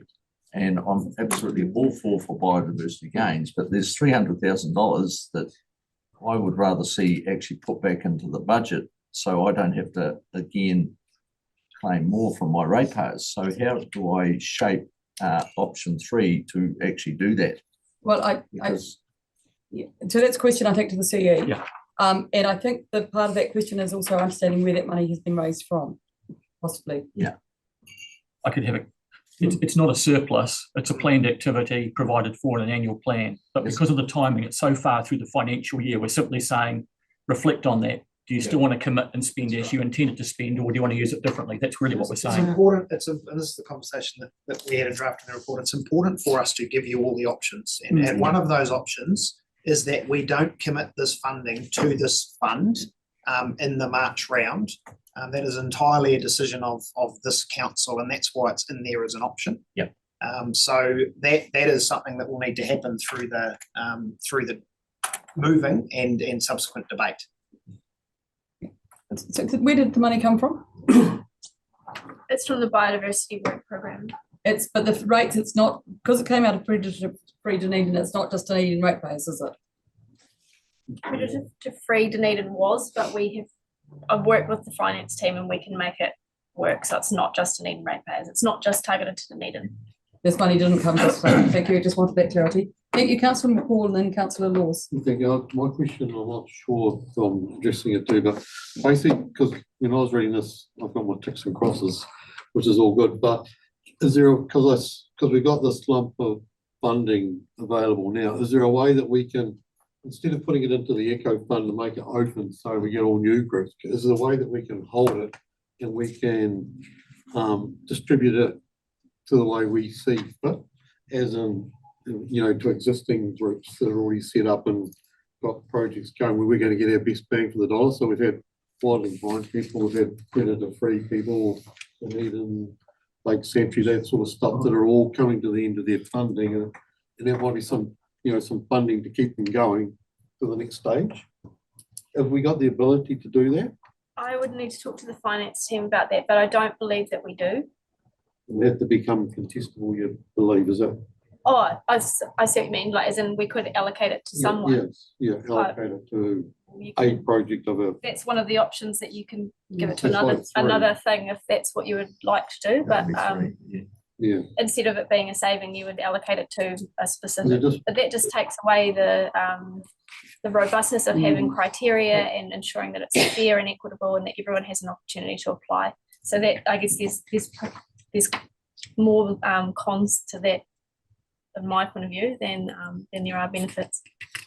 Okay, so you'll be best to just for us to just park it and leave it in the kitty as opposed to doing this. Anna's got a hand up. Yes, Anna's got a response to that too. It's a very valid question. I support Libby's response that we, in the previous paper from last year and this one, are promoting a transparent, accountable and equitable process. Having said that, again, going back to the criteria that we intend to use, the technical feasibility, the ability of the project and the outcomes, the objectives they're looking for are all part of the assessment. So without looking at any applications, there's a principle there that where an existing organisation or project is underway, they would most naturally have tick some of those boxes higher than new projects that may struggle with some of the assessment criteria. So in a way, the criteria is built around getting that best return on investment as much as it is about getting biodiversity outcomes. Thank you, Councillor Laws, and then Councillor Forbes, and then I think we'll go to Councillor Robertson. Just a question. See, I'm almost perplexed that we spent so much time on such a small piddling amount of money at the end of the day. What were you going to spend the $300,000 upon in this financial year that hasn't been spent? It was, this was the intention. It was always going to be intended to set up a fund just such as this. I can't speak on from 6 years ago when it was set up through the long-term plan, but when we have been given our budgets for this year, that is what we intended to spend it on. It was always intended to be spent on biodiversity, delivered by community by groups. someone out there. By Correct. community groups. Correct. Yeah. So, but this has become anticipated. I read the other report by the request of this council for what would have been multi-million and multi-year funding by the Southern Sanctuary for their particular project. How did those two get grafted together? Because although you've headlined this, what is it, large projects? It's a bunch of small projects that would come out of this rather than any large project. So we're working to the budgets that we have for this financial year. It's a precursor to what may come. Yeah. And so we did debate this. So for the new councillors, this was debated to an extent on the 14th of September last year. And Michael, in response to your question, how do you mesh the two together? I mean, it's not fully meshed together. That's clear. The numbers don't stack up. If you listen to the numbers that are being talked about by some of these groups and the funding we've got available, what is identified is that this could be an opportunity to provide some support, but it's not a total bridging. That's right, because I thought you were missing a naught somewhere. No, it is large projects because it's potentially, for example, PES-free was 300K per year for 5 years. So we've got Councillor million, and then two of them potentially. So I don't think you've got speaking rights, Brian. Thank you with all respect. Councillor Forbes and then Councillor Robertson. It's actually an extension of what you've already talking about, Richard and Michael, and I'm wondering if we need some sort of guidance on our long-term planning, whether that, we've kind of had discussions around conservation rates or how we fund some of this Jobs for Nature gap, and are we better to toss this bit of money into that debate or to do this? I don't know if you have any thoughts on that, or if it's appropriate for you to comment on it. I'm not sure if we can put it into a fund in the future years. It's funded within this year's operating budget. Oh, of course it is. So I see, okay. So Councillor Robinson, I said I would go to Councillor Robinson for her to choose which motion she wishes to move. And I'm sorry, it's been good debate, and some of us should have called out what happened in September last year. I think it'd be very hard if we didn't do something to this now. So Councillor Robinson. So I am moving that we endorse the option 1 there, which is what has been recommended. Is there a lot of ironing out of words that needs done around that? Sorry. So you're doing all of the recommended, there's four recommendations? Yep, all of that, yeah, all of those flow through to having the right criteria in place to assess things. So yeah, I haven't missed anything there. So we need all of them. Okay, so that's what I'm motion. moving, So yeah. just moving. Have we got a seconder? Thank you, councillor Somerville. Would you like to speak to your motion? Yep. So first of all, we have rated for this activity through the LTP. So there's an expectation of the community that we actually deliver what we rate for. In doing this is about actual delivery, which is important, I think. I think because it would achieve real outcomes for biodiversity, and it would do it in a way that is best bang for buck. It'd be far better than us doing it just ourselves, because we leverage a whole lot of in-kind and enthusiasm and momentum and encourage community through these types of investments. Also the local expertise as well will achieve far more.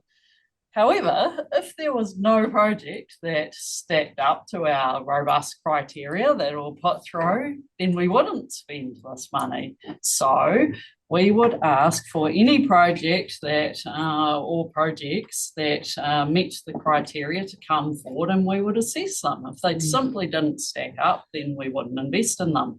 If they did, then why would we miss that opportunity, given that we have basically told the community that we were going to rate for this activity? So yeah, to me it's a no-brainer as to why we would go along with these recommendations. Okay, thank you. Second of first, do you want to speak now or later? Oh, no, I'm happy to speak now. Oh, then Somerville, then where? Sorry, Scott, then where? Well, look, I certainly endorse what Councillor Robertson has said. Look, I also believe that we do need to be looking at a better system for allocating money to various community projects.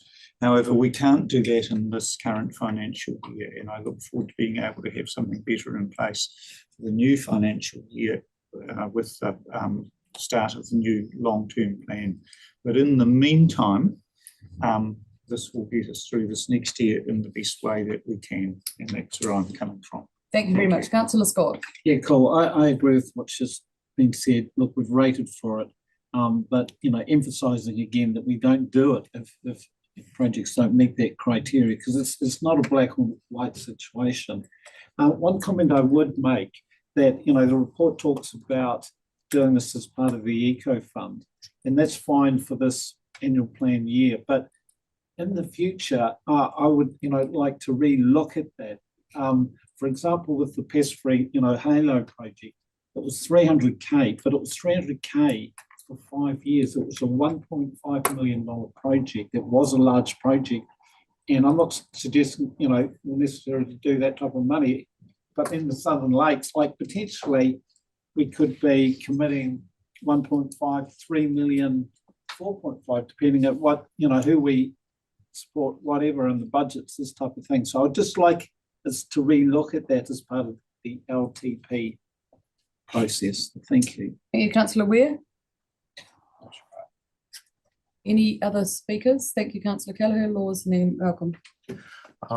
Yep, no, this really concerns me. Just because we've rated for something does not mean we have to race out and spend that money or make that money available to groups who may, for all the right reasons, need funded, but in a very short time period are going to bring forward what could be a desperate application for something that may actually need a lot more, and they'll be back asking us again.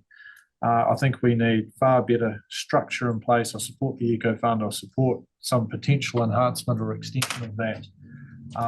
Just having some money left over, I think we do our ratepayers a disservice by racing ahead to spend money when I think if you ask them, the majority would probably say, actually, we'd rather have it as a savings.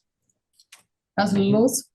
Yeah, I'm slightly conservative on this one as well. I might surprise you, but I think we are trying to shoehorn a quasi-solution into a much bigger problem, which is, what are we going to do about big projects? And this doesn't answer it, which was how originally we started this conversation. How do we fund the big projects? The stuff that sounds really grand, that need multi-million-dollar investments, that need multi-year investments. And here we are talking about $300,000. It's sort of slightly pathetic when you think about it. Listen, and we've had plaintiff calls from, the Wilding Pines people saying there are plenty of alternative places that you can put next to $300,000. You don't even need to keep it in the biodiversity budget if you're looking for positive outcomes. And we're creating a new criteria just to deal with this small problem. I'd love to see that saving put over into the long-term plan. So the saving goes into the long-term plan. It's an additional $300,000 you've got that you can put into the biodiversity, and then you can employ it after consideration of what your priority is going to be in the long-term plan. So for me, option 3, sorry. Okay, any other speakers? Councillor Noon? Just on reflection, the step up that we made 3 years ago with the additional funding through a land value-based biodiversity funding mechanism was a commitment from this council to stick to our knitting and do the right thing for the environment. And the best thing we can do is work in partnership with our community. And the sanctuary, God, I've even forgotten his first name, but the Southern Sanctuary Trust. Yes, Southern Sanctuary Trust. Thank you, Madam Chair. I remember sitting, I think it was with Alexa in Queenstown, and meeting with the chair at the time, and we were only able to provide them, I think at the time, with $10,000 or something. It was like rats and mice.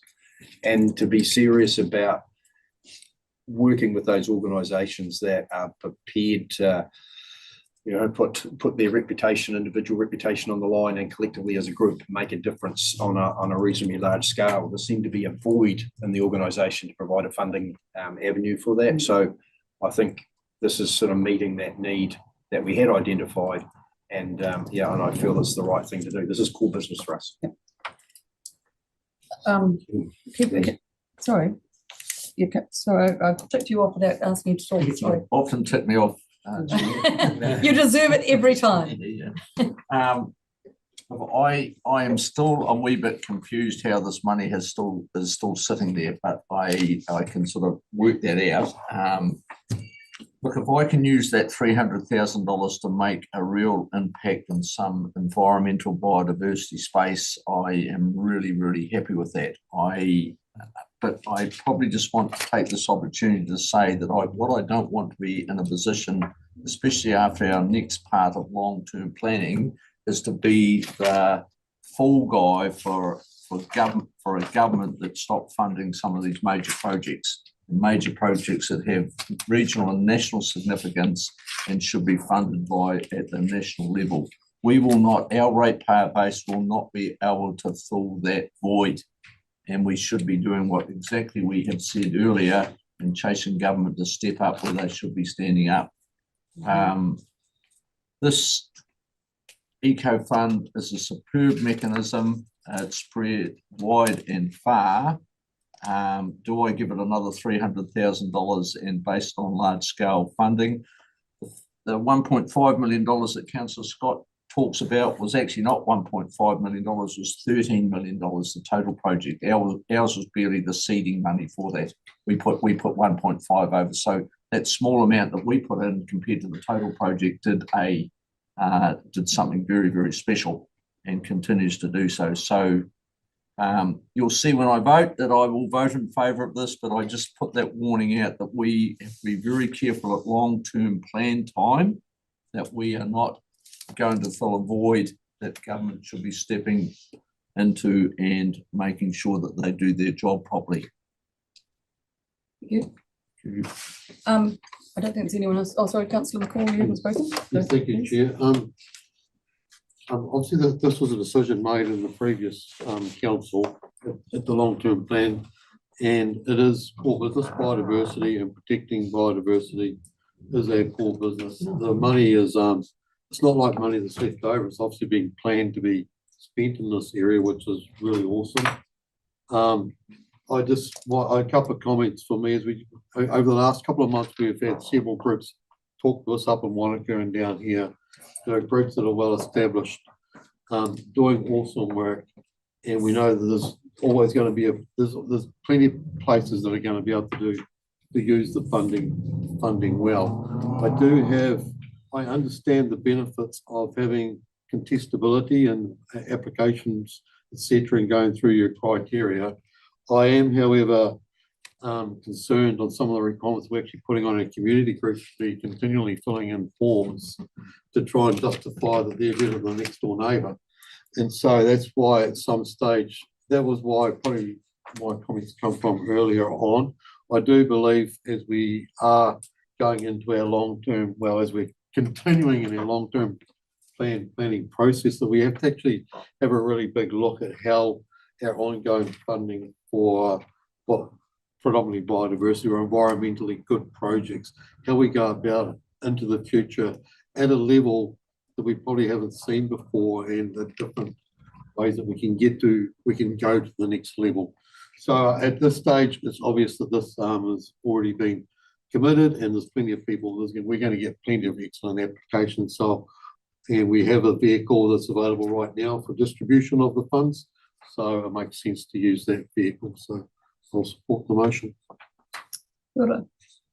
I'm going to be supporting this. I am torn between setting an expectation of an ongoing fund when it isn't there at the moment. And we've all heard the challenges of some really amazing groups out there doing some wonderful mahi. And what has been highlighted, and various speakers around the table, more importantly, the speakers earlier in the day, the importance of seed funding to get amazing results financially out. And this 300,000 will no doubt make some amazing multiplier effects in those dollars and make things happen. The timing's fraught.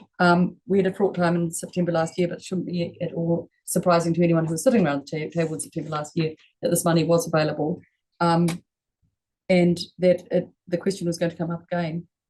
The problem is setting the expectation in next year and the long-term plan in some ways. I'm just wondering whether the recommendation one should actually say having a one-off fund which supports large scale, because that would stop it from being an ongoing expectation and allow us a clean slate for the.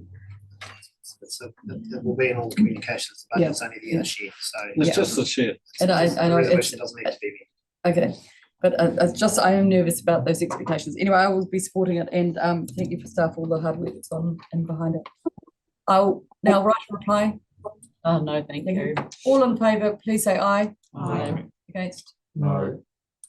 Noted? Would you like me noted, or you just noted? Thank you. There's two, I think. Or did you get that? Yes, thank you. Thank you. Tim, I'm not sure that we gave you a chance to be heard or seen on that, actually.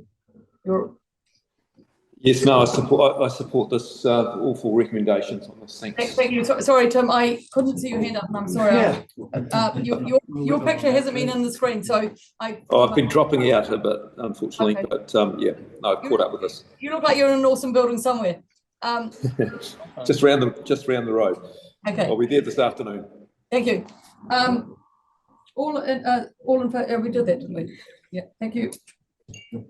The next item and last item, and I'm sorry that I'm now going over the clock for the time allocated, is the future for the ICM working group. Thank you, Anna, you're still with us on this one. And I think we've got Sophie Fern coming online. Could I just acknowledge the work that Lloyd's done in this, in the chairing the working party as well, and he may want to say some words, but you're happy to take the paper as read, staff? Yes. Are there any questions? Does Lloyd want to say anything, or do you want to move it? Oh, I'm happy to move the paper. What I would say is the integrated catchment management working group has been functioning really well. We've had full attendances at every meeting, or pretty much full attendances from every meeting. And the report that's in front of you, setting out the way forward for that oversight group, is as the paper is shows now, is in line with how the group would said that I'd like to progress and go to next door, with the key being to have a core group that to keep consistency in how things are done, but with adding community people from each individual community as you go to that community, because it's so important we get the community flavours and to get the context, because the core role of the working group that's, you know, based from here is to actually get the right people in the room to create the next group that their community groups, so they can go forward and create their own plans. So, and so I think I'm happy with the paper as it is, and happy to move the. Could I ask a quick question of Lloyd? Yes, sorry. I seem to recall a meeting in which we determined, I think, on the membership of the Catlins group. Was that this? Was it? So they've had the Catlins groups had their first meeting. We had a membership of Catlins groups. They had their first meeting on the 30th. I think it was 30th of last month down in the Catlins. Yeah. There was 3 on Zoom, one from TT Islands, I think, wasn't it? Or one from, yeah, but there was a full meeting, and they elected a chairperson, and that group's up and running, and we ended up with I think it's like 15 like community people and 3 likes of councillors, something along those lines. It's slightly bigger than we had anticipated, but that group is up and running, and Sophie and Anna basically gave a broad outline to the group, and it was sort of a meet and greet, and there's a real wide array of people in the group, in that Catlins group, and we look forward to watching and helping and enabling them to create their integrated catchment plans. Thank you. Well, and Sophie, I take my hat off to Sophie. Sophie's in behind the scene, does a lot of work, and Anna as well, presenting, you know, on the stuff, and this, and it's, as you're moving forward, we're always getting better, and the messages is getting better and better as we, you know, going through. So it's really credit to them as well that everybody's seems to be on the same page. Would you agree with that, Anna and Sophie down there? Very positive. Sorry, just thank you, Lloyd. Just for clarification, you're moving the motions, but the technical issue, does that have to be a recommendation to council, or can it be done at this committee? I think we recommend to council. We're noting the report and recommend the council adopt. Yeah, so recommending the council adopt, no, that's fine. So if that's okay, as long as you understand that. Seconded, sorry, you're happy with the question. Have you got a question, or you seconded? Question. Question. I'm happy to second Lloyd's motion because I've got it sitting there and he's talked to it. So sorry, just process wise, I'm being very hard on you, Kylie. Okay. Cole, 2 questions. The first one is that I see we're committing here to obviously committed to Catlins, and then Upper Lakes, and then the Taieri. At some point, it seems to me we need to, you know, review. Maybe we're constantly reviewing, but reviewing the approach, how it's actually working. Should that be before or after the Taieri? That's my first question. I think you'll find this constant, but Sophie's got that all nailed. Oh.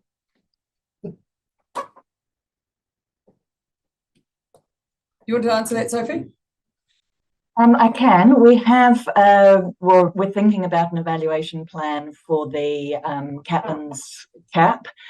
We have some external evaluators that we are talking to as to the processes and planning for that CAP. So we are looking to get that evaluation completed by December next year, because the action plan should be finished by spring next year. Okay, cool. But not only the evaluation internally, how that group's doing, but just with eyes open about the upcoming potential groups, and maybe how the ICM model may need to adapt. I just throw that in the mix, yeah. And the second question was, we've previously, Richard asked the question about how all our strategies integrate together. You know, in terms of action plans, ICM and farm plans, all that type of thing, land and water plan. How are we communicating that at this point? Or is that something we can just address in the next few weeks when we get the response on that? Yeah, it'll be still, I still am due to send you a response on that. So be outside the scope of this paper. No, that's fine. Noted, you're still waiting. That's with me. Yeah, yeah. Sorry, this is it's a big picture, and it's a really good question, and I'm really keen to see that work, but it's not in this paper. Okay, that's been moved and seconded. You've spoken to it already. Do you want to do your right of reply, or does anyone else want to speak to it? You want to do your right of reply? I was just gonna say, sorry, really quickly, that it seems like a really useful framework for continuing discussion. Councillor McCall has already outlined that, but amazing membership, I think, there in terms of Okaha, Te Marama, Tago catchment community, our staff, community, and a councillor as well from the area. So bringing those people together makes a lot of sense for having ongoing review and discussion and how we're all going, and just building collaboration and partnership. So yeah, I think it's good. No one else want to speak? I do want to speak to it because I was on it, and I just want to thank the staff who've been really supportive. I want to speak, especially to talk to the group that have supported it, and from OCC and the local as Lloyd said, they've been 100% commitment to the project. It is going to be much harder doing it in Upper Lakes just because of the extent of the land and the less cohesive sense of community. So it's a big challenge, but I'm sure those communities are up for it, and it's right that we continue to reassess it. But I think it's an absolutely been what we can't do. And referring to Brian's question is, we have to make sure there are clear, distinct pathways for this non-regulatory stuff alongside the regulatory stuff, and that's going to be the hard part of us messaging that. It has taken its toll on some of the people who are reflected in the Catlins project, who then thought they were sitting inside almost. No, they didn't think. Some people in the community thought they were sitting alongside the regional council and were getting some other issues being given to them, which is something we have to be careful when we bring community groups into what looks like our place. So I'm really happy to support your right of reply, Lloyd. Yeah, I'd just like to add, if that's all right. Yes. I'd just like to add that the group's been set up to be flexible enough because because that's in respect that no two groups that are set up are going to be the same. So it's got to be flexible enough that we can tailor the ongoing work program in each area that suits that individual area. And they may or may not go along with similar lines to how the Catlins one, and most likely they will be because they'll go different lines in different areas. So it's really important the way this the proposal set up is that with that strong community input that we'll be able to, each group will become tailor made to get the best outcome for the area. All in favour, please say aye. Aye. Against? Carried. Thank you very, very much, staff. It's been a very, very long day, but lots done, and especially to the community groups. We'll now finish with a Kara Kia, and I've chosen one today, which is, I think, in this way the world is at the moment, it's the best one. Kia to te rangi kia ronga ana iwi o te ao. Let peace reign on all peoples of the world. Don't we need it? Okay. We are 2:30 for